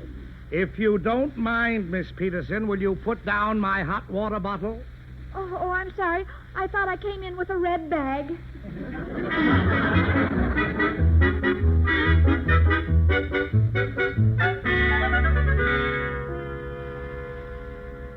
Oh, Mrs. O'Reilly, this is an act of mercy. The professor is up in his room crying his eyes out. He loves this little boy. Oh, you can't let him down. But, Jany, he had no business saying I was married. It hurts a girl. It's like a store putting up a sign, going out of business. Well, can't you just pretend? No. If the man had ever said a decent thing about me, it might be different. But, you know, you just can't love a man who keeps comparing your figure with 500 pounds of knockwurst. Well, you know he's kidding. Look, the immigration inspector will be here in a few minutes. Just do it this one time. Well, I doubt it, Jany. Hello, Jane. I've had no luck with Mr. Clyde. How about here? Feeling zero. You can say that again. The professor thought he could twist me around his little finger. Oh, that's not true. He often told me he couldn't lift you with a 10-ton truck. Irma. All right, Mrs. O'Reilly, if that's your decision. Right now it is. Well, I'm going down to freshen up. I've got to get a new kind of glue for the eyelashes. Every time I wink at the fella, I can't see him for the rest of the night. What are we going to do, Jane? I don't know, sweetie. I think it's too late to do anything now. I'll see who it is. Hello, girl. Come in, Zarvas. Oh, Professor, your eyes are red. Girl, I know there is no hope, but can I please say that this is my room when the inspector comes? Of course you can, Professor. You should have seen Zarvas when he first saw my room. What did he say? I'll get him to repeat. Zarvas, stati poggio di room. Bocciolocho. Bocciolocho? Yeah, this means what a horrible mess. Oh. We gypsies say bocciolocho when we pass a dump or an overturned trash can. Girls, I left my bag in here. Oh, it's you, Professor, and this Indian scout. All right, I was trying to fool you. But I want you to meet Zoros before they take him away from me. Zoros, Casey lady. Ask him what he thinks of me. All right. Zoros, stati poggia Mrs. O'Reilly. Bocciolocho.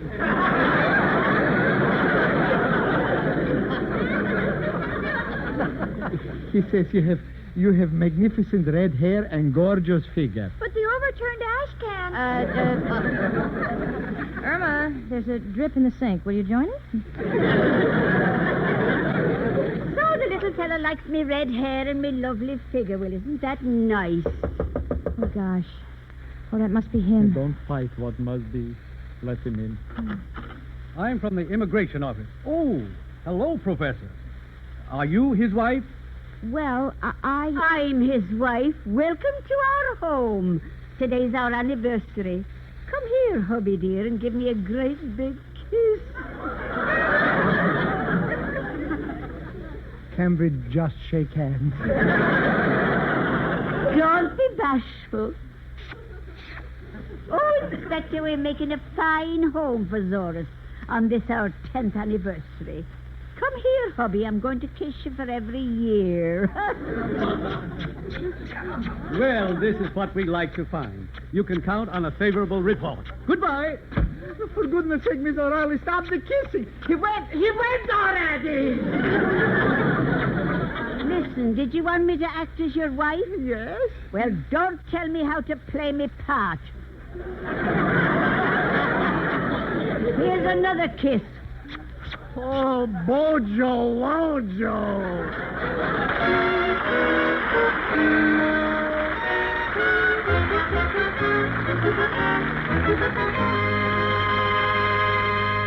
Irma and Jane will be back in a moment. But first...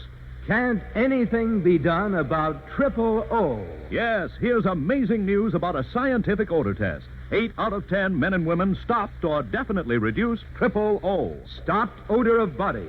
Stopped odor of breath.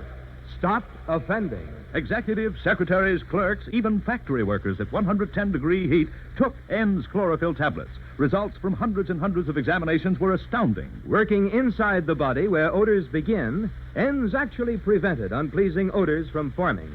Stopped triple O. Stopped all 3 odor offenses. Yes, there's scientific proof that ENDS really stopped triple O. Keep you fresh as a daisy all over, all day long. You get more complete, more lasting protection against triple O than from any old-fashioned body deodorant, toothpaste, soap, mouthwash. And ENDS are so easy to use. Safe as any green vegetable. Pleasant tasting. ENDS contain 100 milligrams, a fully effective dose of Daratol chlorophyll. So beware of cheaper chewing gum or candy substitutes that contain so little chlorophyll or that fail to state their chlorophyll content on the label. Insist on ENDS chlorophyll tablets. That's ENDS, E-N-N-D-S. Trial size only 49 cents, larger sizes even more economical. Stop triple O with ENDS.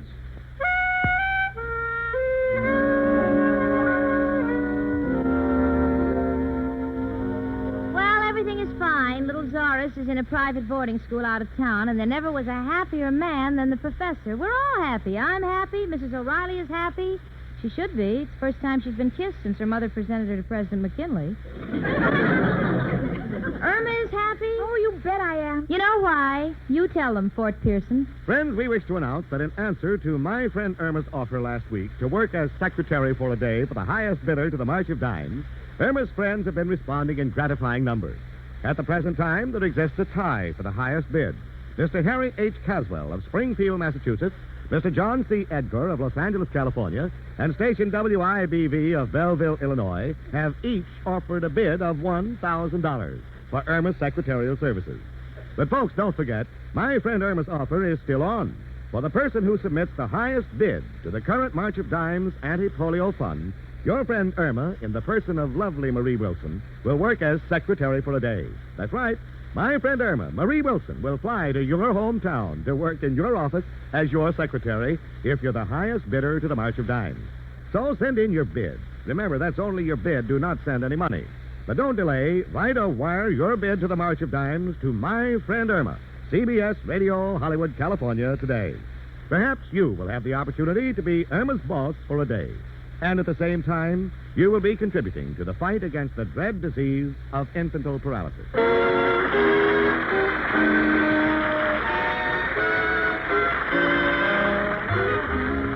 My Friend Irma is a Cy Howard production and is directed by Park Levy, who writes the script with Stanley Adams. Pat Burton is associate producer. Marie Wilson is starred as Irma and Cathy Lewis as Jane. The part of Al was played by John Brown. Hans Conried was heard as Professor Kropotkin, Gloria Gordon as Mrs. O'Reilly, and Alan Reed as Mr. Clyde. Music was under the direction of Lud Gruskin. Tired-looking eyes can ruin your appearance, make you look unattractive, dull. So don't take chances. When eyes are red, weary from lack of sleep, glare, driving, get Jdane. 2 soothing drops in each eye float away that tired eye feeling at once. Jdane is like a prescription, contains Lexitol, acts as a tonic for the eyes. Safe, gentle, too. Get Jdane, Eygene, tonight. Use it daily for bright, attractive eyes. Trial size only 25 cents. Larger sizes even more economical. Jdane at drug counters everywhere. Be with us next Sunday at this time when N's, America's most popular chlorophyll tablets, again bring you My Friend Irma. Paul Caruso speaking. Now stay tuned for Aramis Brooks starring Eve Arden, which follows immediately on most of these CBS stations. My Friend Irma was transcribed. This is the CBS Radio Network.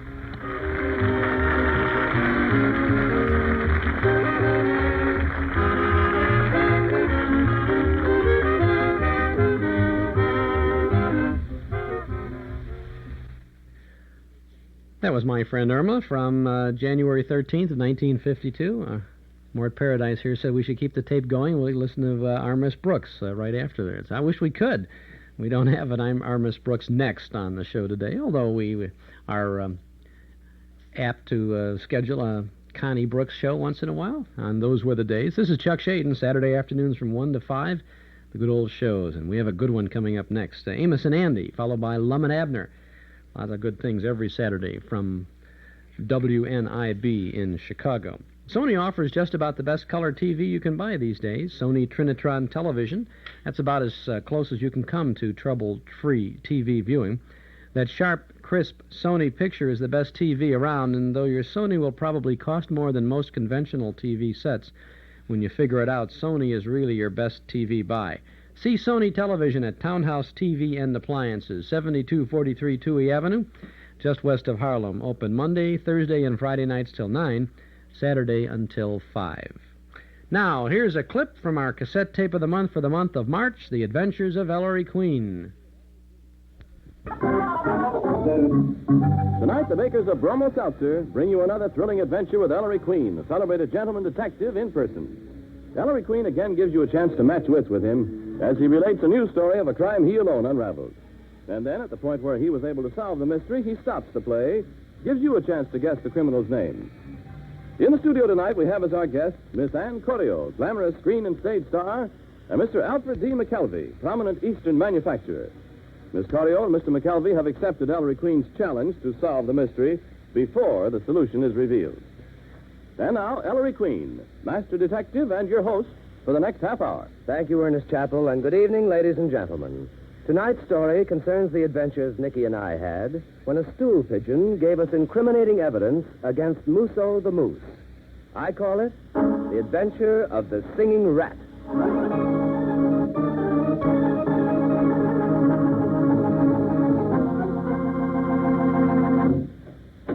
Inspector, look who's paying a visit to headquarters. The Singing Rat. The Singing Rat?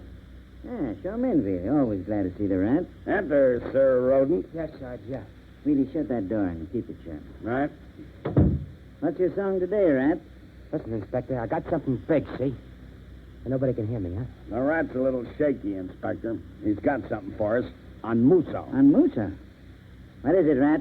Sing. Listen, Inspector Queen, I can tell you how to get the moose. But good, see? Musso the Moose. Well. But you got to give me protection, Inspector. Put me in stir until this blows over. Come on, Rat. What do you got? Tonight, see? 12 sharp. The moose will be in a parked car at the northwest corner of Broadway and Vesey Street.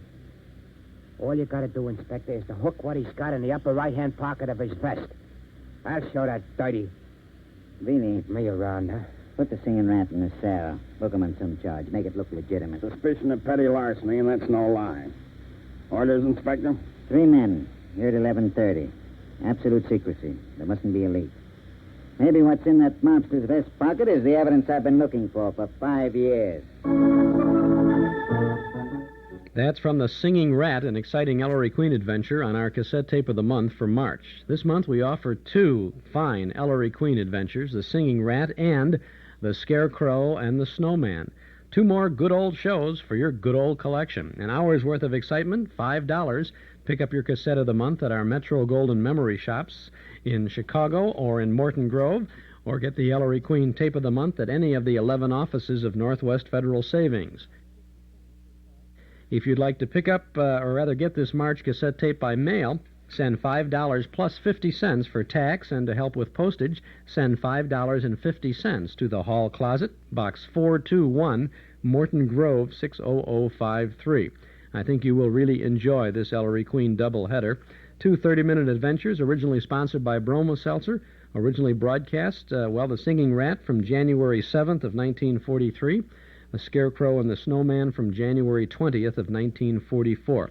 Your tape, just $5 at our Metro Golden Memory shops at any Northwest Federal. Or by mail, send $5.50 to the Hall Closet, Box 421, Morton Grove, 60053. The Adventures of Ellery Queen, our cassette tape of the month for March. This is Chuck Schaden on Those Were the Days, WNIB in Chicago at FM 97. This is a very unusual Amos and Andy shows. When Amos and Andy were on Tuesday evenings, part of the great comedy lineup of shows on NBC. We had Amos and Andy. We had Fibber McGee and Molly, Bob Hope, and Red Skelton. On this particular show, we cannot find Andy, or rather Amos. Amos is missing, and so Andy launches a search for him at the NBC studios, and he pops into the other shows. Let's have some fun as we go back to radio's all-time favorites, Amos and Andy. Well, I wonder where Amos is. He's supposed to ask me what day it is. Well, anyway, it's Tuesday, and that means we is on the air for Triple Action Rinso.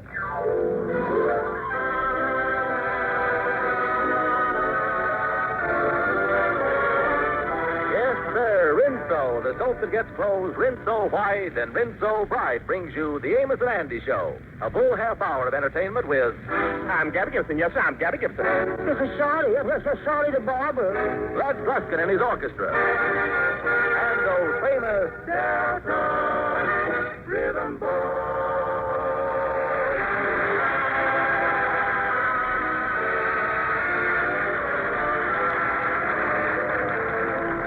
Lever Brothers Company, the makers of Rinso, invite you to sit back, relax, and enjoy the story of Amos and Andy.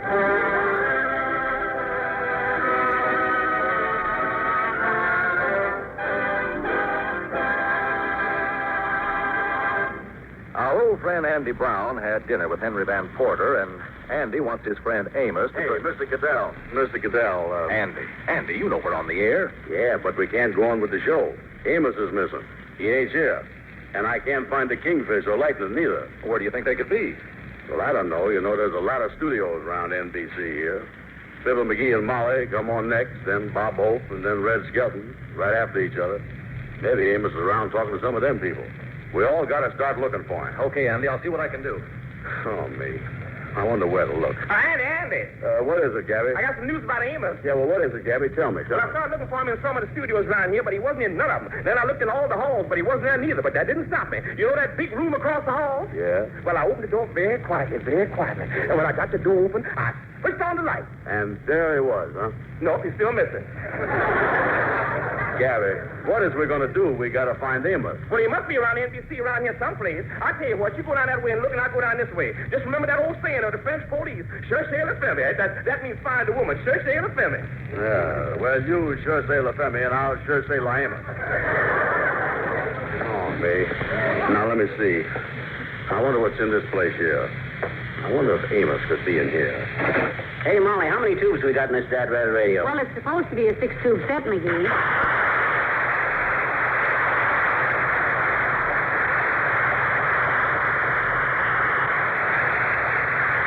It's a 6-tuber. 3 tubes are blew out.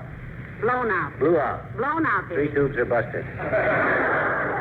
They're out like a jitterbug shirt tails in a Lindy contest. Well, how do you know, dearie? For 5 minutes now, I've been trying to tune in on Amos and Andy, and all I can get is Andy. Well, excuse Excuse me, Mr. McGee. Oh, hi, Bud. I hate to bulge in on you like this, Mr. McGee, but I was a man with trouble. You think you've got troubles? Look at me. No cufflinks. Well, I'll lend you my... I ain't even got no cuffs. But that ain't my main trouble, Mr. McGee. Something is worse than that. What is it, no shirt? Oh, this is my wife, Mrs. McGee, known to her friends as Molly. Oh, howdy, ma'am. How do you do, I'm sure. I'm sure, too, but... And this is my husband, Mr. McGee, known to his friends as Fibber, far and wide. Yeah. I'm far wider now than when I was married to her. Yes, well, my name is Andrew H. Brown. Brown, that's an odd name. But your face is familiar, Brown. Were you ever in Peoria, ill? Yes, sir, and I was sick in Rock Island once, too. Just what is your trouble, Mr. Brown? Well, I can't find my best friend, Amos Jones, and I thought maybe you folks had seen him around here somewhere. Amos Jones. Jones. That's another odd name. It's a funny thing you can't find your pal Amos, buddy. I just tuned in the radio a while ago to try and get Amos and Andy, and Amos was missing from... Hey! Did you say you were Andrew Brown? Andrew H. H. That's an odd name. Holy smoke. You're not the Andy of Amos and Andy, are you? I ain't the Jolson of Olson and Johnson.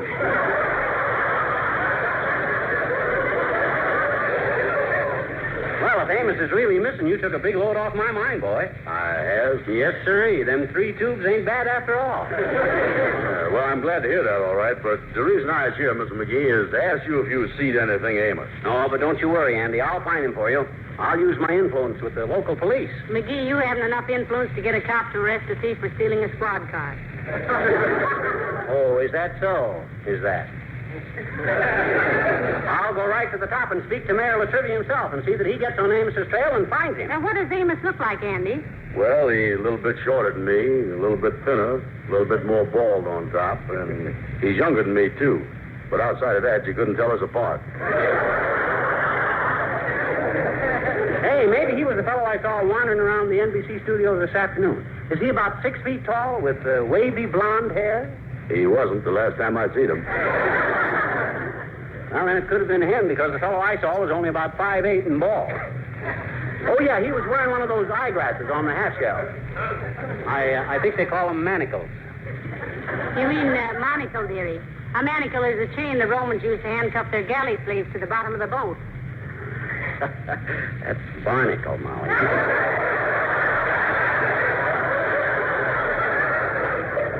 A monocle is something you scrape off the bottom of the boat. Yeah, well, I don't think that was Amos.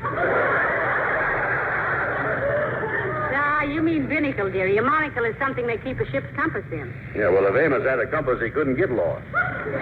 Molly, that's a pinnacle. Well, now I know that it wasn't Amos. He don't ever play cards. Special pinnacle. Well, then that wasn't Amos I saw, Andy. This fellow was playing... Oh, say, I got an idea where he might be. Yeah, where's that, Mr. McGee? I think I saw a fellow answering the description of Amos going through that door over there a while ago. Okay, and thanks a lot, Mr. McGee. Let me take a look in here now. No, not that door.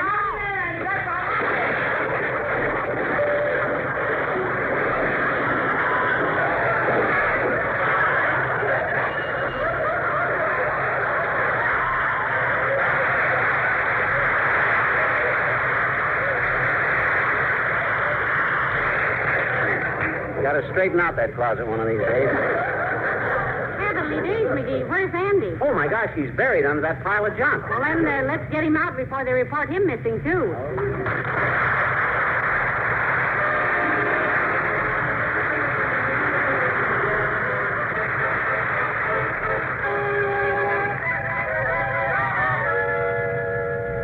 Andy, I've been looking all over, and I can't find Amos no place. Hey, you look terrible, horrible. What happened to you? Well, a closet just jumped at me, Gabby.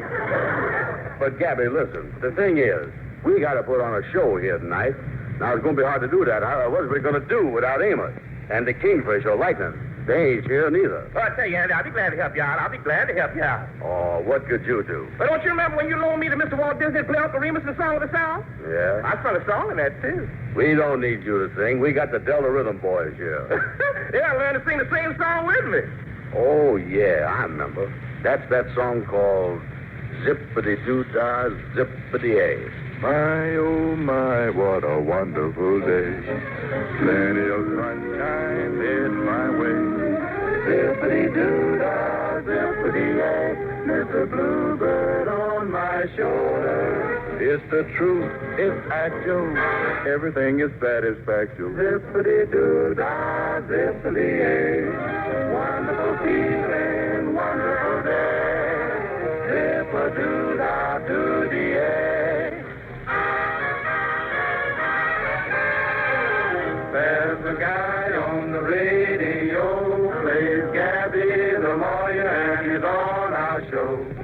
He's always talking and running his mouth, so they made him a movie star and Song of the South. Now he can be heard as well as seen because he plays Uncle Remus on the screen. Uncle Remus, Uncle Remus, come on, Uncle Remus, come along now, sing your song now.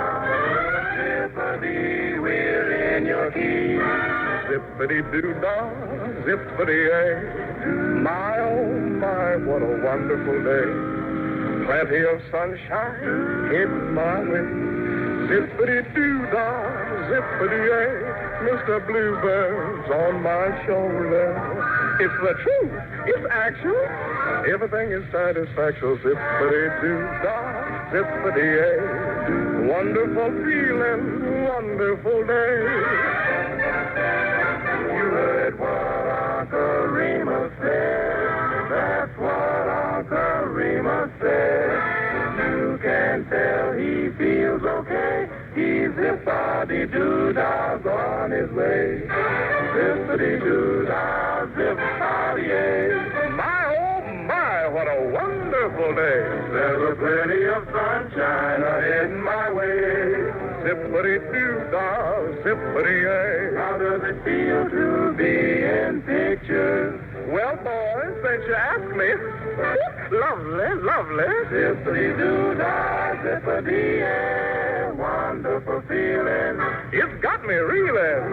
It's satisfaction. Boys, it's really actual, and again I say, what a wonderful day.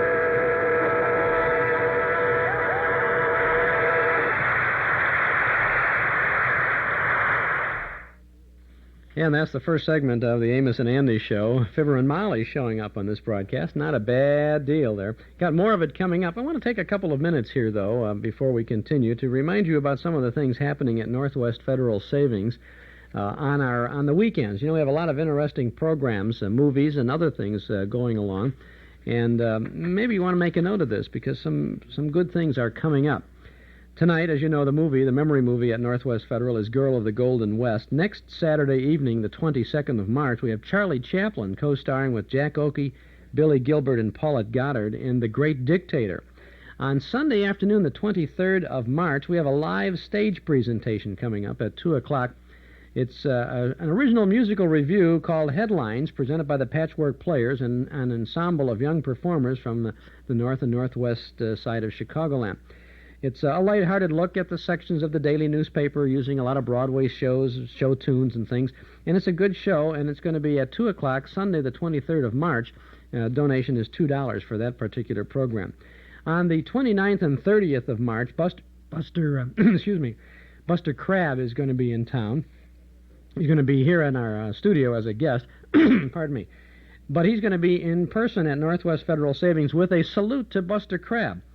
He's the original Flash Gordon, and he's going to meet fans, talk about his career, answer questions, sign autographs, and you'll see some film clips from his career. And we have two performances with Buster on Saturday evening, the 29th of March at 8 o'clock, Sunday afternoon, the 30th of March at 2 o'clock. Now, donation for this special program is $3 per person, with proceeds going to recognized charities. Now, you can get tickets in advance at any office of Northwest Federal Savings. There's a good advance on tickets on this already, so if you're planning on going, you should get your tickets. I must tell you, as I told people at the movie last night at Northwest Federal, that there's a great deal of media interest in Buster Crabbe, meaning he's been invited to appear on a number of radio and TV programs to promote his appearance here. And when he does show up on those shows, there's going to be an extra push towards attendance. So if you're one of our insiders, right, you want to make sure you see Buster Crabbe. Get your tickets this week or as soon as you can at any office of Northwest Federal Savings. For your information, Buster is going to appear on Friday morning, the 28th of March. This is almost all on Friday, the 28th of March. He's going to be on Ray Rayner's TV show, and they're going to show some clips from the Buster Crabbe TV serials. He's going to be Roy Leonard's guest that day. He's going to be on Noon Break, the Lee Phillips Show on Channel 2 that afternoon. He's going to be with Eddie Schwartz on WIND radio early that evening. Later that evening, he's going to show up on Ted Weber's radio show. The next day, he'll be Bob Elson's guest on his Speak Out on Sports program, which is recorded at Northwest Federal's Harlem Irving office in the morning. He's going to be our guest in the studio here on Those Were the Days on Saturday afternoon. So Buster's flying in from his home in Scottsdale, Arizona. He's going to be very busy that weekend, and he's doing a lot to promote his appearance at Northwest Federal. So if you are at all thinking of seeing him over there or over here and get the whole shot, go to Northwest and see the program Saturday night or Sunday afternoon. Now's the time to get your tickets. Send yourself over to one of the Northwest Federal offices, and you can get them at any of the 11 offices. Get your tickets for the Salute to Buster Crabbe on Saturday evening, the 29th of March, or Sunday afternoon, the 30th. We also have some other things coming up, and I do want to mention not necessarily a Northwest Federal item, but a 5-week seminar, radio and television. Those were the days. We're personally going to conduct this program for the Elmwood Park Arts and Humanities Commission during the month of April at the Elmwood Park Civic Center. The seminar will offer a nostalgic look at 25 years of radio and television programming, and will include audio tapes and films of appropriate radio and TV shows. Now, this is quite similar to the course we taught last fall at Elmhurst College.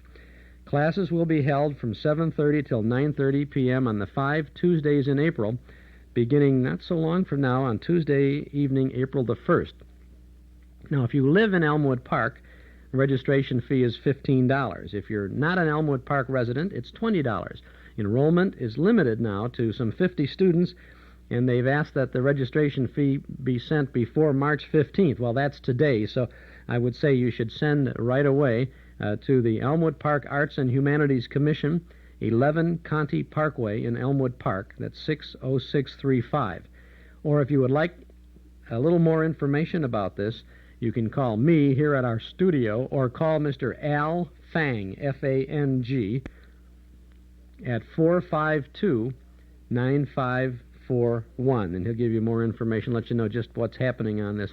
This is about the last chance we'd have to mention that, so if you're interested in joining us for this 5-week seminar, now's the time to make a move in that direction. This is Chuck Schaden on Those Were the Days, WNIB Chicago, FM 97. Let's continue now with more of the Amos and Andy Show.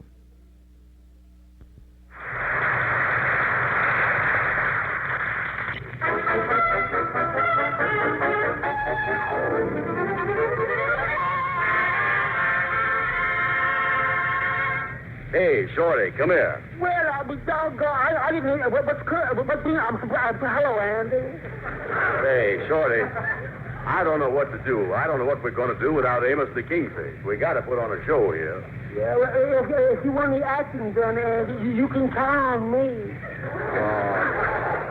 I'm sorry, Shorty, because you ain't had no radio experience. Oh, what you talking about? I was on a radio program once. I was with the Phil Spitali's old girl orchestra. Wait a minute, Shorty, wait a minute. How could you ever get with an all-girl orchestra? I lied about my age. Well, listen, Shorty. The important thing we got to do is to find Amos and the Kingfisher likeness. Say, look here. Let's go in this studio here. Maybe we can find somebody to seat him. Hey, wait a minute, Shorty. Wait a minute. There's something going on in here. Look at that big orchestra. Yeah, they're all reading books. Yeah, and all them books exactly alike, too. Let me see if I can see the name of it. So this is Peace by Bob Hope. Who's that fellow standing in front of with that big whip in his hand? That's Bob Hope. Hey, wait a minute. Wait a minute. They're putting down the books. They're going to play.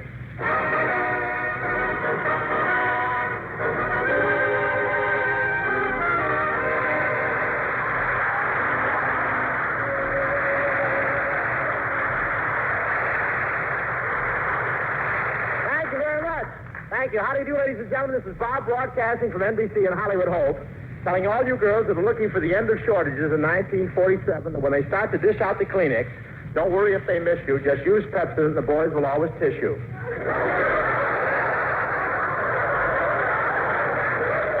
Yes, sir. We're laying him in baby talk tonight. Well, 1947 looks like a great year. Everybody's buying luxury things, and a lot of people are even wearing silk shorts. I know they are. I saw them coming home from Santa Anita today. Santa Anita, that's a vacuum cleaner with nags for bags. I went out to Santa Anita Saturday, and I spent the bitter part of the afternoon out there. And I wouldn't say it was crowded, but a pickpocket reached into my pocket, and after 2 hours, he offered me $10 to give him back his hand.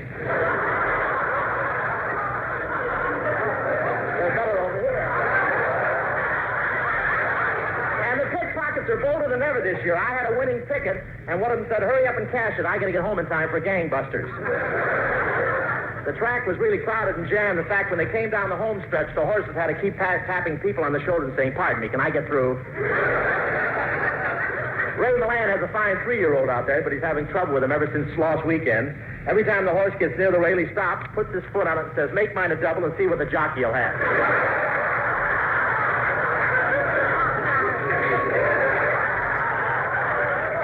The horse I finally bet on. He was so slow his saddle made up into a Murphy bed.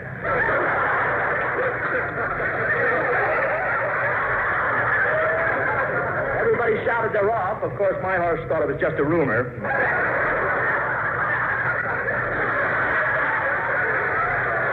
But he really ran a heads-up race. He had to keep the other horses' tails out of his face. He was a front runner, and he would have won the race, but he had a little trouble getting the other part going.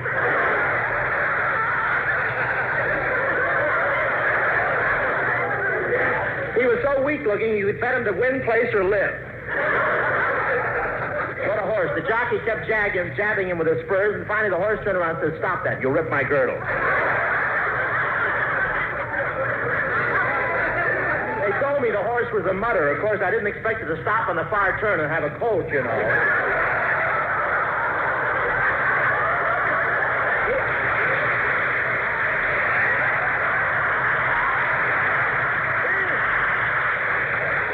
He finally came in when the moon was out singing, Open the Stable, Richard. After Santa Anita, I went down to Palm Springs to recuperate. Palm Springs is really wonderful, isn't it? In 1 week, you get healthy enough to go back to work and poor enough to have to. And it's so risky, the snakes in that part of the desert don't have rattles. In the back, they have built-in recorders that play nothing but Castellanos. Just for the local. Thank you. You should have seen the hotel I stopped at. What a place. There was a sign in the room, don't turn off the electric fan. It's holding up the walls. And it's so hot down there, one lens fell out of my smoke glasses and my right eye got burned black. For a week, I walked around looking like an overgrown panda. A panda. You know, they have one white eye, one black eye. See, the lens fell out. That's the last gag I'm buying from the Griffith Park Zoo. Okay.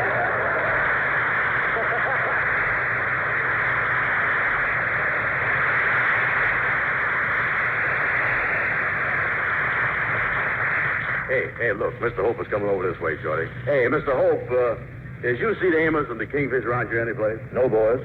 Well,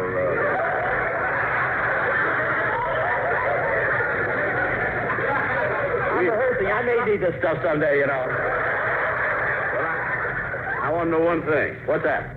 Come back next week, too. You know? But listen, I know one place where you could find almost anything. Where's that? Colonna's mustache. See you long. See you, Charlie.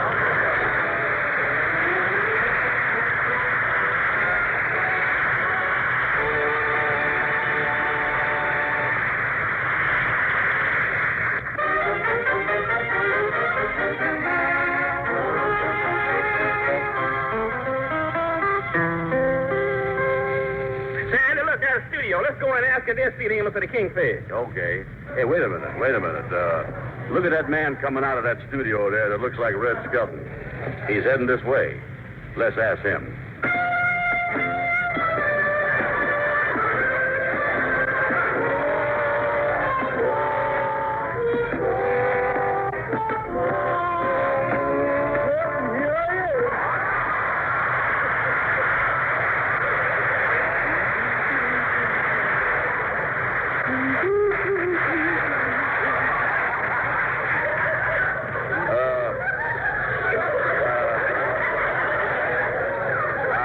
your pardon, mister. My name is Andrew Brown. This here's my friend, Gabby Gibson. Howdy doody.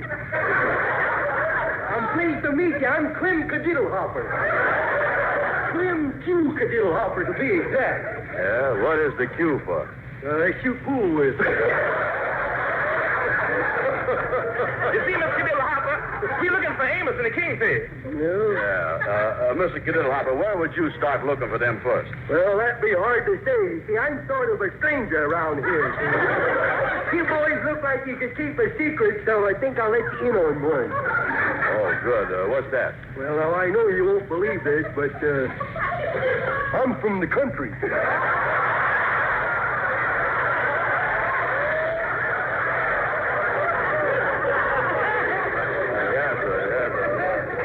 You know, I was afraid that your clothes is a dead giveaway, Mr. Cadiddlehopper. Yeah, them pants you was wearing are so big and baggy at the bottom that they covers your shoes. Who's wearing shoes? You mean you ain't got no shoes on? No, I used to wear... This stuff is better than that panda joke, isn't it?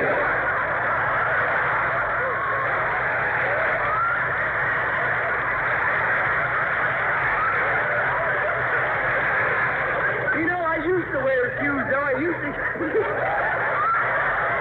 used to keep all the money I made right in my shoes and add 3 or 4 inches to my height. Yeah? Well, what made you give that up? Well, I didn't like the bad publicity it gave me.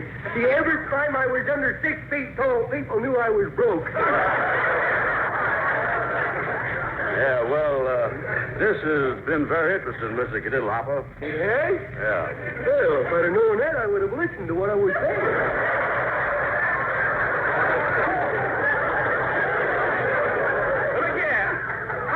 Come up here to the city, Mr. Cadiddlehopper. Well, I thought I would drive.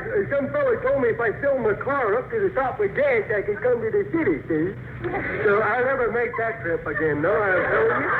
I've never been so hot in all my born days. Yeah? Well, why didn't you open the car windows? What, let all the gas spill out?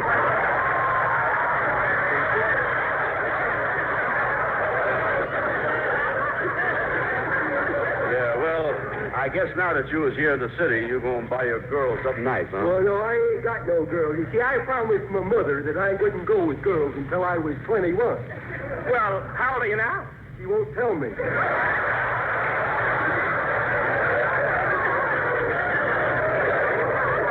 Excuse me a minute, Mr. Cadiddlehopper. I want to speak with Andy here. What you want, Gabby? Listen, Andy, if we're going to find Amos and the Kingfish, we better shake this guy. He don't sound very smart. I heard that.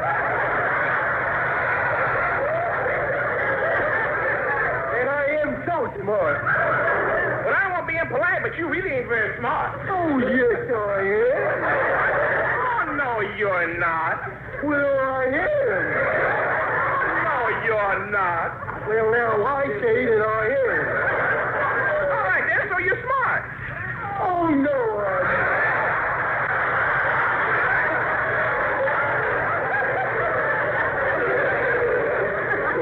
Yeah, well, we better be getting along now anyway, Mr. Cadiddlehopper. Well, don't worry about Amos the Kingfish and Lightning, boys, because I'll find them real fast. You know, I've got good reasons for not letting grass grow under my feet. Yeah? What's that? It tickles. Another Griffith Park joke. So long, boys.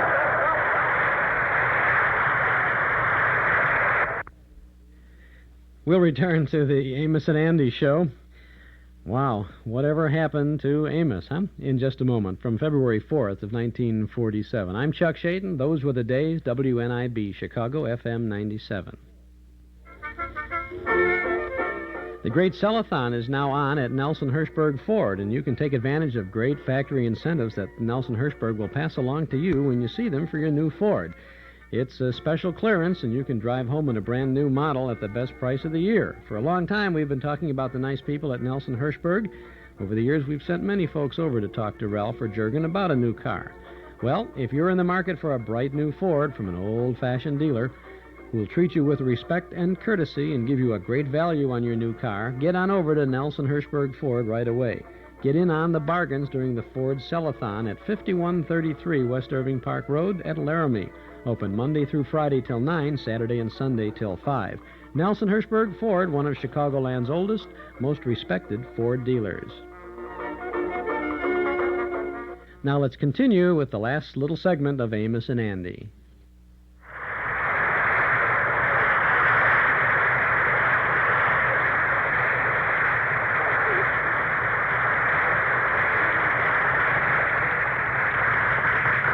Say, Gabby, that Clem Cadiddlehopper show looks a lot like Red Skelton, don't it?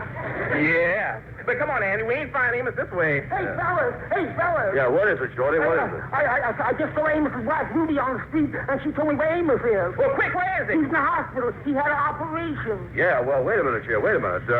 Let's call him right away. Look, where's the telephone? Here's the telephone right over here.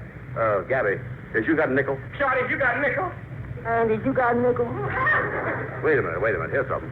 We'll ask that fellow standing there getting ready to play the violin. You think he'll lend you a nickel? Well, I'll ask him.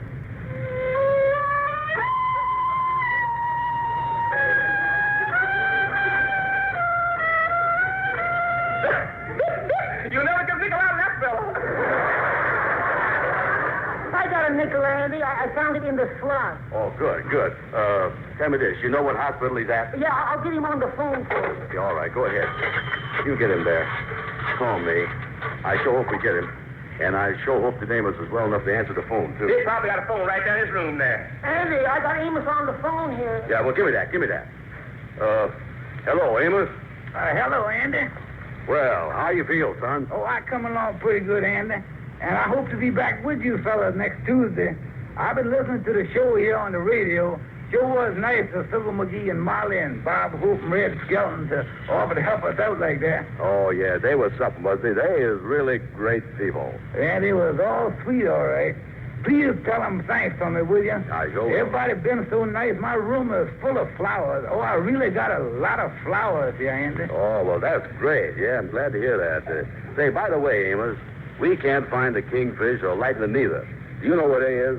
Well, funny thing about this thing here, Andy, it always was and always will be that every time I get sick, that kingfish and lightning always get sick with me.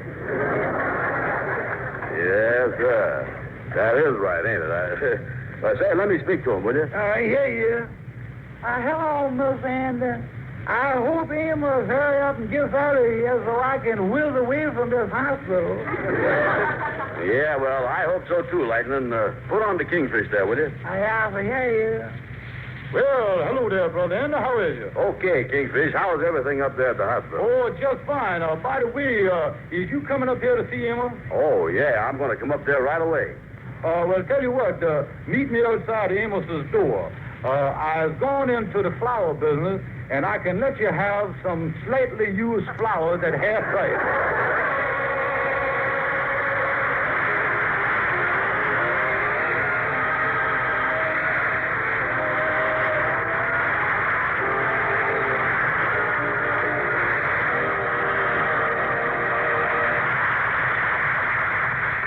Well, Amos actually did his broadcast from the hospital tonight, and we hope that he'll be back with us next Tuesday.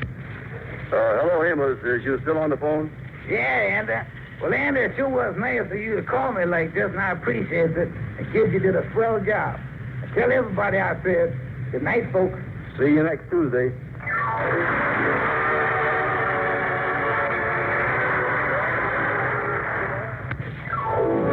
Be with us next Tuesday at the same time when Lever Brothers Company, the makers of Rinso, will again present the Amos and Andy Show.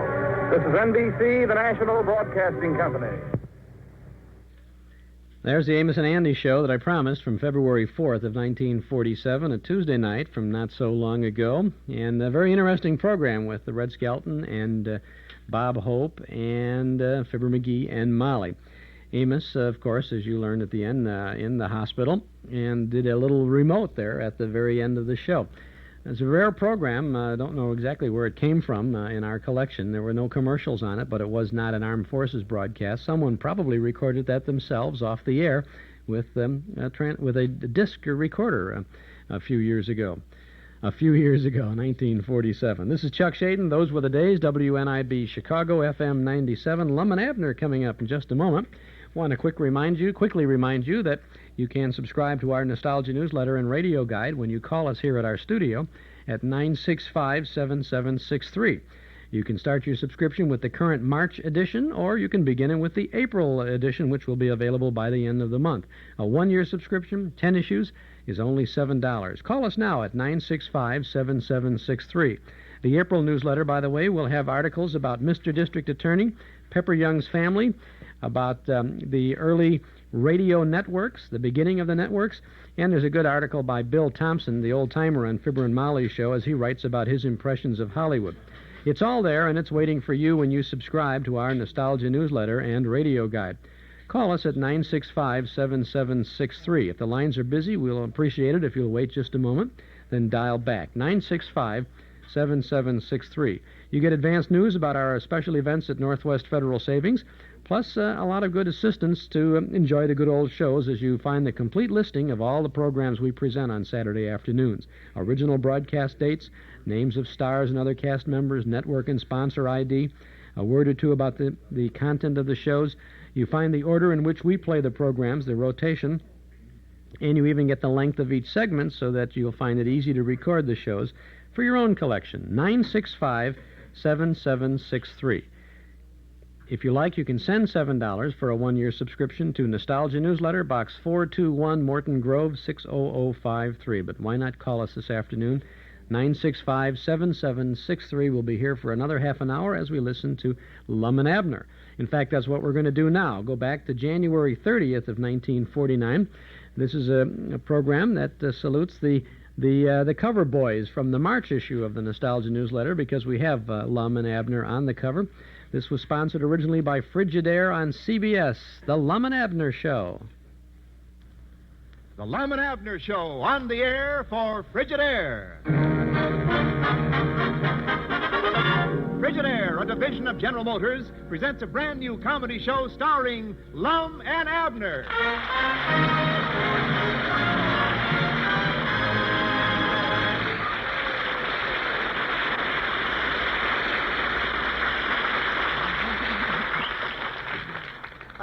Lum, you say you're going to start a what? A collection agency. What in the world is a collection agency? Why, that's something that tracks you down no matter where you are, finds out how much money you've got no matter where you've hid it, and then takes most of it away from you. Oh, I'm married to one of them.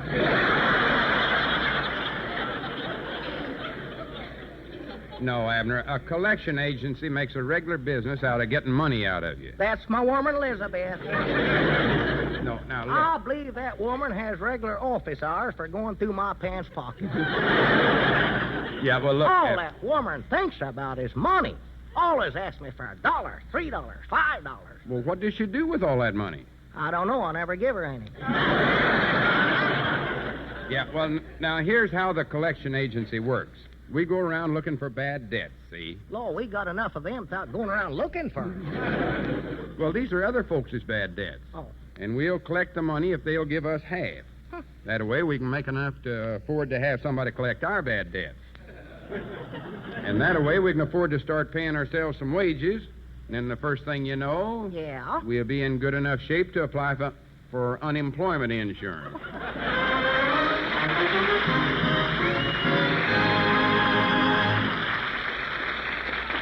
America's #1 refrigerator is Frigidaire.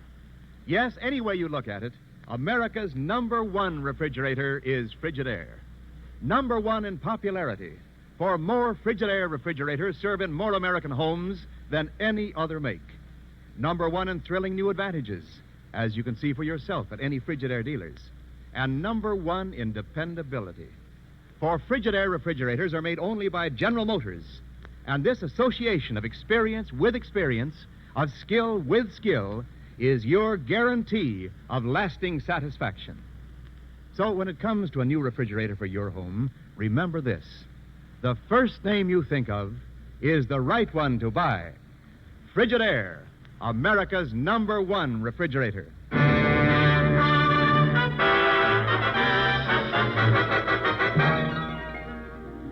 Well, aye, Granny's Abner, we're in business. Oh, yeah. Yeah, look at these handbills I had printed up. How do you like that name? Trace 'em, Chase 'em, and Lace 'em Collection Agency. Yeah, and take a gander at that slogan. We got what it takes to take what you got. Oh, I tell you, with all the unpaid bills in the world, we ought to get to be millionaires. We will. Well, thousandaires, anyway. Well, I'm sure glad to hear that. I'm getting awful tired of being a little old nickel and dime heir. Of course, now, don't expect miracles to happen. Don't expect to get rich overnight. No. Might take 4 or 5 days. There's a catch to everything, ain't there? But I think if we put our heads to it and... Wait, there comes Sister Simpson. Maybe she'll be our first customer. I doubt if anybody ever got away from that boarding house of hers without paying their bill. She's got an eye like an eagle. Come to think of it, she looks like an eagle. Find out. Well, howdy, Sister Simpson. Howdy, Lon. Howdy, Abner. How is your woman? Oh, tolerably.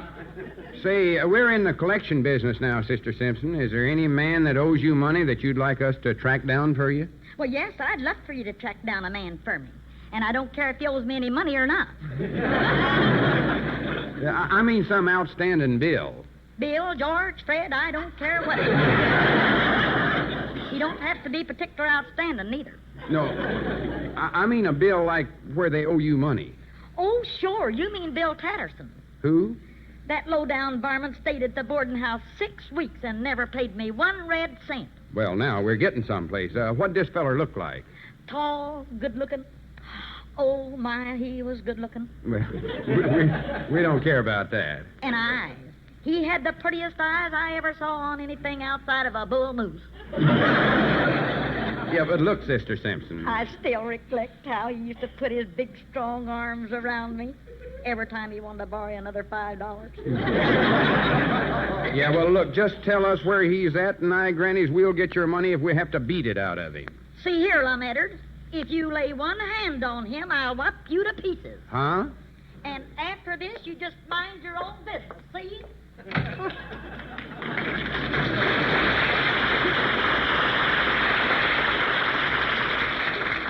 Well, Abner, the feminine female mind is too hard for the human mind to figure out, you know it. Yeah. If you think she was hard to figure out, look who's coming up there now. Ben with her. Oh, for pity's sakes.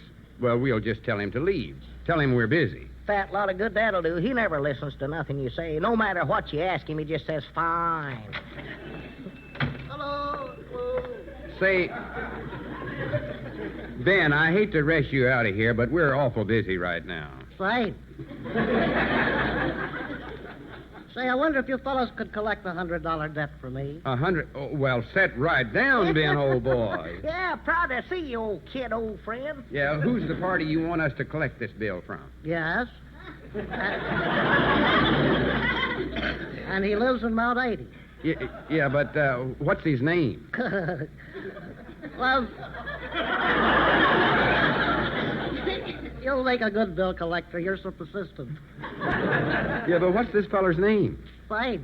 Look, Ben, if you don't tell me his name, I'm going to whop you one. I just told you. Harold W. Fade. F-E-I-N. Fade. Oh, I see. Well, do you reckon we'll have much trouble getting this $100 from Harold? I would say yes. He's dead. Law, maybe you better track this one down by yourself. Track who down, Abner? Fine. Well, that won't be necessary. You see, his estate now owes me the money. Oh, well, that's better. Now, who do we see about the estate? Fine. I thought you said he was dead. Who? Fine. Well, I don't see why you're so happy over a thing like that. After all, Harold was a friend of mine. Well, Ben, I never said he wasn't. I lent Harold that $100 so he could drop what he was doing and take up something more important. What was he doing?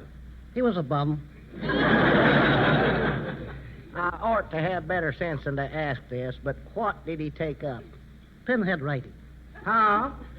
Harold rented an office and spent the next 6 years of his life trying to learn how to write the Constitution of the United States on the head of a pin.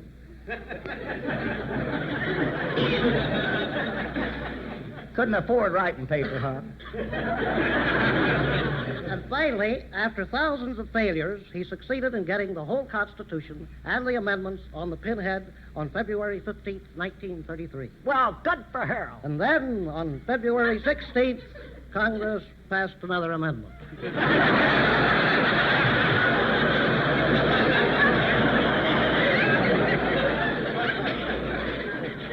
Oh, that poor Harold. Bless his heart. Bless his little heart.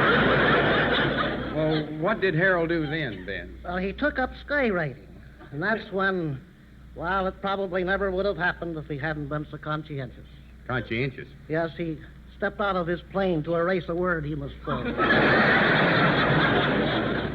That's a shame. Well, now you say the estate owes you the money. Who's in charge of that? A popular Mount 80 clubman, Derwood Zinkafoos. I knowed we'd work back to the Zinkafooses somewhere. All right, we'll go see Mr. Zinkafoos. Now, our fee, by the way, is half of what we collect. Take whatever you want. I don't care, just so I get my $100. Well, wait, Ben. The only way you can get back a full $100 is for you to pay us our $50 fee right now. Yes. Well, that makes sense. It does. I'll go and try to dig up $50. That is, if I can remember where I buried it. So long.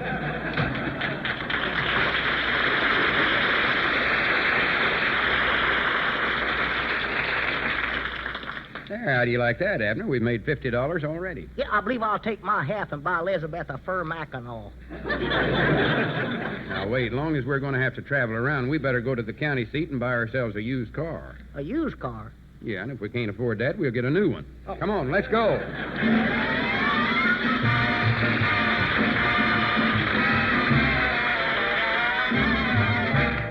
Doggers, they sure got a lot of used car lots here at the county seat. Yeah, but how do we pick out a good, reliable one? Well, there's one, Giggling George Line over there. Yeah. There's another, and that sign says, Honest Johnson, the Smiling Norwegian. Yeah, this one over here don't sound bad. Honest Gonzales, the Laughing Mexican. Yeah. How about that next one, Madman Kalua Kalua, the Howling Hawaiian? Wait a minute. I believe here's the one we want. Just Plain Bill, a sane, dishonest American with no sense of humor. Hey, maybe that's him coming over here now, Lum, with the derby hat, the cane, and that diamond stick pin. Yes, sir, gentlemen. Put her there, mister. I'm just plain old Bill. Well, howdy do. I'm just plain old Lum Edwards. I'm just plain old. Well, sir, man, I just am mighty plain proud to see you. What kind of a little old plain car can just plain Bill fix you up with? Well, we'd like one that's... Just plain cheap. I see. Well, now, I have just the car for you. It's only a few $100s. Well, that's for us. Over the list price. This car is 12 years old, but it was only driven by a dear, sweet, little old lady. She drove the car 12 years and never had a wreck. You mean she drove that wreck 12 years and never had a car? Well, the only time she used it was to drive to church and back. Is that all? Well, the speedometer shows over 90,000 miles. What church did she belong to? The First Baptist Church of Nome, Alaska. Well, I'm afraid that's a little out of our price range. Well, take a look at this beauty, then. A late 1926 Essex. You know, I don't show this car to everybody. You know, I don't blame you. Why, this car still has the original paint. Where? On the dashboard. And it still has the original spark plugs, rings, and carburetor. No. Just look for yourself. They're all in a sack under the back seat. This little beauty is only $900. $900? Is that delivered here? Certainly it's delivered. It has to be. Can't run on his own power. Well, I'm feared that's still out of our price range. Oh, wait. I have exactly what you want. You see this beauty over here? This is the very car that the president rode in during the inauguration parade. The president rode in that? Absolutely. And so did Mrs. McKinley.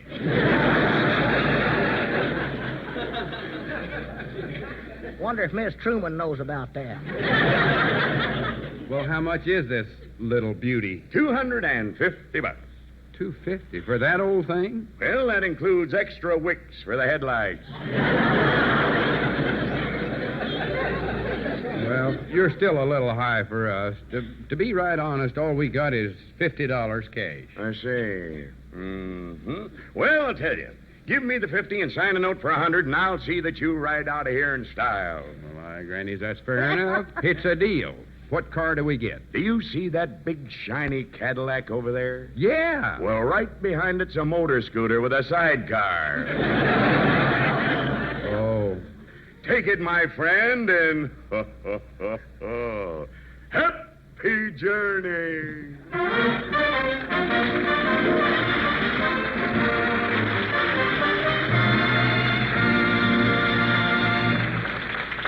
Well, come on, Abner. Jump on the scooter. We got to get on our way to Mount Ida. What are you just standing there staring for? Oh, I was just thinking, Lum, we ought to give ourselves some names like them used car dealers does. I could be Adel Abner, and you could be Looney Lum. And then we could put up a bunch of signs, you know. Well, but Dad, blame, there comes Mr. Niles. Reckon what he's doing at the county seat. Well, let's get going. If he starts telling us about them Frigidaire products, we never will get out of here. Well, looks like you're going someplace, Lum. Yeah, a little business trip over to Mount Ida. You going too, Mr. Peabody? Adel Abner's a name.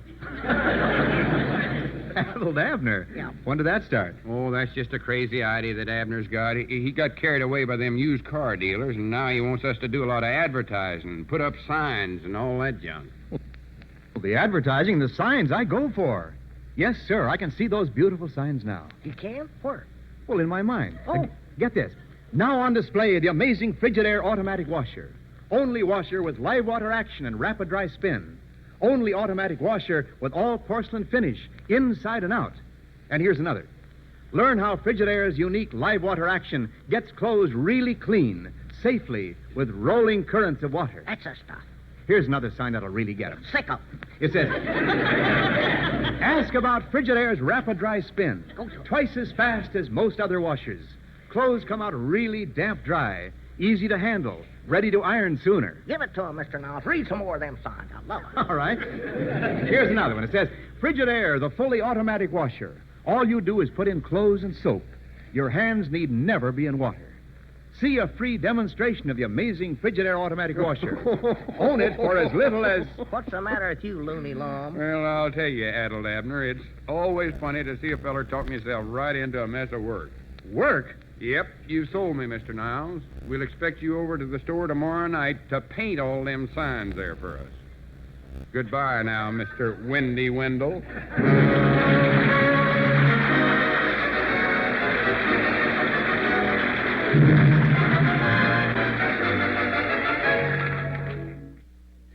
That's Lum and Abner, a show from 1949 with Wendell Niles doing a Harlow Wilcox there for Frigidaire on a good Lum and Abner show from not so long ago. We'll continue with more of this in just a moment. This is Chuck Schaden, WNIB in Chicago at FM 97. You know, you'll find a generous helping of memories from and about the good old days at our Metro Golden Memory shops. In Morton Grove at 9004 Waukegan Road, just north of Dempster. In Chicago at 5941 West Irving Park Road, just east of Austin. Come in and browse for a while. You'll find a complete selection of big band, personality, and soundtrack recordings, as well as hundreds of the great old-time radio shows on cassette, 8-track tape, and LP records. We have books and magazines about the golden age of radio, the early days of TV, the fabulous movies, and the stars of yesteryear. We've got it all. Visit Metro Golden Memories. 2 locations in Morton Grove at 9004 Waukegan Road, just north of Dempster. In Chicago, 5941 West Irving Park Road, just east of Austin. Both stores are open from 11 until 5, and the Irving Park store remains open Saturdays until 7:30. Come in and see all the goodies. Use your MasterCharge or Visa at Metro Golden Memories. Waukegan, just north of Dempster in Morton Grove, and Irving Park, just east of Austin in Chicago.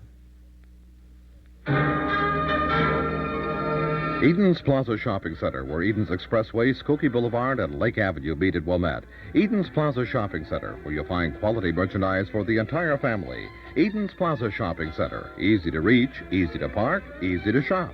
Many fine stores open to serve you 7 days a week at Eden's Plaza Shopping Center in Wilmette. And now to the exciting conclusion of Lum and Abner.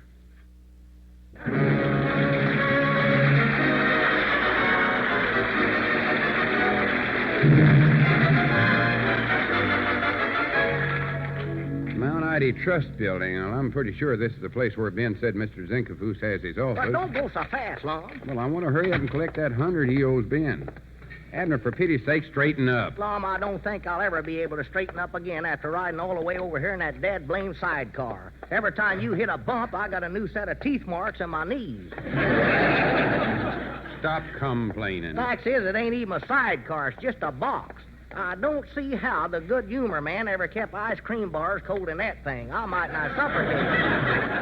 Yeah, let's see now. I believe Ben said his office was number 14. Yeah, there it is. Durwood Zinkafoos, attorney at law. Yeah, what does that say underneath there? Member of Bar Association and Mount Ida Pyramid Club. Ben said he was a club man, I know. Come on, let's go on in. Yes? What do you gentlemen wish? I wish I'd back home in Pine Ridge. I beg your pardon? We want to see Mr. Zinkafoos, please, Mom. Is he in or is he off summers? Both. He's in, and as near as I can tell, he's a little off, too. Go in that door, but be quiet. He's on the phone discussing a divorce case. Yes, Mom. Well, yes. Yes, I agree with what you say about your husband, but even so, I don't advise that you get a divorce. But, honey, we've been married for 20 years. Well, all right, then. But let me handle the case so I can give you the business. Because I need the business. I mean, well, let it go. Goodbye.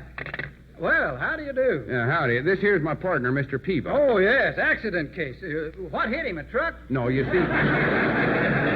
The shape he's in, we ought to be able to collect plenty. Well, now, that's just what we want to do, collect $100. 100? That's a mere bag of shells. Nuts. Care for hazelnut? No. 100's nothing. I can get you 5,000. Now, let's get all the details. What happened after he ran you up on the sidewalk? Well, first he hit me, and then Abner, now, you never done that. Don't get so carried away. Look, he weren't in no accident. He just got in that shape from a sidecar. A sidecar? Oh, there's dynamite. Ought to stick to lemon coke. Let me make some notes now. You say you were hit by the sidecar in the side street, or sideswiped by the streetcar. Yeah, the conductor was necking. He was in a inebriated. Oh, he was swacked, was he? Well, you've got a good, strong case there, Mr. Pear Blossom. Well, good for me. Now, wait a minute. You've got this all mixed up, Mr. Zinkafoos. See, we're bill collectors. Oh, that's a serious charge. I don't think I can get you out of that. We don't want you to. We're just trying to collect $100 that the estate of Howard W. Fine owes Ben Withers. Ben Withers? Oh, I know him well. Yeah, we were boyhood schools together. Schoolboy stool pigeons together. We were in a reform school together. No, I mean, yes, I know him. Well, Ben says you owe him the money, and we want it right now, see? See? $100. Yes. Ben Withers. Oh, yes, I remember that now. You see, a man named Orlo Wormley owed the estate $100, so I made arrangements with him to owe the money directly to Ben Withers. You can collect it from Mr. Wormley. Good. Now, where do we find him? Yeah, his house is just 2 blocks off the main street. Good. Of Fort Smith. Fort Smith? Well, that's a good 100 miles from here. Back to the sidecar. That'll be $5. $5? What for? For legal fleas. Legal flies. Eagle feet. Chicken feet. Well, make it $2. That's all I ever get around here.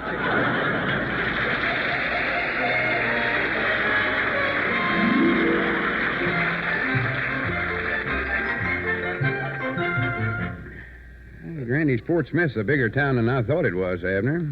This must be the house here. Come on. Oh, my back. I just know I broke every vertigo in my spinal columns, Long.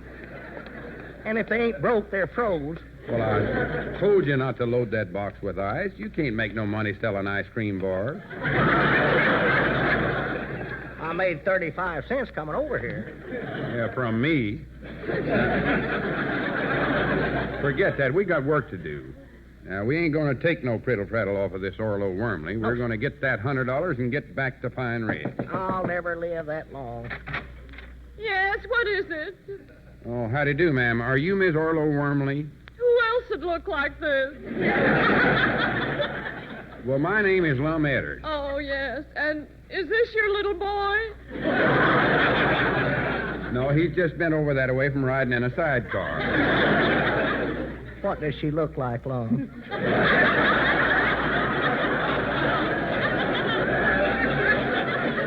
Is Mr. Wormley at home? Well, no, I'll tell you. The reason Arlo never got down to the parole board last week is because he's sick in bed. Well, we ain't from the parole board. Oh. It's okay, Arlo. You can get up. All right, come on in. Thank you, ma'am. Sit down. What do you want to see Arlo about? Well, we're from the Trace 'em, Chase 'em, and Lace 'em collection agent. As you were, Arlo. And we're here to collect a bill. Oh, dear. I wonder if you couldn't wait just one more day. No, ma'am. We want the money right now. But it's taken every cent we've got with dear old Grandma in the hospital. She stabbed herself with a knitting needle making socks for the missionary group. Oh, that's a shame. Yes. And then Uncle Fred lost his janitor job over at the church. Oh, what a pity. And all he was doing was just taking up the collection. One night about 12. Yeah, well, this bill is way overdue, and we want it settled right now. Well, just a minute. I better get Orlo. Oh, that poor woman. That poor...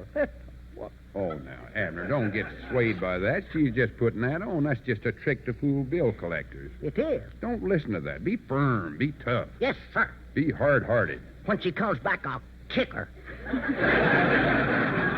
Don't need to do that. Besides, we're going to talk to Orlo now. It'll be a heap better talking to a man. None of that crying. Yeah, wait, there he comes right now. Oh, how do you do, Mr. Wormley? Oh, how do you do? I'm so happy to meet you. We've got this bill here, and we... Yeah, I know. I intended to pay that last week, but we've had nothing but trouble. Oh. Hardly enough to eat.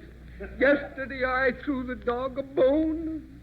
Papa broke his hip racing him for it. Oh, that is a shame. Now, Abner, don't start that again. He surely had accident Oh, insurance. yes, but the policy lapsed 2 days ago, and I couldn't afford to renew it because my dear old mother had some trouble with some books she was making. It took every cent I had to bail her out. That's the saddest thing I ever heard. Abner, recollect. Be firm. How can I be firm when this poor varmint... I just can't stand it no longer. I've got to sit down, love. Well, go ahead, but you'll have to sit fast because the finance company will be here any minute to take the furniture away. Lon, let's get out of here. This feller's breaking my heart. Yeah, here, Mr. Wormley. Here's a couple of dollars. Maybe that'll sort of help. Oh, no, I hate to take it. Is this all you got? Come on, Abner. Well, wait a minute, love. How about the bill? Oh, yeah. Mr. Wormley, Durwood Zinkafoo said he transferred a $100 debt to you, so now you owe it to Ben Withers, and we... Ben Withers? Oh, well, shucks, I don't owe that no more. No. A man named William Calhoun owed me $100, so I just transferred the Ben Withers debt over to him. Well, now, wait a minute. Yeah, you'll find him at the county seat. But look. Come on up. Back to the ice cream wagon.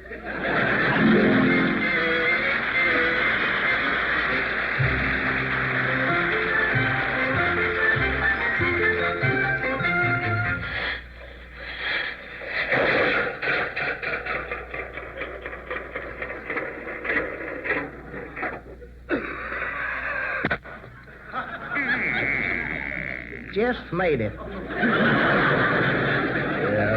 Come on, Abner. Huh? Come on.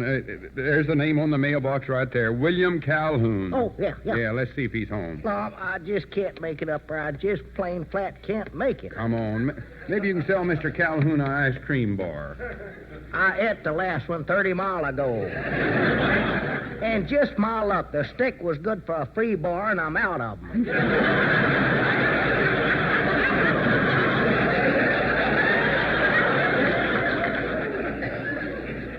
Now, look, Abner, we ain't going to listen to a thing this feller says. I'm going to start talking the second that door opens, and then... Well, start talking. Go ahead right now. Start talking. Mr. Calhoun, we're from the Trace 'em, Chase 'em... Well, how's that plain little old scooter running? Huh? Well, I'll be just plain Bill.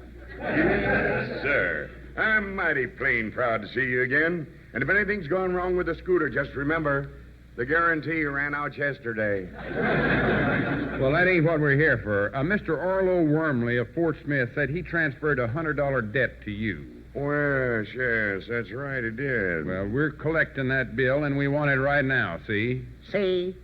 All right, fine. Let's see now. I owe you $100, and you still owe me $100 on the scooter. So that makes us all square. Well, now, wait a minute. So long, and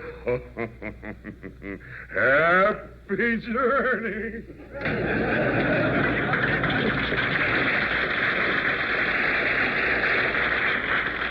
How do you like that? Here we travel over 300 miles in a mechanized ice cream freezer to find out who owes Ben Withers that $100, and I grannies it's us.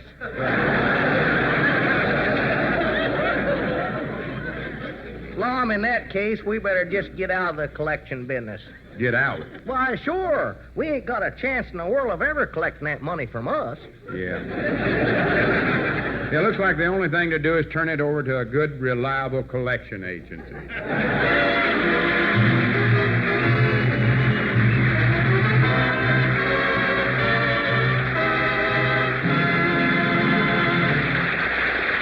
Lum and Abner will be back in just a moment, but first, here is an important question. Wouldn't you like to own a refrigerator that's just the right type, just the right size for your family, your kitchen, your way of doing things? Then just see what you find at your Frigidaire dealers. 3 different types of Frigidaire refrigerators, 9 models in all, and every one of these Frigidaire refrigerators is powered by the Meter Miser, simplest cold-making mechanism ever built.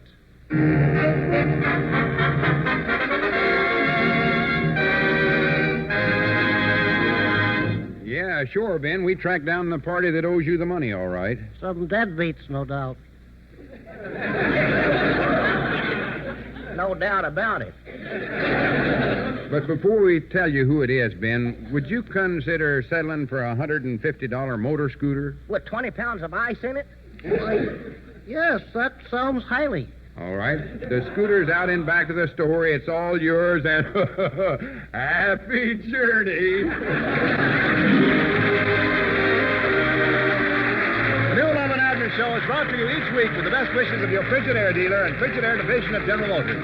Manufacturers of a complete line of home appliances, air conditioners, and commercial refrigeration equipment. Wendell Niles speaking. This is CBS, the Columbia Broadcasting System. And a good Lum and Abner show from January 30th of 1949. So this afternoon we've had fun with radio. And that's it for today. The old clock up on the studio wall says it's time to go for now. We'll be back next Saturday afternoon from 1 to 5 with more nostalgic sounds. Next Saturday, more for your money as we offer yours truly, Johnny Dollar. Throughout the afternoon, the tip-off matter, the Parakoff matter, the Alonzo Chapman matter, the Nougat of Truth matter, and more. Or the Nugget of Truth matter, whichever way you want to look at it. These bifocals are murder, folks. Our thanks to Mort Paradise, Dennis Bubaz, Joel Bogart, Carl Pearson, Gary Schroeder for their help behind the scenes. To our sponsors, Northwest Federal Savings, Nelson Hirschberg Ford, and Eden's Plaza Shopping Center for making this weekly get-together possible. And to you out there in Radio Land for making it worthwhile. This is Chuck Schaden speaking. Have a nice weekend. Don't forget about the memory movie tonight, Girl of the Golden West, with Jeanette MacDonald and Nelson Eddy at Northwest Federal. Thanks for listening.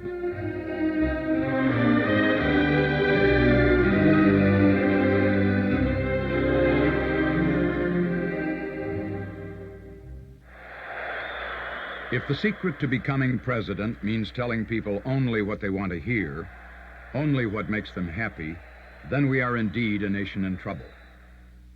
I'm John Anderson, candidate for president, and I'm asking you to think before you cheer. I'm asking you to think about the Anderson difference. Right now, every candidate is promising you that they will dramatically increase military spending and at the same time cut your taxes.